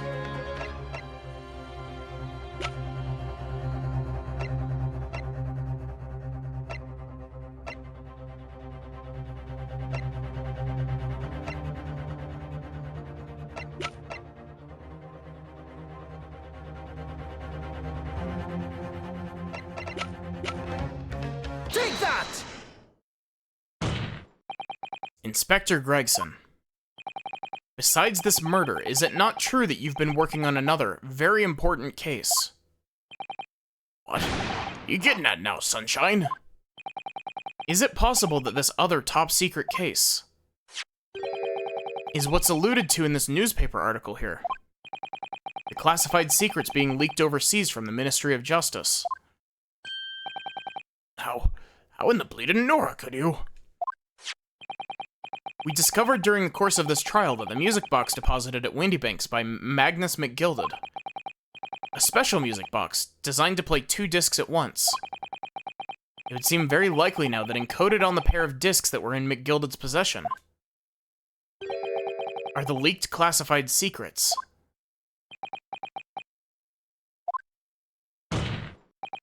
So I put it to you, Inspector, that in order to recover the second of the discs containing those secrets, you covertly made a deal with Mr. Graydon, in which you exchanged the disc for details on the case. Ooh, little... Ugh.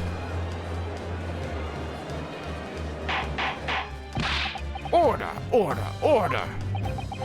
On the day of the incident, when we met you at Windybanks, you said this. Taking that whatever it is of McGilded's down to the yard, thank you very much. So hand it over. No, don't. Don't give it to him. It's mine, that is, mine. Sorry, miss. Anything belonging to McGilded has to be taken in as evidence now.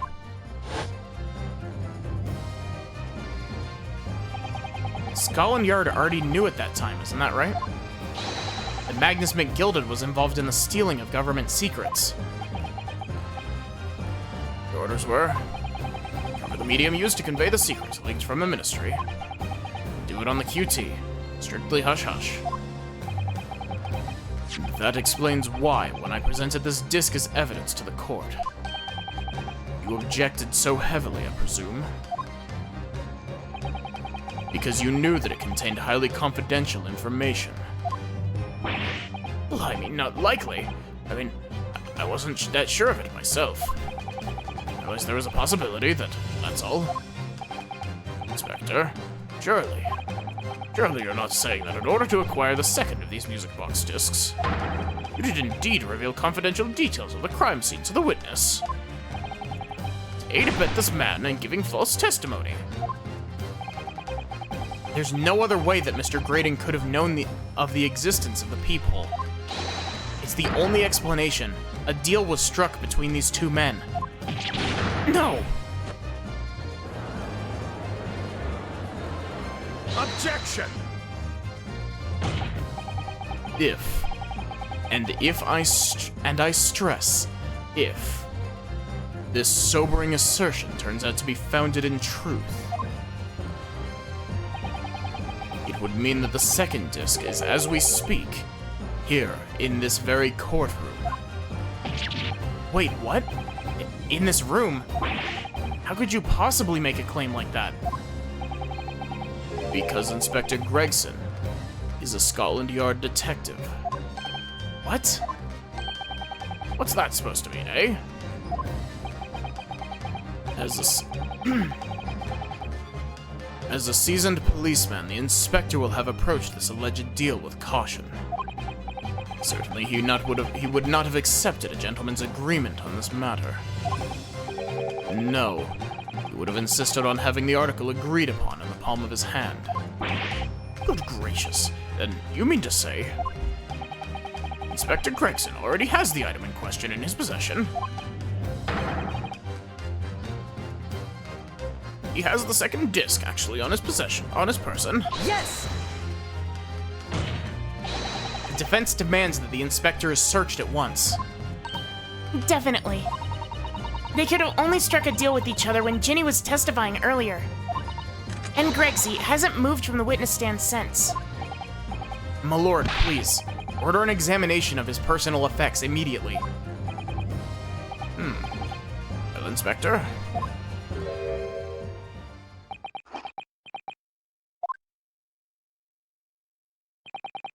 This young lad wants to tone down his imagination. He's insulted me in my profession quite enough. There's more? How long is this trial? However, I'll put this matter to bed and dispel any doubts about my involvement, and I'll happily submit to a body search. What? He's going to agree to it? I presume you're aware of the precipice on which you now teeter, my learned student friend. You've made a most serious allegation against Scotland Yard here.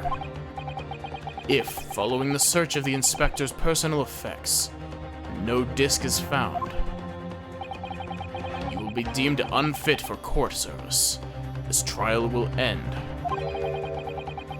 My country's government will formally demand of yours that you are severely reprimanded. That sounds serious. Indeed, to a visiting student to make such defamatory remarks about our country's most senior police force is not something Her Majesty's government will be able to overlook. You're just threatening Bruno because you're scared. The accusation is beyond serious. You must be prepared for grave consequences. It's true. I can't imagine Gregson would have accepted a gentleman's agreement for something so critical. The disc must have physically changed hands, which means the inspector should have it. But somehow, something doesn't feel quite right here. He slipped it onto the other burglar brother, the green burglar brother, didn't he? Very well, counsel, you know the implications, so let me ask you one final time. Yes, my lord. You still persist on formally requesting a search of the inspector's personal effects.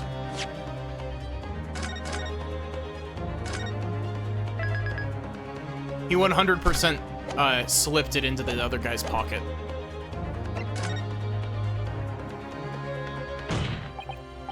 Yes, the defense formally demands the search to be conducted.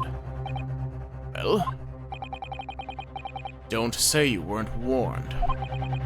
Your typical Nipponese stubbornness may well land you in hot water this time.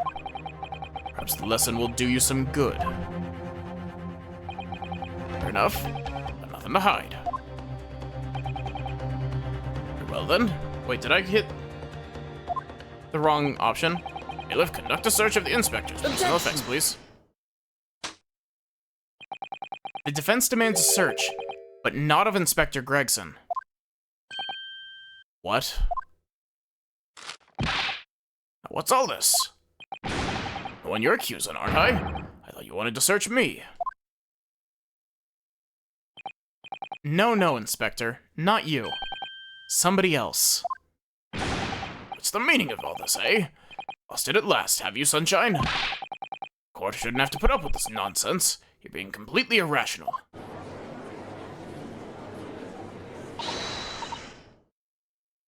Quiet, all of you. Who's this? Be quiet, all of you. Bruno is doing what you all told him to do, and having the courage of his convictions. So you should respect that and listen to what he has to say in good faith. Because that's the British way.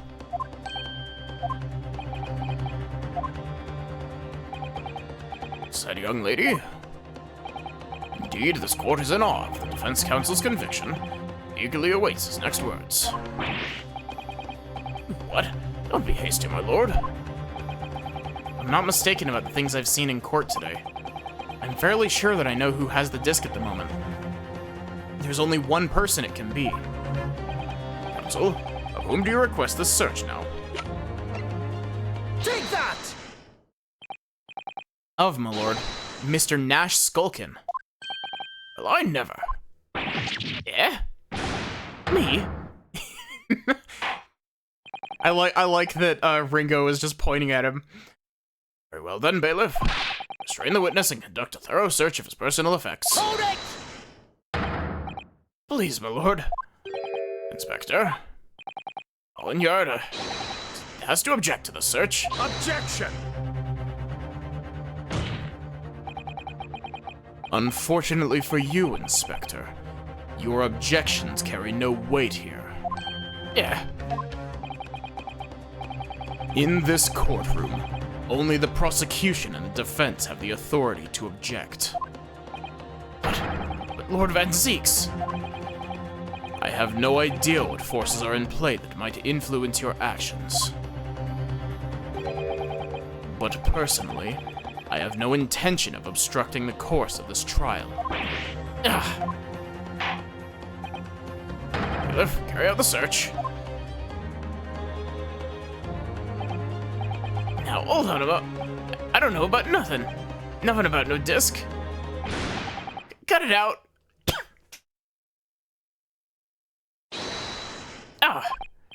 Here, my lord. In the witness's pocket. I found this. Good lord, that's... another music box disc. I don't know nothing about it, nothing.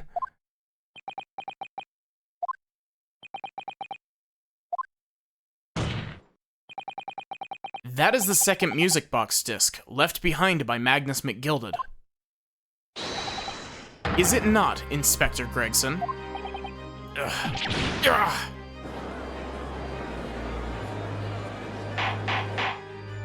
Order, order, order. Mr. Skulkin, what have you to say for yourself? Gordon Bennett, Gordon Flamin' Bennett. I swear I didn't know nothing about that disc. Honest to God. Counsel, would you please explain what exactly is going on here? Alleged deal that was struck between this witness and this detective, no? Without question, my lord.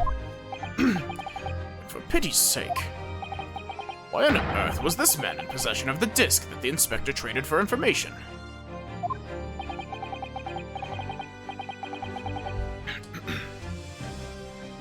Inspector Gregson is a shrewd, calculating man who rarely loses his composure. But on one particular point in this trial, he exhibited some unusual behavior for a brief moment. Don't recall. What unusual behavior? It was, yes, during my cross-examination of Mr. Graydon. Tell me, Mr. Graydon, when you left the pawnbrokery that night, was it by any chance with the second disc in your jacket pocket? I admit to nothing of the sort. While Mr. Graydon answered my questions, the inspector appeared to have grabbed Nash Skulkin by his coat and was shaking him violently. Yeah, he did all. Thought me noggin was gonna fall clean off, I did. I was wishing I'd been born as me brother I was. And what exactly happened to make the detective attack you like that? I ain't got a clue. He just suddenly turned and grabbed me whistle like that and started shaking me. Why the blazes didn't you mention the third gun when you got down to the station? That's what he said. He held it right down my ear hole, he did. My head's still throbbing now. The way the detective behaved then was extremely out of character. But looking back now, it must have been then that he did it. That was the opportunity Inspector Gregson created for himself, in order to hide the disc. Bless my wig, he hid it. You... I'm afraid I failed to comprehend the motive here. The detective had acquired the disc he was after. Why on earth would he then proceed to hide it in another man's pocket? This is a court of law. He could have submitted the item as evidence.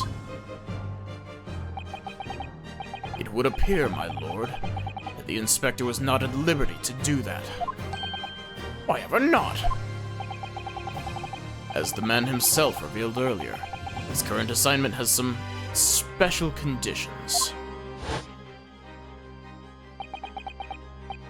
The orders were: cover the medium used to convey the secrets leaked from the ministry. Do it on the QT. Strictly hush-hush. Hush-hush? A top-secret assignment, is it? As far as... As far as we're aware, the information stolen comes from confidential government communications. It would seem that if information were to be revealed in a court as evidence, it would be problematic. Does that sum up the situation, Inspector? Operating under direct orders from the Ministry. Afraid I'm not at liberty to answer that question. So, realizing there was a chance that you may be searched here in court, you took steps to hide the disc you had acquired from the witness. Does this mean? He only pretended to attack Mr. Skulkin in order to get close enough to him, to slip the second disc into his pocket. So it was all a pretense.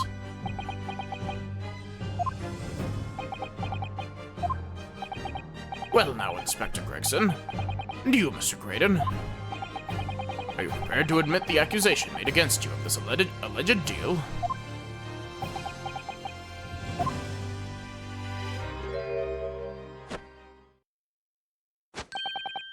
Admit to it. Yours truly. Please. Mr. Graydon, clearly our Eastern visitor has an uncommonly active imagination. However, there's no proof that I passed that disc to the inspector. Objection! But then, how do you explain the reason why you knew about that peephole? I'm under no obligation to explain it, then go straight to jail. End this case already. It's been going for so long. What? Yes, I lied in my testimony. That I admit, so sentence me accordingly. But that is all I'll admit. Murder, leaking government secrets, striking a deal with the detective, All of it is this young Eastern man's fantasy. I have no idea what any of that is about. You... what?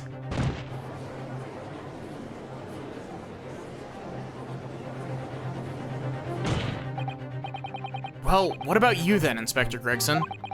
Do you admit to making a deal with Mr. Graydon in order to acquire the disc? Ladies and gents of the jury, the Scotland Yard Inspector, I will declare this and nothing more. I'm acting in the best interest of the country. Whatever I've done, it's been in the name of justice.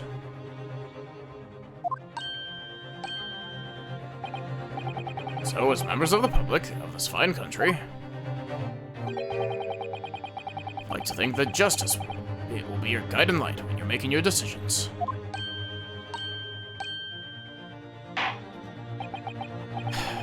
I can't believe that Gregson over here has cashed out all of his good boy points and is going to get 45 pipe bombs in the mail from Iris. And some scathing slander on his name in the next Herlock Sholmes novel.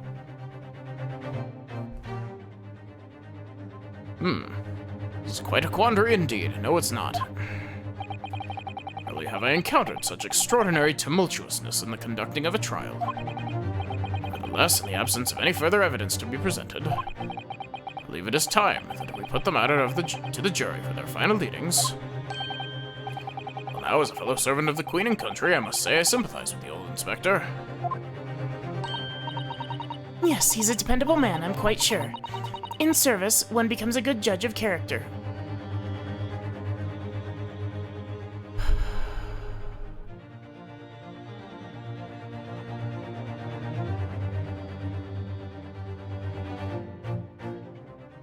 You know, I like your outfit. Go straight to jail. Even crossing your eyes doesn't help when it comes to looking at this case. It's all blurred to me. Well, as a fellow professional, I'd like to put my faith in the detective, really. Graydon is a highly skilled operator. Stop. Currently in presence of idol. Stop. The detective has very much trust in eyes. More than this, I cannot say. I don't believe it. 6 jurors are going to believe Gregson? They declare their decision now. Is Ginny going to be found guilty? If I don't manage to produce some definitive evidence right now, then we're going to lose. How have we gone through like 5 different separate ones of this is the last bit, this is the last bit. I feel like I'm drowning. There's some proof that Graydon killed Mr. Windybank or stole those government secrets. Or some evidence to force Gregson into admitting he struck a deal with the witness.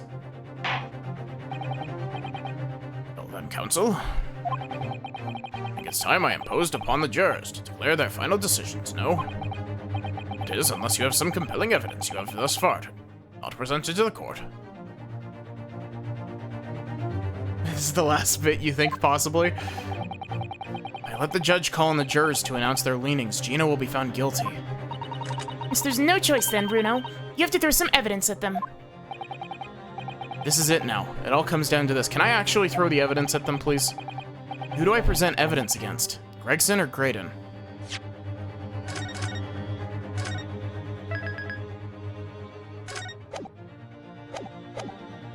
We want to present it to Gregson. Inspector Gregson, there's one final piece of evidence I'd like you to see. What's that then?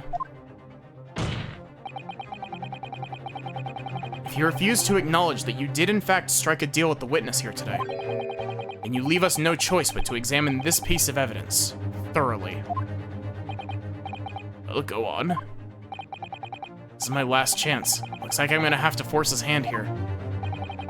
One final piece of evidence to get this detective to admit that it's the deal he clearly struck with Mr. Graydon. We're blackmailing him. What on earth is this, counsel? Irrefutable proof, my lord, of the corrupt dealings that went on between these 2 men. Or perhaps irrefutable proof of the corrupt workings of my learned friend's mind. Really, Counsel? At this stage in the proceedings, I would have expected a more considered argument. Maybe you should consider your arguments better. Defense will be duly penalized. You know, I'm at the point where we have 5 shots in the gun, and I think we should shoot both of these guys. What's more, there's no love lost between them. Clearly it was strictly business. If you think about it, murder and treason are both such serious crimes. Yes, punishable by death. So I don't think old Silky's going to admit to either anytime soon, do you? No, but Gregson, on the other hand, he's just refusing to admit what happened because he's been sworn to secrecy, out of a sense of duty. I wonder, if Gregsy's lips are sealed because he's determined to do his duty, then perhaps to prise them open. You're going to have to be determined enough to do your duty too, Bruno. Of course. He'd do anything to follow his orders, so... Jury has indicated its readiness to declare its final findings. I urge you, consider this as your final deed in this trial, Counsel. Last chance, I'm gonna have to force his hand here. It's the other music, it's the music box, right? I think it's the music box anyway, because... Take that! I like the idea of blackmailing him with the adventures of Herlock Sholmes, though. Is that Mr. McGilded's peculiar music box, Counsel? Yes, with a disc already in place, ready to play. I think perhaps now would be a good time to listen to the sound produced by the music box again. Only this time, with the second disc we've just discovered set in place as well. Goodness, this disc, Counsel? Hold it! No, wait, I can't let you do that. Why not? Because, well, because it's got nothing to do with this case, that's why. Yeah, we'll just leak it here and now. Objection! Not true, Inspector. Yeah. The defense has already proposed that the sounds heard by the court earlier from this music box were part of a Morse code message. We know that Morse code comprises of 2 distinct tones.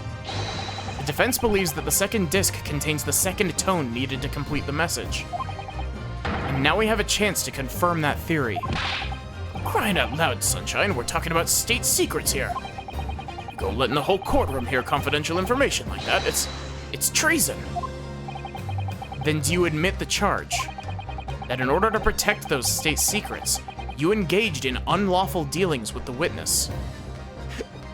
This is also 100% entrapment, by the way. Like, I am 99% sure that this is textbook definition entrapment.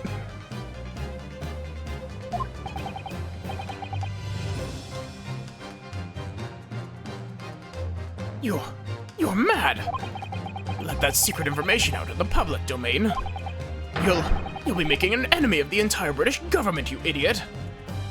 Objection! Let's not forget, Inspector, that you, a Scotland Yard officer, leaked confidential case details to a witness. Also, funny thing, Godot is actually guilty of entrapment, because that's literally what the whole thing with the Rondelite case in Trials and Tribulations is that you solve one case, and Godot, he uses that case to prove your guilt in another case. Let's not forget, Inspector, that you, a Scotland Yard officer, leaked confidential case details to a witness. That you continue to lie to the court. And, all because, by fair means or foul, you're determined to do your duty. Well, by fair means or foul, I'm prepared to do mine. If you dare. I will stop at nothing to protect my client. I don't care who I make an enemy of.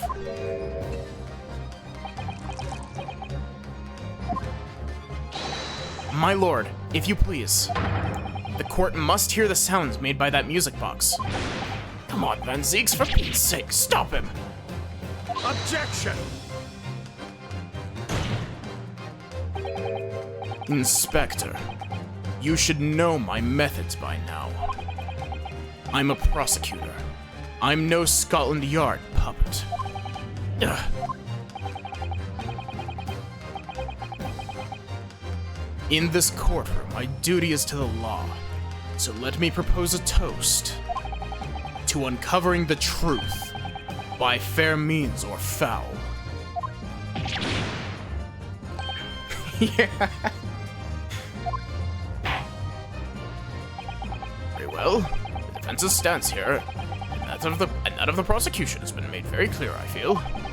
Therefore, in accordance with the defense's request, the court will now listen as this music box is set in operation once more.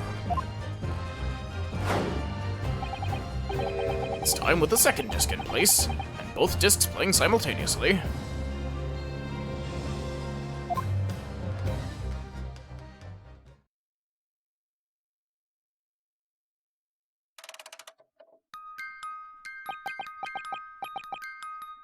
Yep, that's Morse code.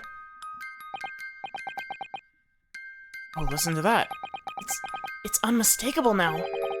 It's Morse code.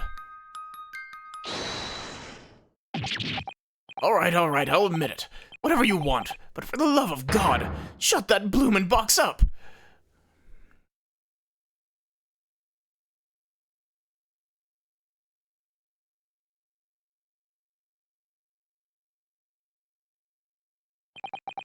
Let me ask you again then, Inspector Gregson. Did you or did you not strike a deal with the witness next to you in the stand, Mr. Ashley Graydon? Specifically, did you furnish the witness with confidential case details in exchange for this music box disc? Sec.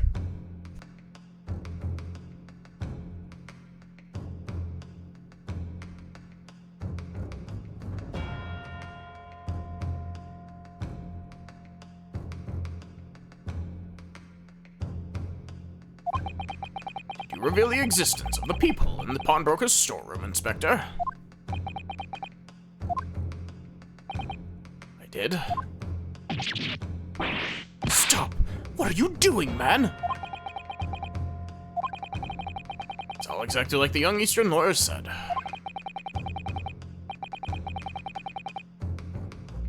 Trial resumed after the recess, and we were stood here in the stand together. That's when he approached me with the deal.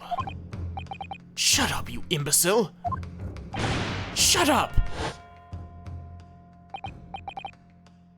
Psst, you there. You're the detective who turned up at the pawnbroker the other day, aren't you?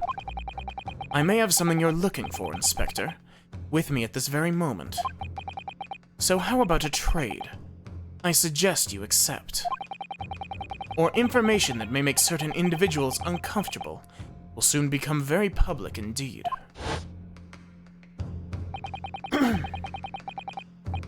Yeah, but you expect them to pronounce the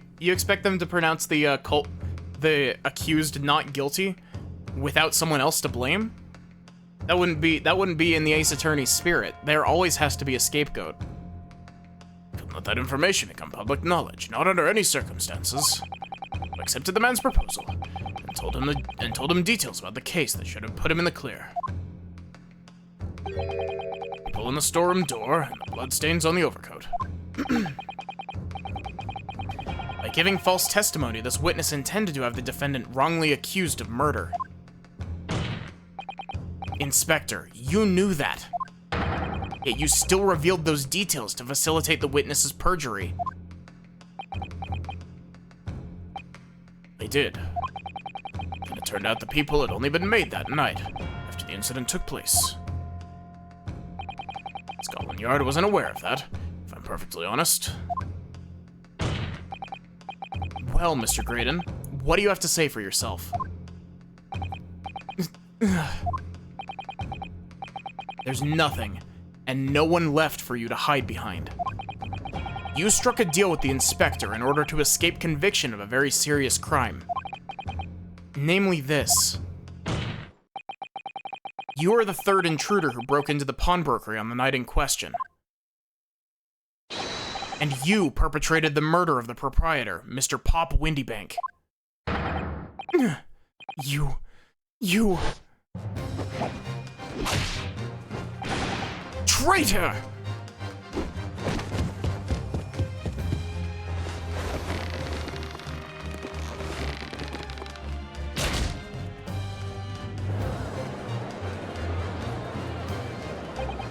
Bailiff! Bailiff! Restrain that man! At once!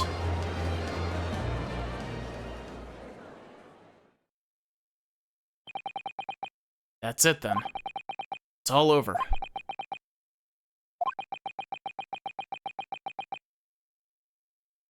I will say, as much as this trial absolutely dragged, like, holy shit, this trial dragged, I will say, that last little bit feels really good. Ryunosuke and Van Zeeks, who both have swords, just stood by, yeah. I despised my life growing up. Those slums are vile places. I was cursed from birth, born into poverty, son of a penniless artisan. My parents did nothing but quarrel all day long. What little money they had was never spent on me.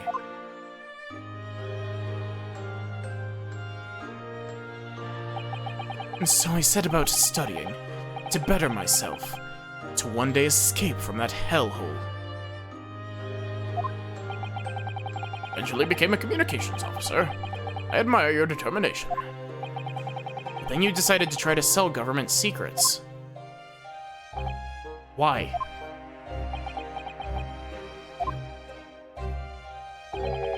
Isn't it obvious?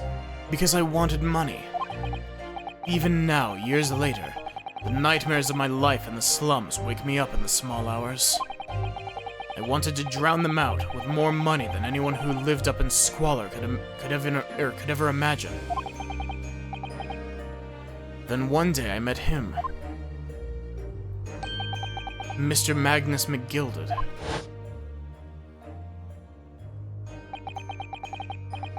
You're a fiend with a queer talent, so you are. I have money to throw your way if you're interested. All you need to do is go along with me with me little plan now.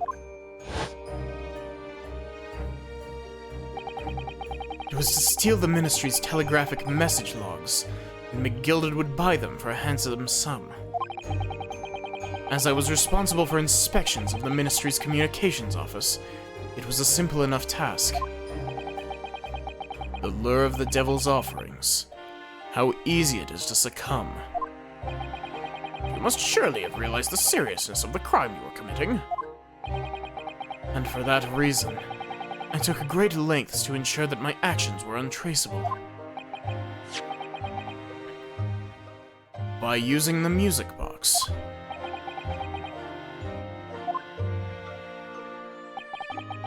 My father was a brickmaker, though my mother divorced him while I was still a child.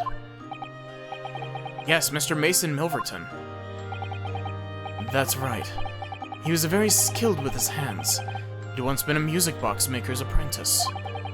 I imagined his skills would be sufficient to create a machine that could generate Morse code. So I sought out my father again, to employ his services. It was the first time I'd seen him since I left the slums 10 years earlier.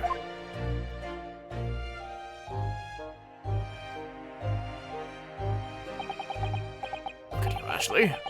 Fine gen you've become, eh? He was a different man to the one in my memory. A thin, frail old man. But poverty had never broken him, never corrupted him like it had me. I was sure he wouldn't help me if I told him the real reason. So I made up a story. I've got some work for you, Father. I need some music box discs made. Music box discs, eh?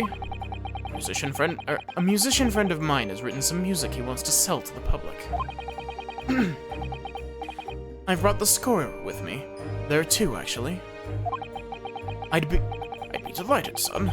It's been 20 years since I did any work like this, though. Fetch my tools, would you? In the loft. That's how I had him make the 2 discs, thereby splitting the information in 2. You were taking considerable precautions indeed. It was to protect myself as much as anything. It meant that I could deal with McGilded in 2 separate transactions. The first involved the 2 discs and the music box for playing them. I exchanged them with McGilded for 10 guineas. And on receipt for the second disc, he'd pay 1,000 guineas. So what happened on the omnibus 2 months ago was the second part of a deal, in exchange of the second disc. Yes. I'd sold the man information that way a number of times already. But it seems he became reluctant to part with his money. Doesn't quite make sense, Mr. Graydon. But why was it that on the omnibus 2 months ago, your father, Mr. Milverton, was the one dealing with McGilded and not yourself? When I received the 1,000 guineas after my first completed dealings with McGilded, I decided to give him 200 to my father for his troubles.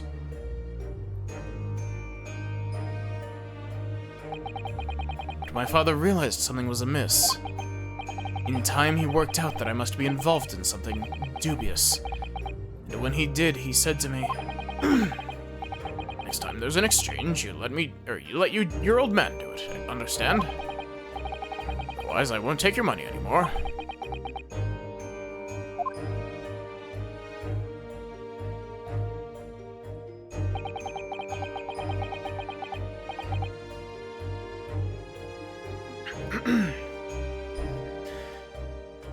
That was my father's way of dealing with it, I suppose. Climb into the omnibus, hand over the second disc, and take the money from McGilded. That's it. He had no idea what was actually on the discs I'd asked him to make. He never knew. Just like I'll never know why everything went so horribly wrong that night. All I know is that the disc was taken from him, and he never returned home.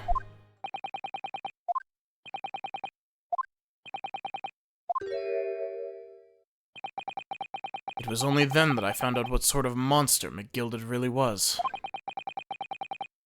So after 10 years of not once uttering it, I swore on my father's name. To exact revenge. Revenge? So you lit the omnibus on fire. As anyone with even the remotest knowledge of the man will no doubt be able to imagine. McGilded brought all his wealth and influence to bear in the most despicable of ways.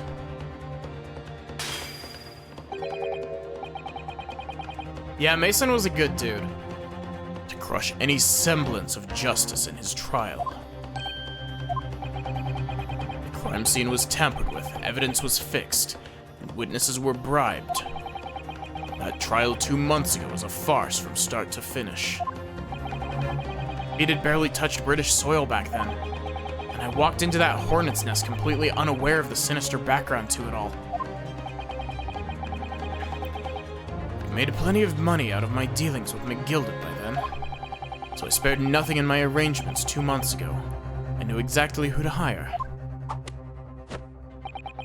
If you're willing to pay the price, there are people in this city willing to do anything you ask.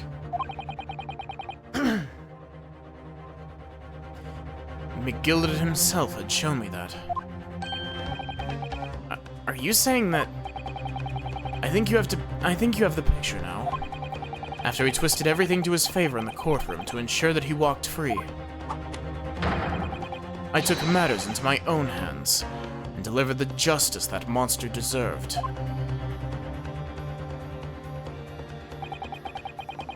That tragic accident following the trial here 2 months ago was planned and executed by yours truly. McGilded's death that day was caused by this man?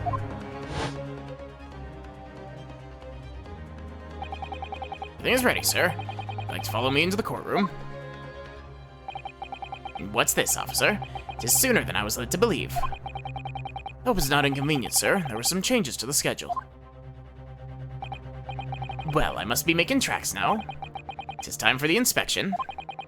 We're going to examine the omnibus again, so I'm told. I asked if I could be present for it myself.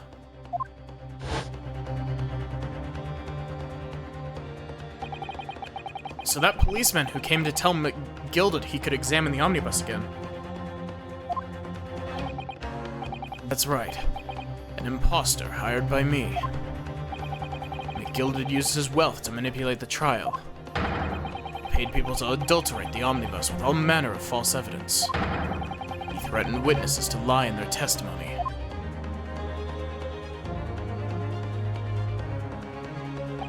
So I gave the man a taste of his own medicine. Once the omnibus was doused in paraffin, one of my sham policemen ushered McGilded inside and sent him on a one-way journey to hell.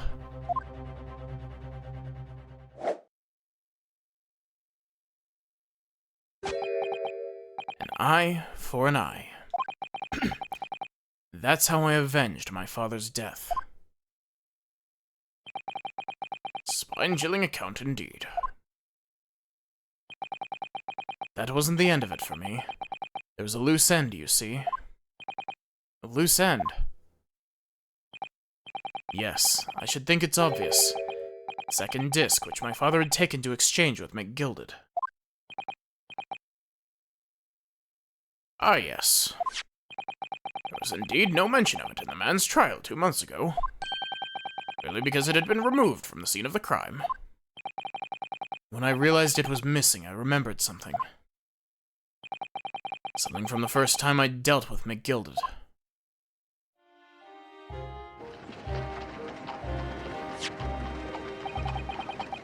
This is the first of the 2 discs.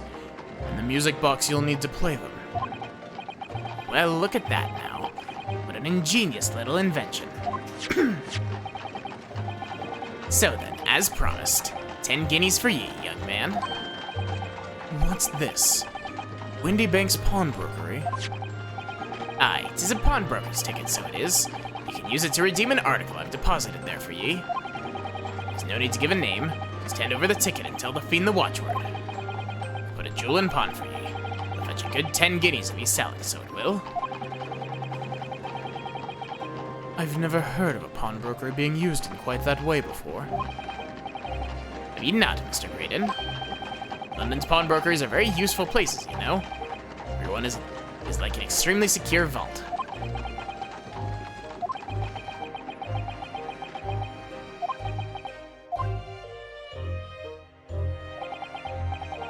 So I knew that if he'd taken steps to hide the disc, it would be in that pawnbrokery somewhere.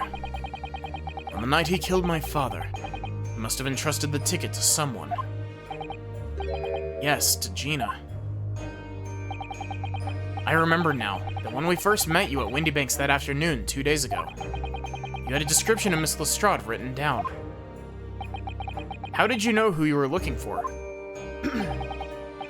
On the trial, that pickpocket's testimony was clearly peculiar. Anyone could see that. I realized immediately that she was another of McGilded's pawns.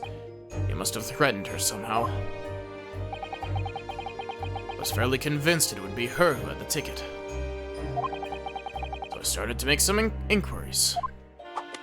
I had strong suspicion the girl who came out of the woodwork on the redemption deadline, or would come out of the woodwork. He was absolutely right.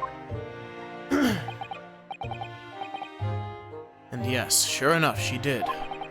All I needed to do was wait until the girl went to Windy Banks to redeem the articles. But unfortunately, she redeemed only McGilded's overcoat, and the one disc that was in its pocket. An all-important music box with the second disc inside was missing. Because it had already been forfeited 2 days earlier.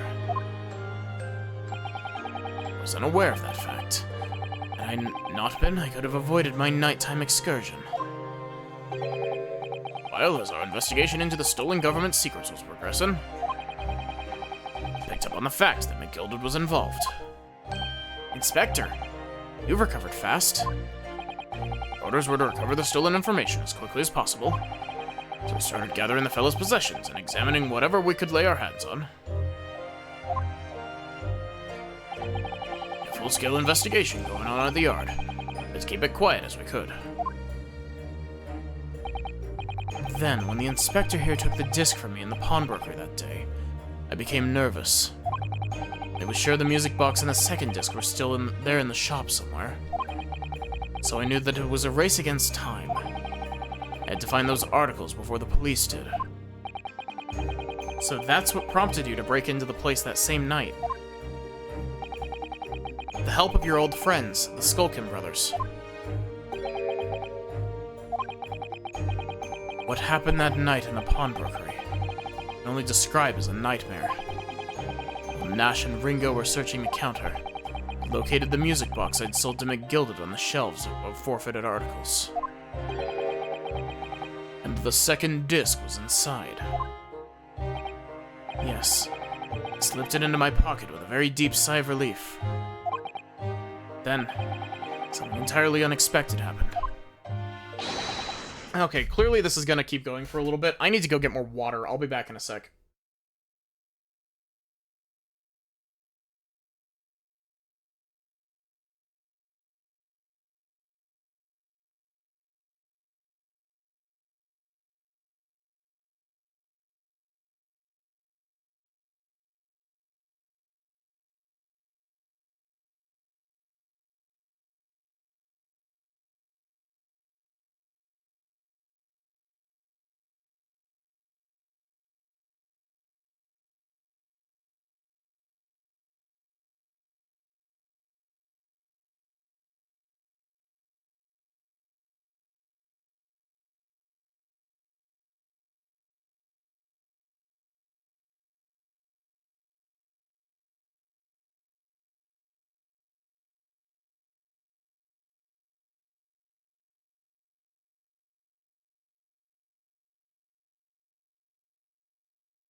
Sorry about that. What are you doing in my shop?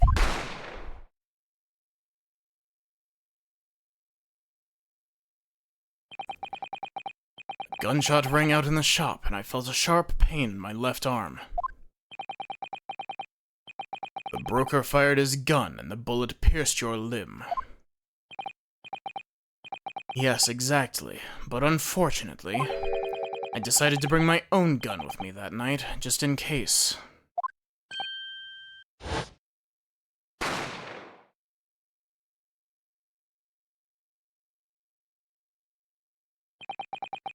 Before I knew what was happening, I'd fired back. The man had already turned to flee. I hadn't intended to fire in his direction, much less kill him. I did not forget to unmute. I'm not going to allow you to gaslight me on this, Nautilus. Oh, the BRB, though.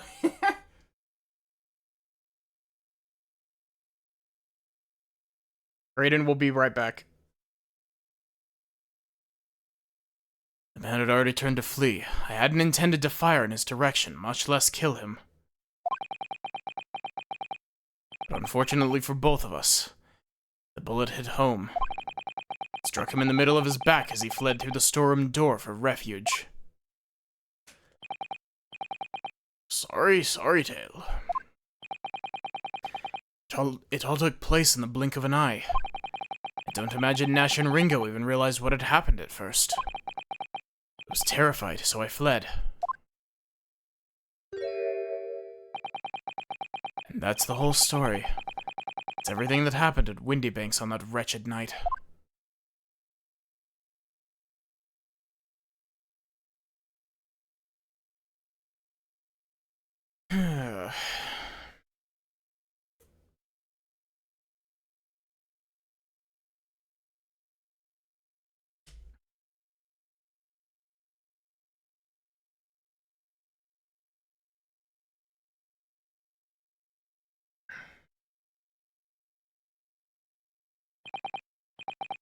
Earlier, called McGilded a monster. A man who used his wealth and influence to distort the facts and escape justice for the crime of murder. What tragic irony. What you have done is exactly the same.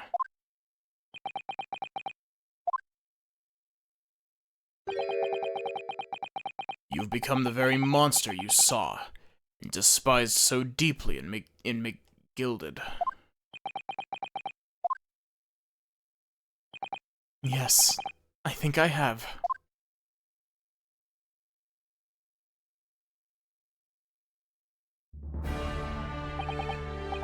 Well, this has been a long and exhausting trial. However, it would seem that at last we've arrived at the truth. Gregson, what of Mr. Ashley Graydon? He's been restrained, my lord. He's being escorted to the yard. He'll be charged with the murder of Mr. Windybank. Stealing the government secrets. Very good. And you, Inspector. Regrettably, you will have to face charges yourself.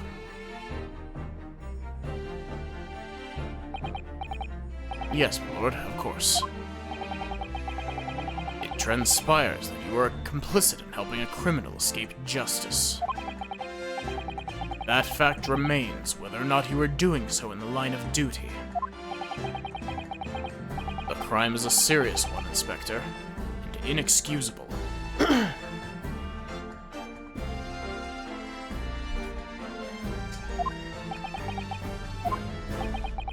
Now, to the defendant, Miss Gina Lestrade. Yeah? It's time for the final adjudication. Is the jury ready, Mr. Foreman? Yes, sir. Garrett Squadron standing by, sir. This is really it now. Last push, the final call, the finishing whistle. My men are ready to deliver their verdict. Thank you, Mr. Foreman. Very well, ladies and gentlemen of the jury.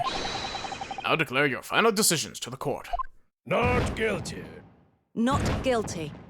Not guilty. Not guilty. Not guilty. Not guilty.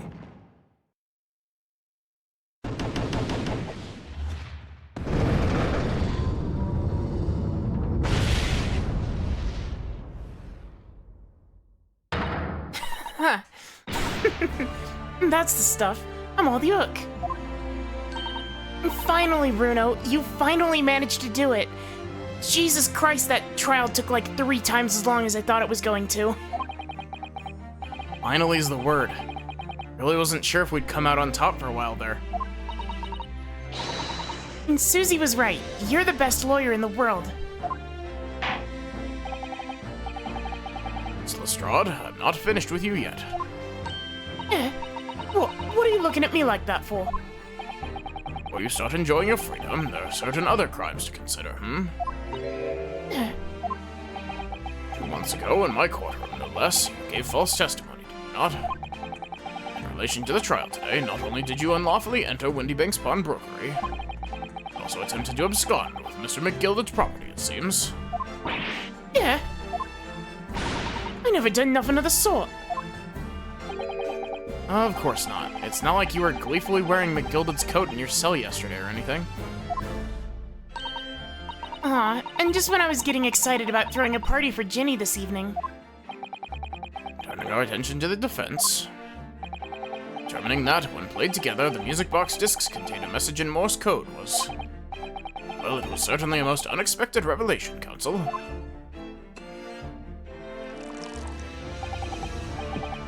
Quite so, my lord. The prosecution was caught entirely off guard. In fact, I think we should applaud my learned friend's courage here today. I propose a toast to demanding that government secrets be disseminated before the entire courtroom.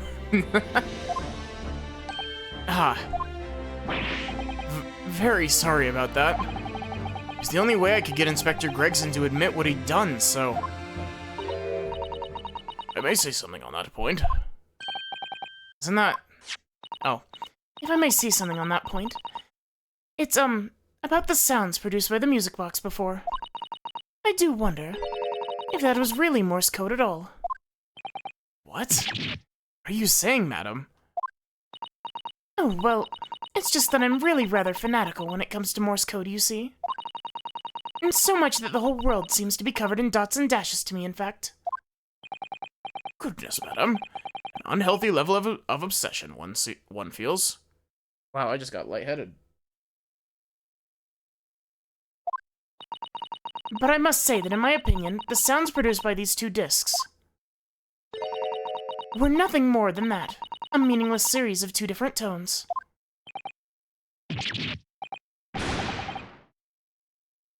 What? Can that really be? It wasn't Morse code after all. My lord, the defense would like to listen to the music box again. Are you off your nut? How many times do I have to tell you? Those discs contain minstrel secrets, Sunshine. This courtroom is not an appropriate forum to discuss the nature of the government communications. We know McGilded conspired to trade national secrets with our enemies. Secrets acquired from Mr. Graydon. Yeah, they just put the discs in the wrong slot. That would be pretty funny. Now that the man has admitted to his crimes, we have no need to pursue the matter further.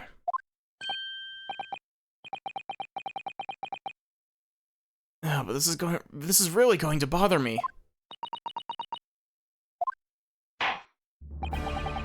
Miss Lestrade?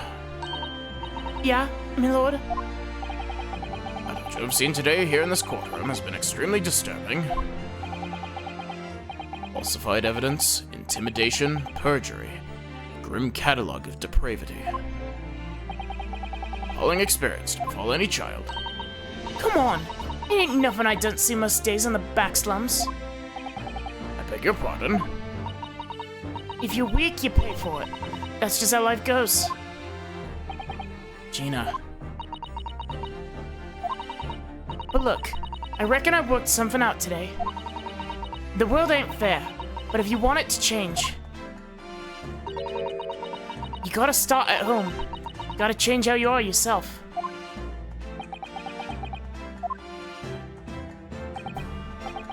Well, that's a very laudable lesson, I would say. I eagerly look forward to the born-again Miss Lestrade never gracing my courtroom with her presence again. She's probably going to be the defendant in, like, the first or second trial of the next game.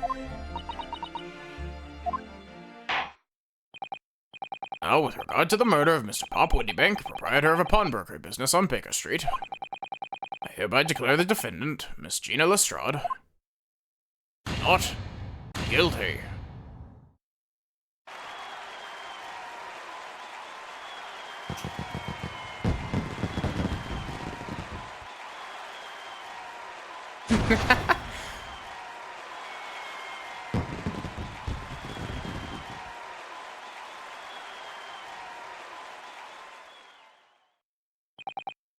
is all. Court is adjourned.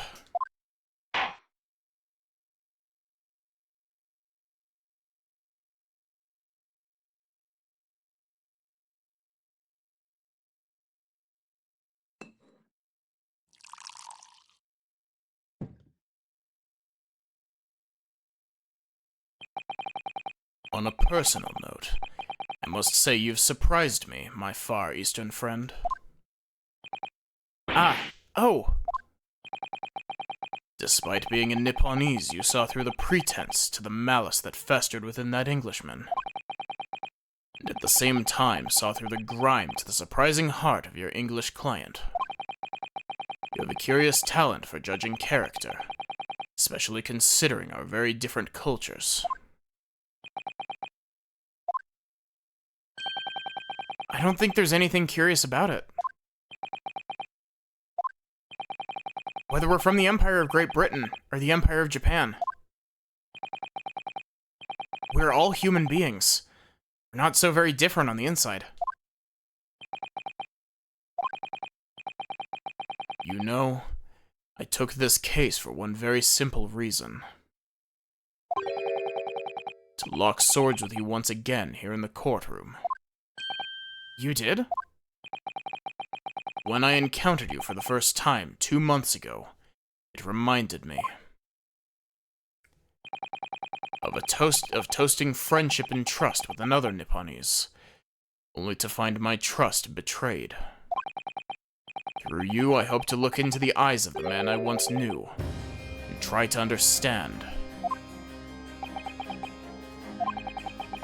You mentioned something similar earlier today, about total betrayal at the hands of the Japanese.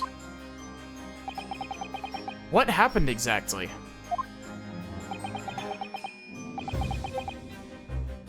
Well, you may ask. And one day, when the time comes, you will learn the answer, whether you like it or not. Alright, then I'll wait for that day, if I must.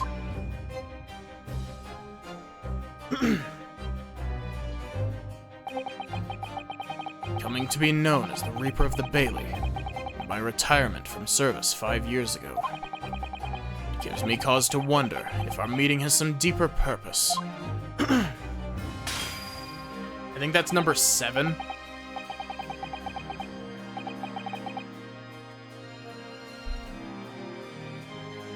So farewell, my learned Nipponese fellow. Until we meet again.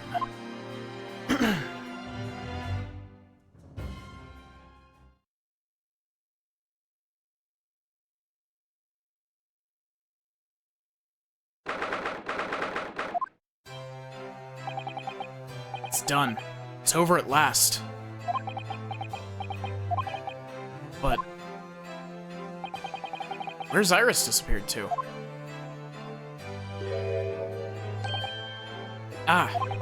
Congratulations, Gina. I knew it all along. I knew that you were innocent. Well, you did what you said, Mr. Nara-Odo. You believed in me, right up until the end. You're as odd as your name. What's odd about it? I told you I had faith in you, didn't I?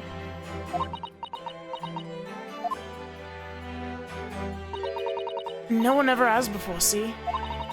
Kept a promise, I mean, properly. It's awful. I figured something out today. All my life, growing up in the slums, I never trusted no one. But that's just because I've been scared of being stabbed in the back. I mean, the more you trust someone, the more it hurts when they let you down. Yes. I think I can understand that. After all, I had a taste of it in that trial 2 months ago. I chose to trust someone and paid for it. That betrayal left a big scar.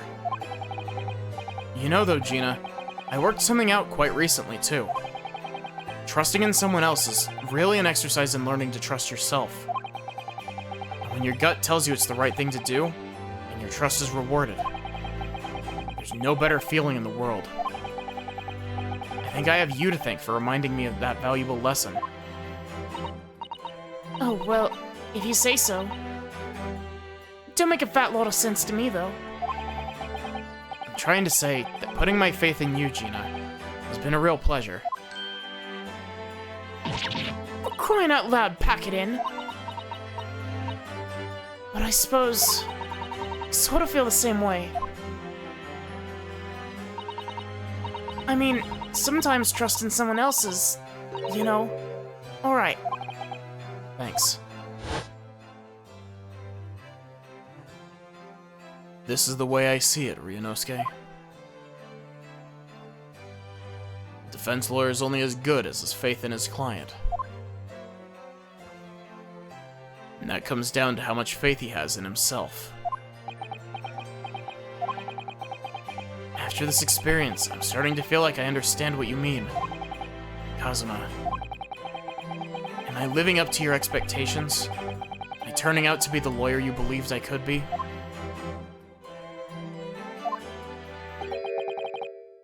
Pardon the interruption. Who's this? Oh, pardon the interruption. But what the deuce does a man have to do to be notified around, or noticed around here, my dear fellow? That voice. It's too late for that voice now, Mr. Naruhodo. I've been standing here patiently in the corner of the room for an eternity. Aha! Yes, it was me all along. I would have said when you finally noticed me. But you people with your incessant babbling... Mr. Sholmes. Haha! Yes, it was me all along, you see?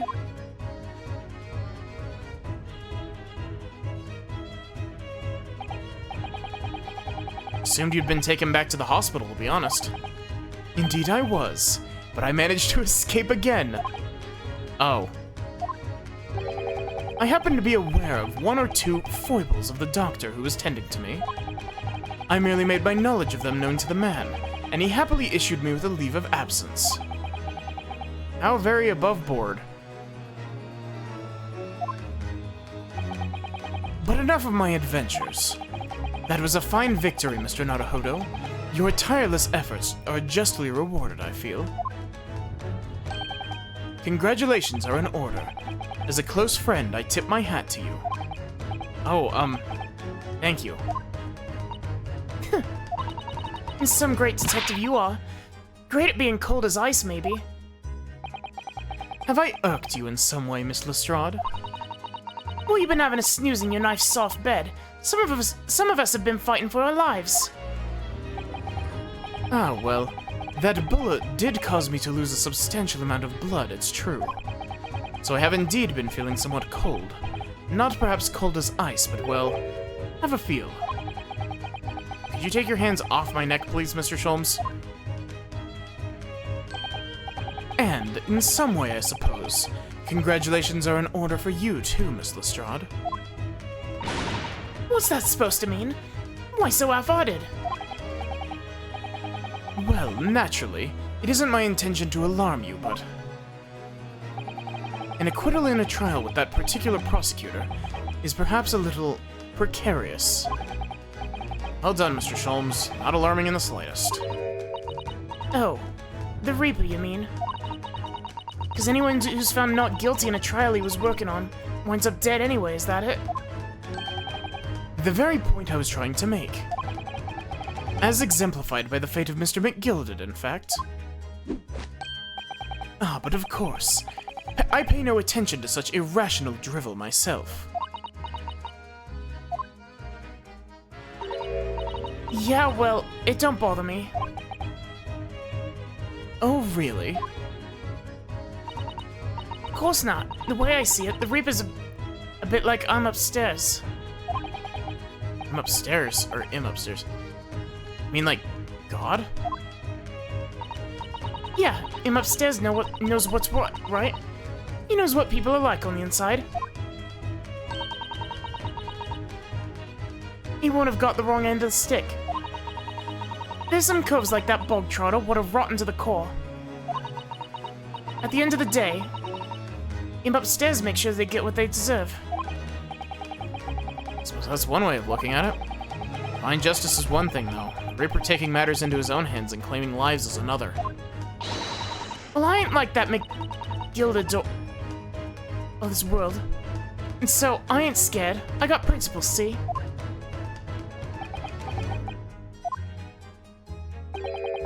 A trait in you which is to be admired, Mr. Lestrade. Oi, just give it a rest, alright? As I was saying, congratulations. Our congratulations are in order. The news of your acquittal was very welcome news to me indeed. Let me express my heartfelt congratulations, Gina.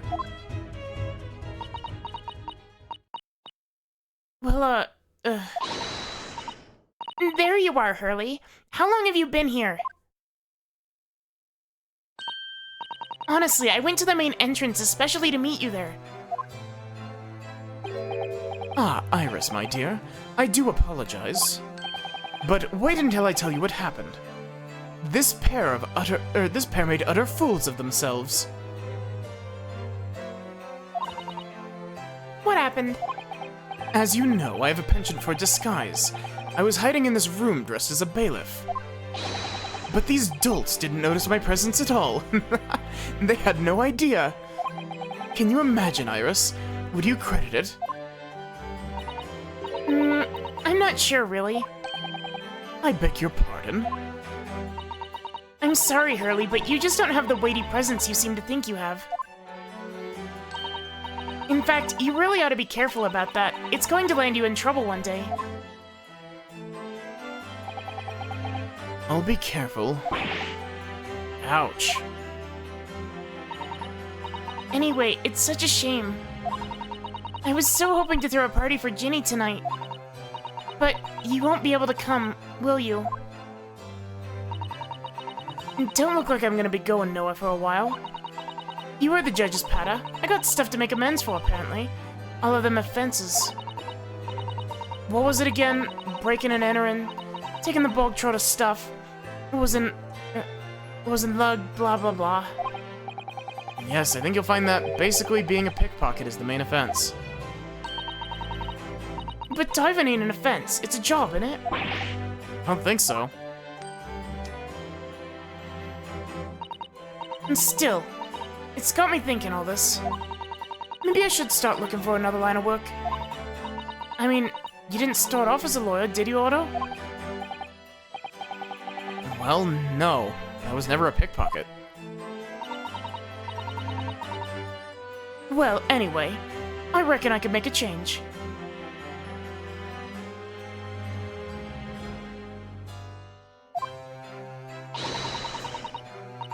I'm gonna do something for all them lot like me from the slums. Something that makes a difference for them. Technically, he was a lawyer from the start. No, I thought that he was a student at Yuma University in the arts department. Because I thought it was supposed to be like a parallel between him and Phoenix, because Phoenix was also an arts student. That's a wonderful idea, Ginny, and I'm sure you can do it.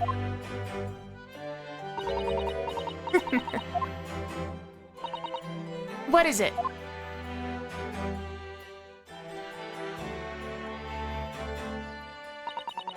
Nothing. Miss Gina Lestrade. Miss Gina Lestrade, the prison carriage has arrived, ma'am. Come with me to the rear gate at once. Right. Well, looks like I'm off then.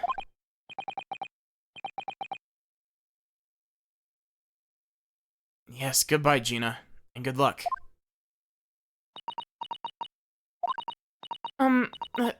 Odo. Yes?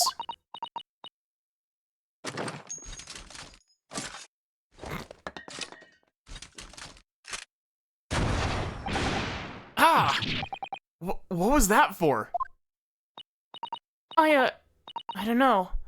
I mean, I don't know what to say, so... Ah, indeed. Perhaps the situation calls for a phrase hitherto missing from your vocabulary, Miss Lestrade. Eh? On occasions such as this, I would recommend a simple thank you. Oh. Oh yes, it's good advice, Ginny.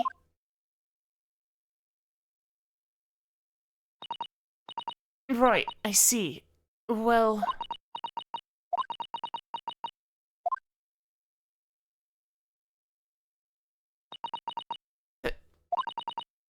Thanks, Odo.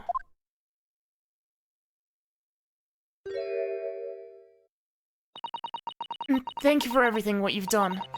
For believing in me. Not at all. In fact, that should be my line. Thank you, Gina.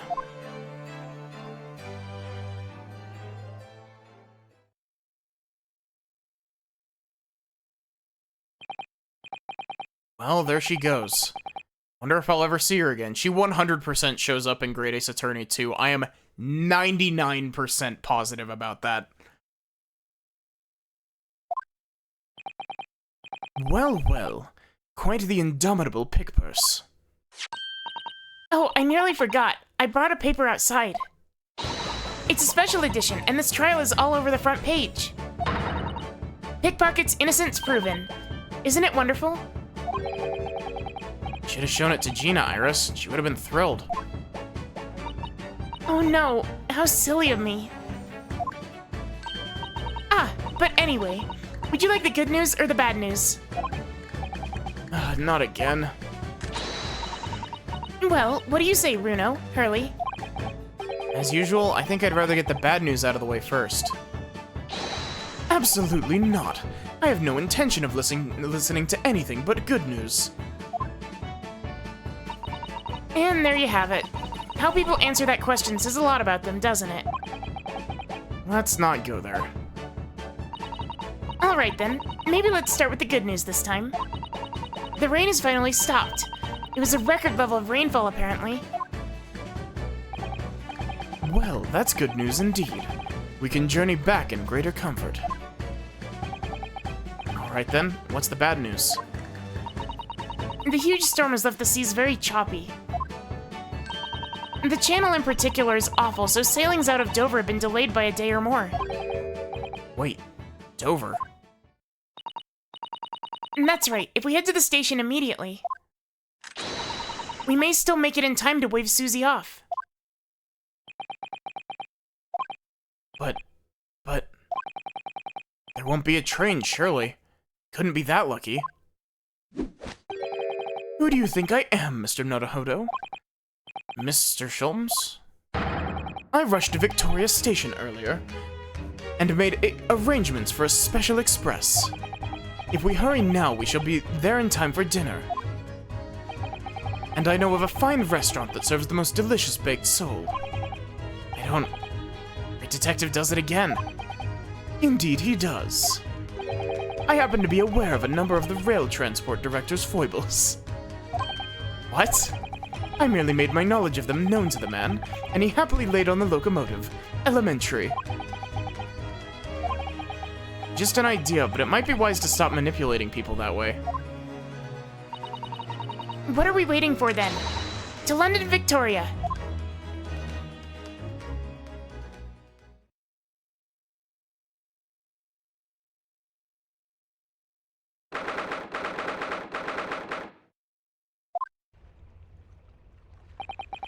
That took somewhat longer than I had anticipated.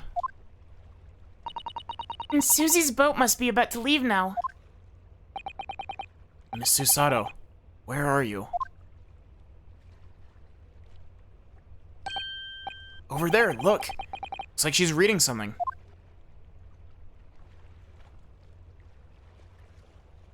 Hold it! Miss Susato, wait! What are you doing?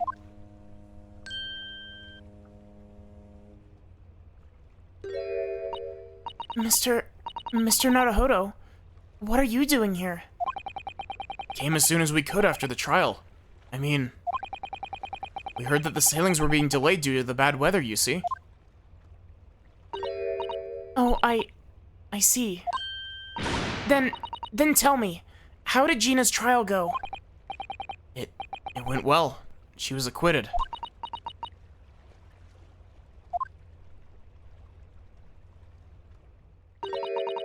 That's wonderful. Really wonderful news.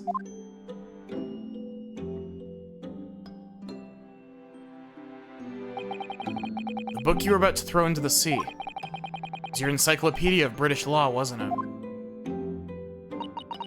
Oh dear, I was hoping you hadn't seen that. I'm not worthy of practicing law in any way now. So I was saying my final farewell. You were saying goodbye to law. You, Susato-san? Would I be correct in assuming it's because of the people, Miss Susato? I deliberately altered the scene of a crime, and then I tried to hide the fact. What I did is utterly unforgivable. And that reminds me. How did you even come to have this, Susie? On the evening of the incident, Mr. Sholmes had invited Gina to dinner, you remember? Oh yes, we had a wonderful time. Well, Gina gave us all a little introductory lesson, didn't she? To the art of lockpicking, I mean. Or pickpocketing. Oh, that was so much fun! I stole Runa's armband! Yes, please don't do that again, Iris. That band is very important to me. Well, if it's so important, you should pay more attention to it. You didn't notice for ages. On a whim, I thought it would be fun to see if I could take the cat flappomat, so I put it up my sleeve. Really? And then I rather forgot about it, until I found myself in Mr. Windybank's shop with it later that night. I see. And then...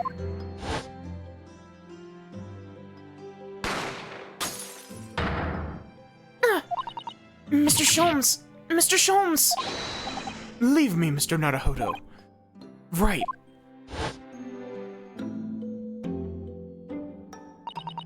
After Mr. Naruhodo had left the shop, I started to think. That door started to play on my mind. Storeroom door, you mean?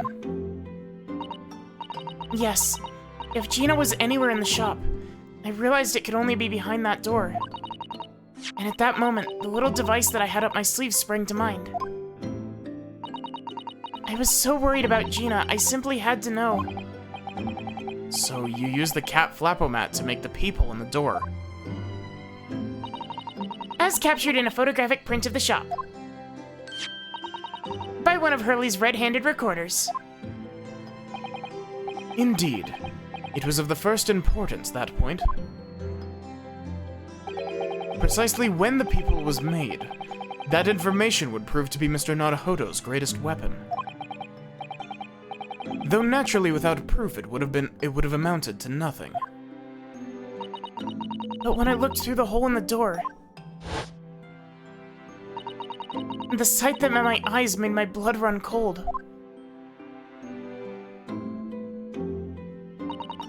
And thoughts started to run through my mind. I remembered that trial 2 months earlier.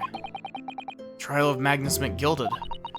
I thought about how he had manipulated the evidence and arranged false testimony to secure his freedom. It made the British justice system feel very dark and sinister to me. And then a terrible thought occurred to me. What if some wicked criminal was planning to do the same thing now?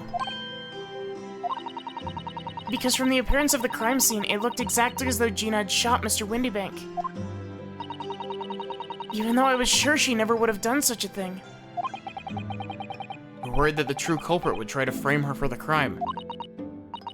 That's right. But then I realized it would be very difficult for anyone to give false testimony in this case. What do you mean? Well, the crime appeared to have happened behind the door of a locked room. And for someone to claim falsely to have witnessed it, there would have to be a way to see beyond the door. Ah. For which, a people would be the very thing. Only the people I had made wasn't actually there until after the crime had been committed, of course. And the criminal would know that, so it wouldn't make any difference. But the possibility of a rather ingenious trap was there, was it not? A trap? Is that why she did it? And so, Is that what you kept a secret, Susie? You never mentioned that you made the peephole to anyone, not even to the police. I know, and I knew at the time what I was doing was wrong. A criminal offense, even. That's why I decided to confide in Mr. Sholmes. If Mr. Naruhodo was completely backed into a corner, with no other possible means of escape, the truth about the people could save him. That was my plan. She really does think of everything. But then, why didn't you just tell me everything before the trial began? My dear fellow, you're not thinking straight. If she had done that, it would have rendered you complicit in the whole escapade. Ah.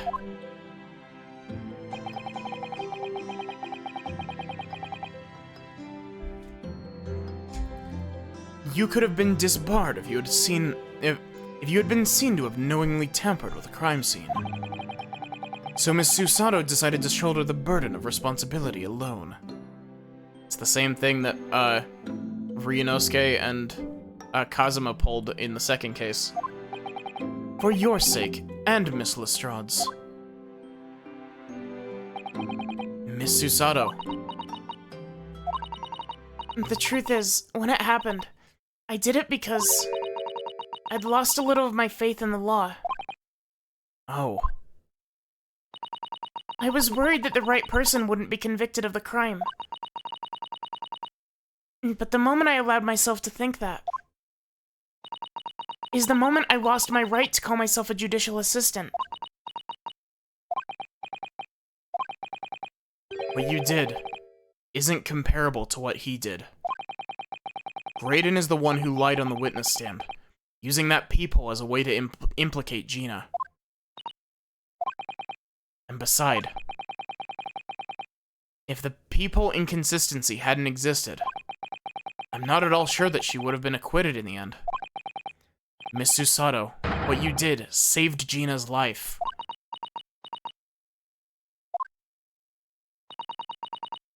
But with your kind words, Mr. Naruhodo, you've saved me too, from my regrets.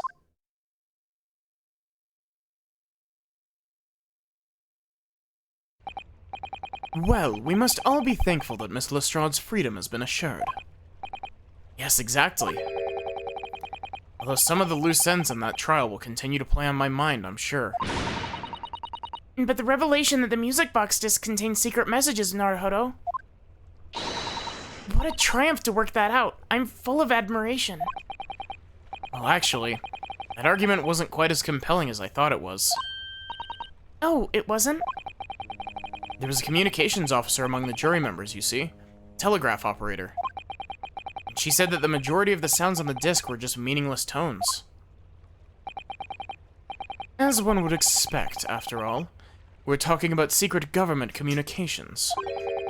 No doubt they were written in a cipher to avoid being readily understood, should they have been intercepted. In cipher? I see.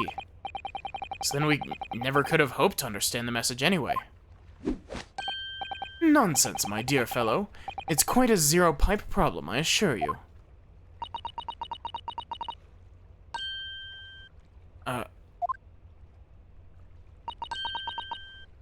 So... Oh, wait, Asogi? What? What? Well, that can't be a real word, can it? How funny. Wait, Iris, what did you just say? Oh, I just said asogi. Does that word mean something to you? Mean something? Asogi was the name of my best friend. What? But how? How do you know the name, Iris? I wrote it down during the trial before, when the message was playing on the music box. Transcribed it on the fly? She really is a genius. I thought the message probably wouldn't be written out in plain Morse code, so I tried various ways to interpret it. But whatever I tried, the words just didn't seem to make any sense. And that is, in English at least. Oh. It suddenly occurred to me, you see. And there's more than one Morse code, not just the English variety. various countries around the world have altered and added to Morse code to use it in their own languages. I don't believe it. Are you saying... That's right. I've only actually seen a chart of Japanese Morse code once before. But I think it's based on the Iroha pentagram, isn't it? You mean to say that in Japanese Morse code, the message says asogi? Yes, I think so. I'm sorry, but I don't remember all of the Japanese Morse code. Iris, would you let me see that? Susato, do you know it? Do you know Japanese Morse code? Yes, I spent some time studying it. Because I'm quite sure Morse code will become ever more important for international communications. Then might I recommend, my dear madame, that you focus your efforts on the English version? Be that as it may, Iris, show me the message, please. Of course.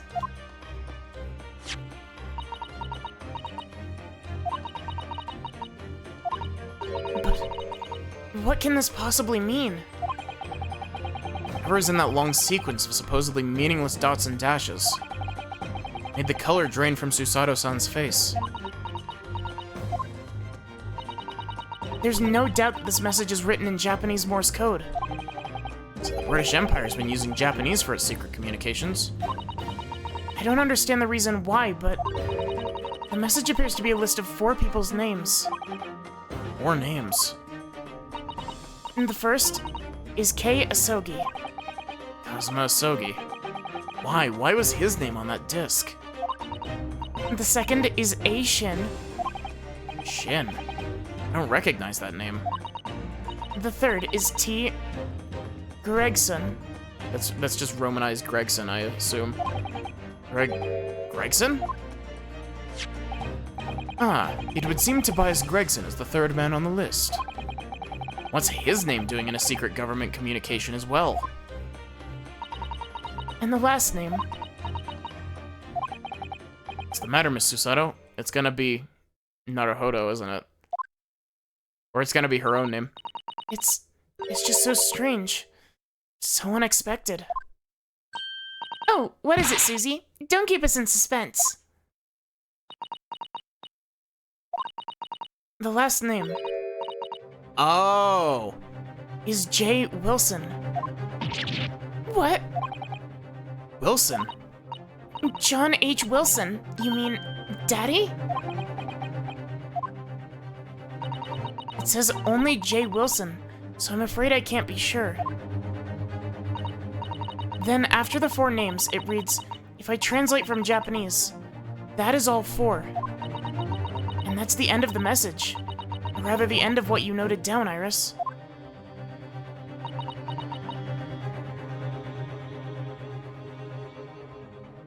So... Huh. Kazuma and Wilson are both dead. We don't know the third person. And Gregson is alive. Just can't believe it. Who would ever have thought? Those discs contain Japanese Morse code. Not to mention a strange list of some disturbingly familiar names. It would appear this particular message is a communication of some kind between Great Britain and the Empire of Japan. And so, Daddy could be in Japan then, where Susie and Bruno come from. Oh, well... no, it's not very likely, really, is it? I mean, there are thousands of people with the surname Wilson, and there must be lots of J's among them. Professor John H. Wilson, visiting professor of medicine at the Imperial Yume University. We can't tell Iris about that now. We just can't. This is so strange. Somehow in solving the case of Mr. Windybank's murder today, I feel like I've rolled back a boulder at the mouth of a very dark cave. I do wonder if perhaps it's a dark cave that we shouldn't go wandering inside.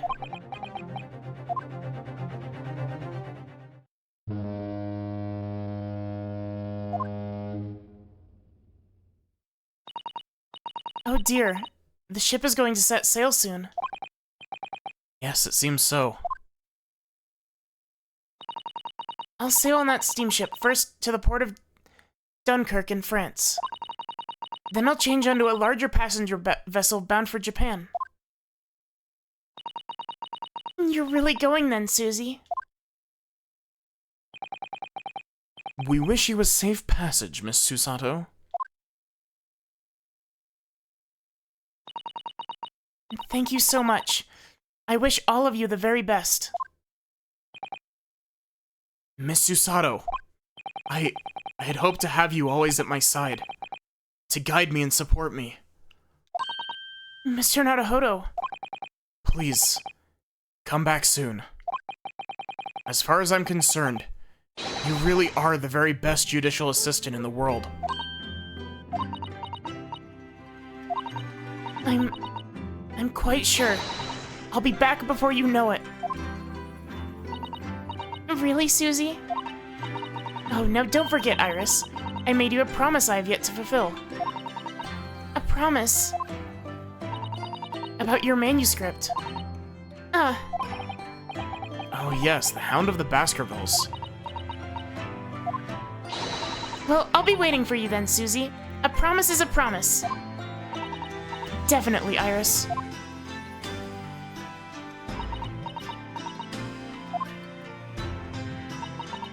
Mr. Naruhodo. Yes? Do you remember the first time we met? Yes, of course. On the SS Bureau when I was dragged out from that wardrobe. Still half asleep. That's incorrect. The first time that you met was during the first trial. No, they have not cracked the news to Iris. If I remember rightly, you threw me halfway across the cabin with a Susato takedown. You know very well what I'm talking about after that. It's strange, being thrown together as we were in that case.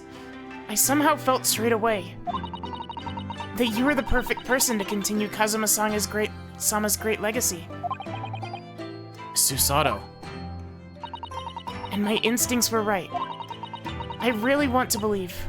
No, I'm sure that... I'll be back soon. Farewell until then.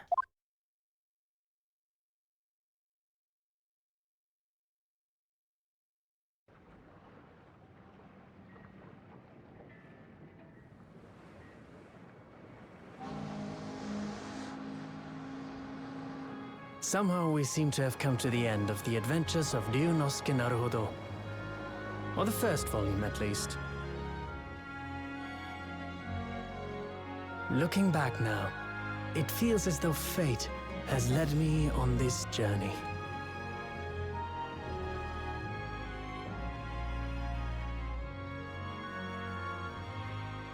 Fate led me to becoming a lawyer, to traveling halfway around the world, to meeting the great detective. I'm sure there'll be trials and tribulations ahead. Of course there will. But whatever happens, I know I'll be able to turn my fortunes around.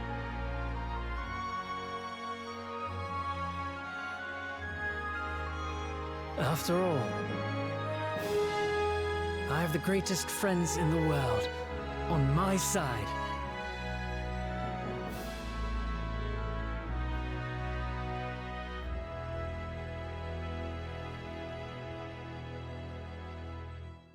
I didn't want to interrupt the moment, but 100%, Nautilus, that is the exact same thing that ran through my brain.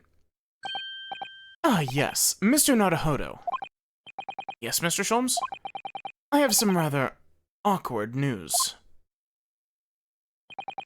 The railway company has decided to sue over the special express train, apparently. Huh? It caused such a commotion on the line. All the other trains had to wait at stations.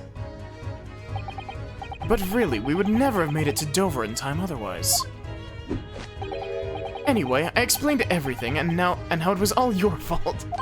Huh? I believe a formal complaint should be delivered to your office tomorrow. But not to worry, my dear fellow. According to Miss Susato... You love defending yourself in court. Huh? It's alright, I'm perfectly happy to testify. He really didn't look like the sort of man who'd do something so outrageous. See?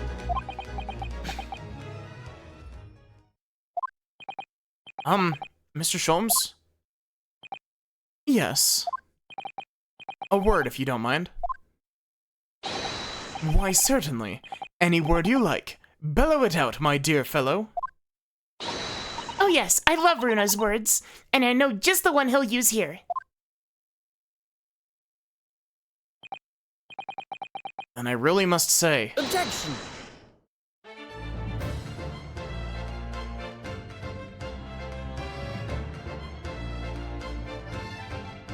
Gosh. I really like this game. That last case feels like it needs a decent chunk of fat trimmed off of it, because, like, oh my lord. In the following weeks, hundreds of music boxes arrived at Baker Street from all over Europe. Something was afoot, though it transpired I had ordered them all myself. So I advertised for them for sale with used by Mr. Sholmes to solve an important case. And the money I've earned, consulting detective work pays a pittance by comparison.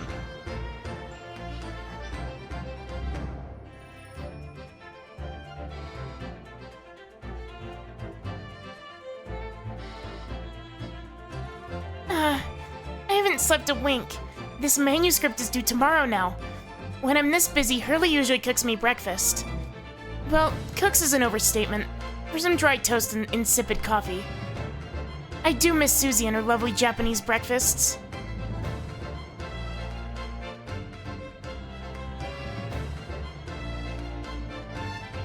It was actually Mr. Sholmes' fight, not mine. Witness, your testimony is riddled with contradictions. Exactly. Rarely do rare kobold coins hide under rare stakes themselves. Well, I don't know, sir. Whose father is an innocent man. Are you calling my son a liar? Mrs. Courtroom is no place for your petty arguments. Yeah, the music in this game is fantastic. Having delivered the Russian dancer to shore in Shanghai, I'd laid low on the steamship for a while. But last night, I apprehended an extremely suspicious Japanese national on board. I've done nothing wrong! All I did was give Wagahai's offspring refuge in my pocket. A man brings some kittens on board and suddenly he's a hardened criminal. It's not fair!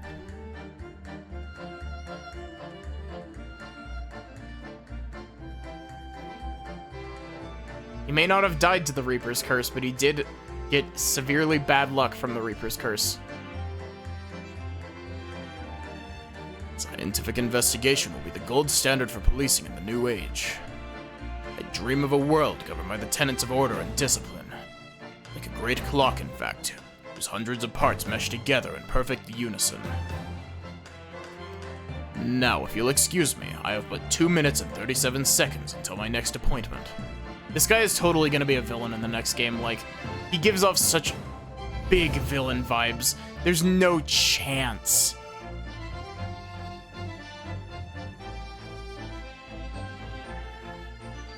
Latest Rants magazine is out, and I'm in it again. Where I say that one line she wrote now, I get a standing ovation. Want to hear it? Huh. Not bad, I suppose, for an amateur.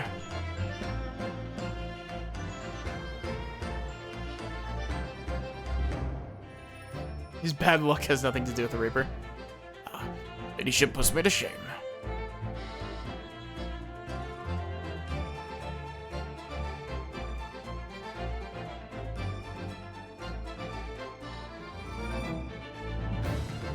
Yeah, like, Visiting the old girl on a daily basis, of course. Joni, my old jailbird. I say, battling with those belly stairs every day has done wonders for the dicky peg. Managing rather well with the housework, too. Got this maid business taped up, I'd say. Hope the gossiping neighbors don't realize the man of the house is his own maid. he did put on the maid dress. Yeah, like, Strongheart gives off huge villain vibes, but he also has very little screen time in this game. And I haven't played the Great Ace Attorney 2, so I have no clue what's going on there. My Rolly's back on the beat again, all thanks to the Reaper. Nothing I enjoy more these days than hunting out on small change from the gutter. With a better Bobby now, looking out for all Londoners. Dropped Happinies and my lovely wife. Oh, Pat. Oh, Rolly. I'm still going to mail Ryunosuke Naruhodo a pipe bomb at precisely 3:45 p.m. That I promise you.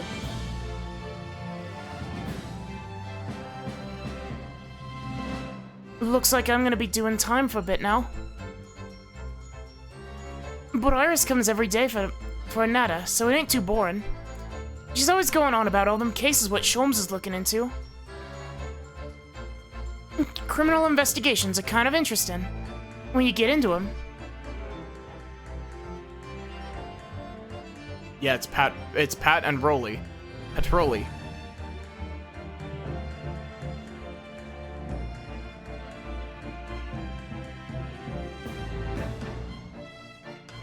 Yes, I renounced my upbringing and chose a life of sophisticated crime. To regrets, please. Give over, bruv. That ain't the Ash we used to know. Got time in here to plan a comeback at Milverton and Skulkin's milk run, right? The Three Musket what's it? Milking the neighborhood for all it's worth.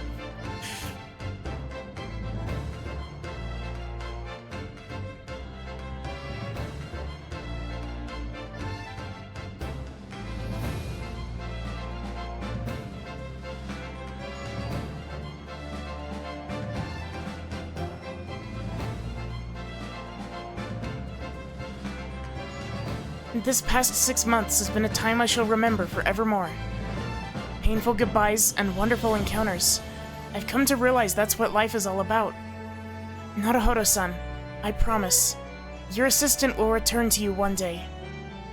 But for now, I leave you with many memories and a heartfelt wish that life will treat you well.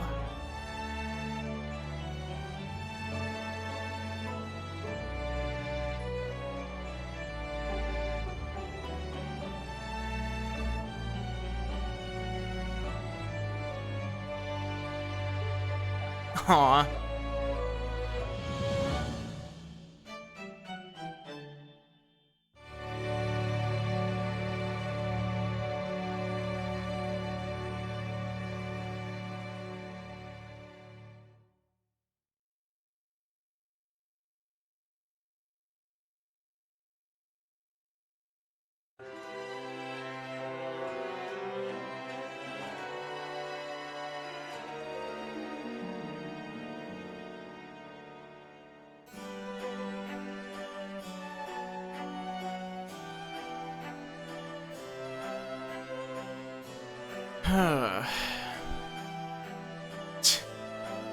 Casually running stream a full hour and a half long.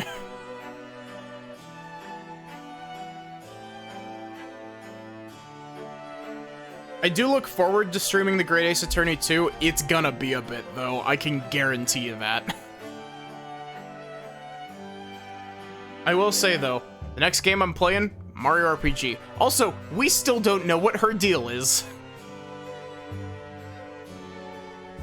Maybe she'll show up in the second game and be important or something there.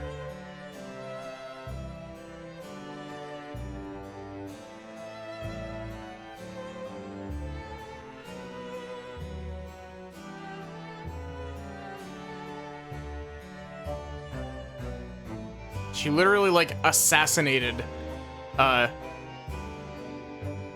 John H. Wilson. And we don't know her motive behind it at all.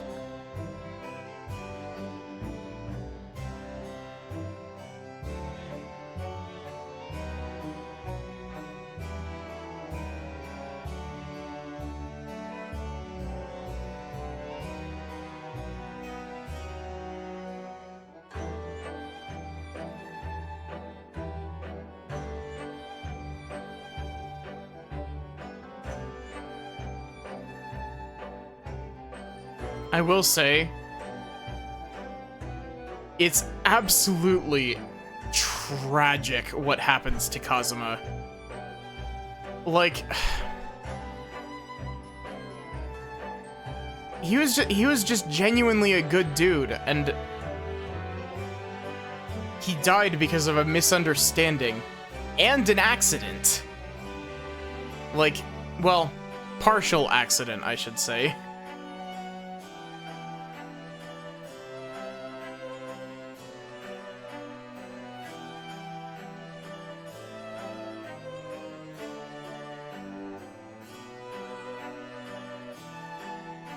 Just, I don't know. I feel like Kazuma got done so dirty.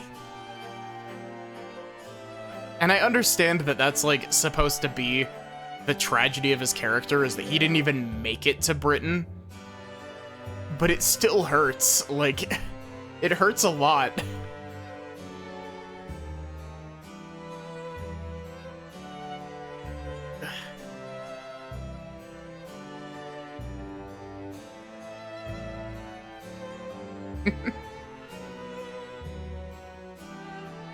Do you think that you can define what happened to Asogi as fridging? You think that counts as fridging? Because he died specifically for Naruhodo's character development. Also, can I just say, I absolutely love Patty's dress. I love the patchwork aesthetic of it.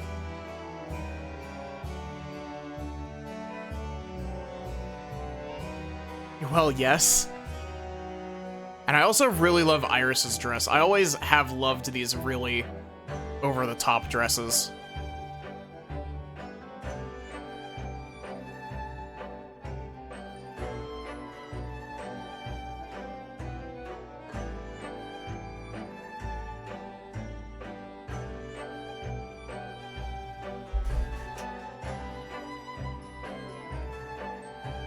But anyway, I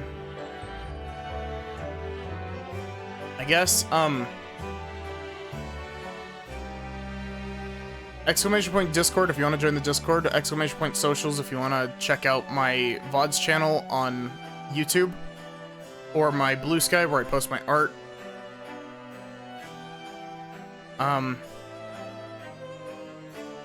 Otherwise, I guess we're gonna find someone to raid. Why that shot of Van Zeke specifically? You know why. You know why they used the part of the boot slam.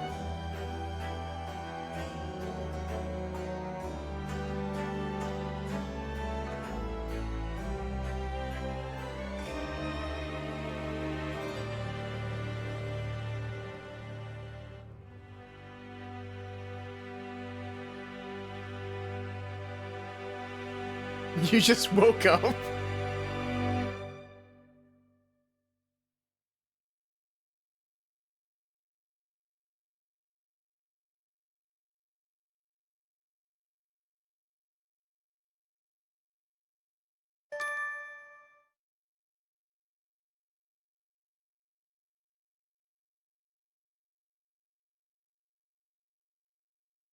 I can't, like, every single time I see Kazuma, it makes me sad because he got done so dirty.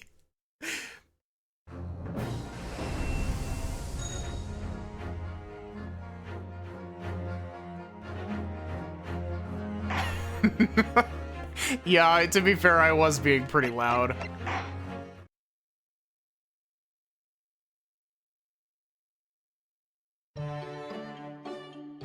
So, apparently, I don't know if these are...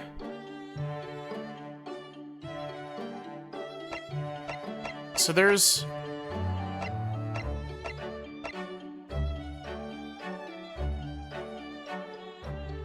There's these, and I'll probably do these eventually, but...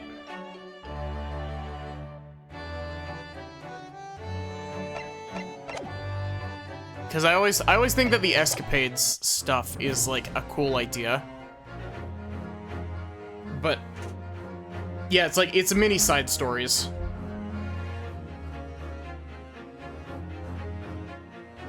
Give me just a sec to readjust my mic, and we'll find someone to raid.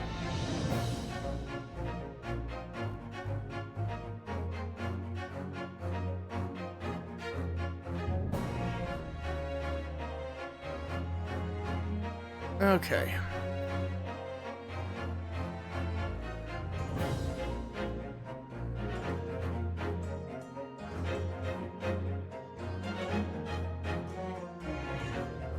I've seen reuse alt costumes because I looked through the special contents menu.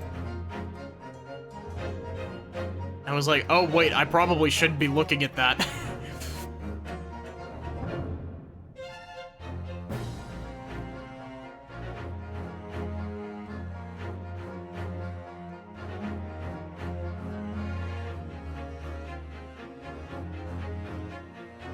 Let's read DG. So yeah, thank you all so much for watching. I hope that you enjoyed.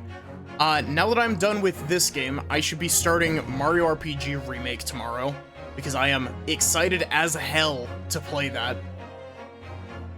I've played through about half of the original Mario RPG, and I'm very excited to play through the remake. But, anyway, I guess, have a good one, and take care.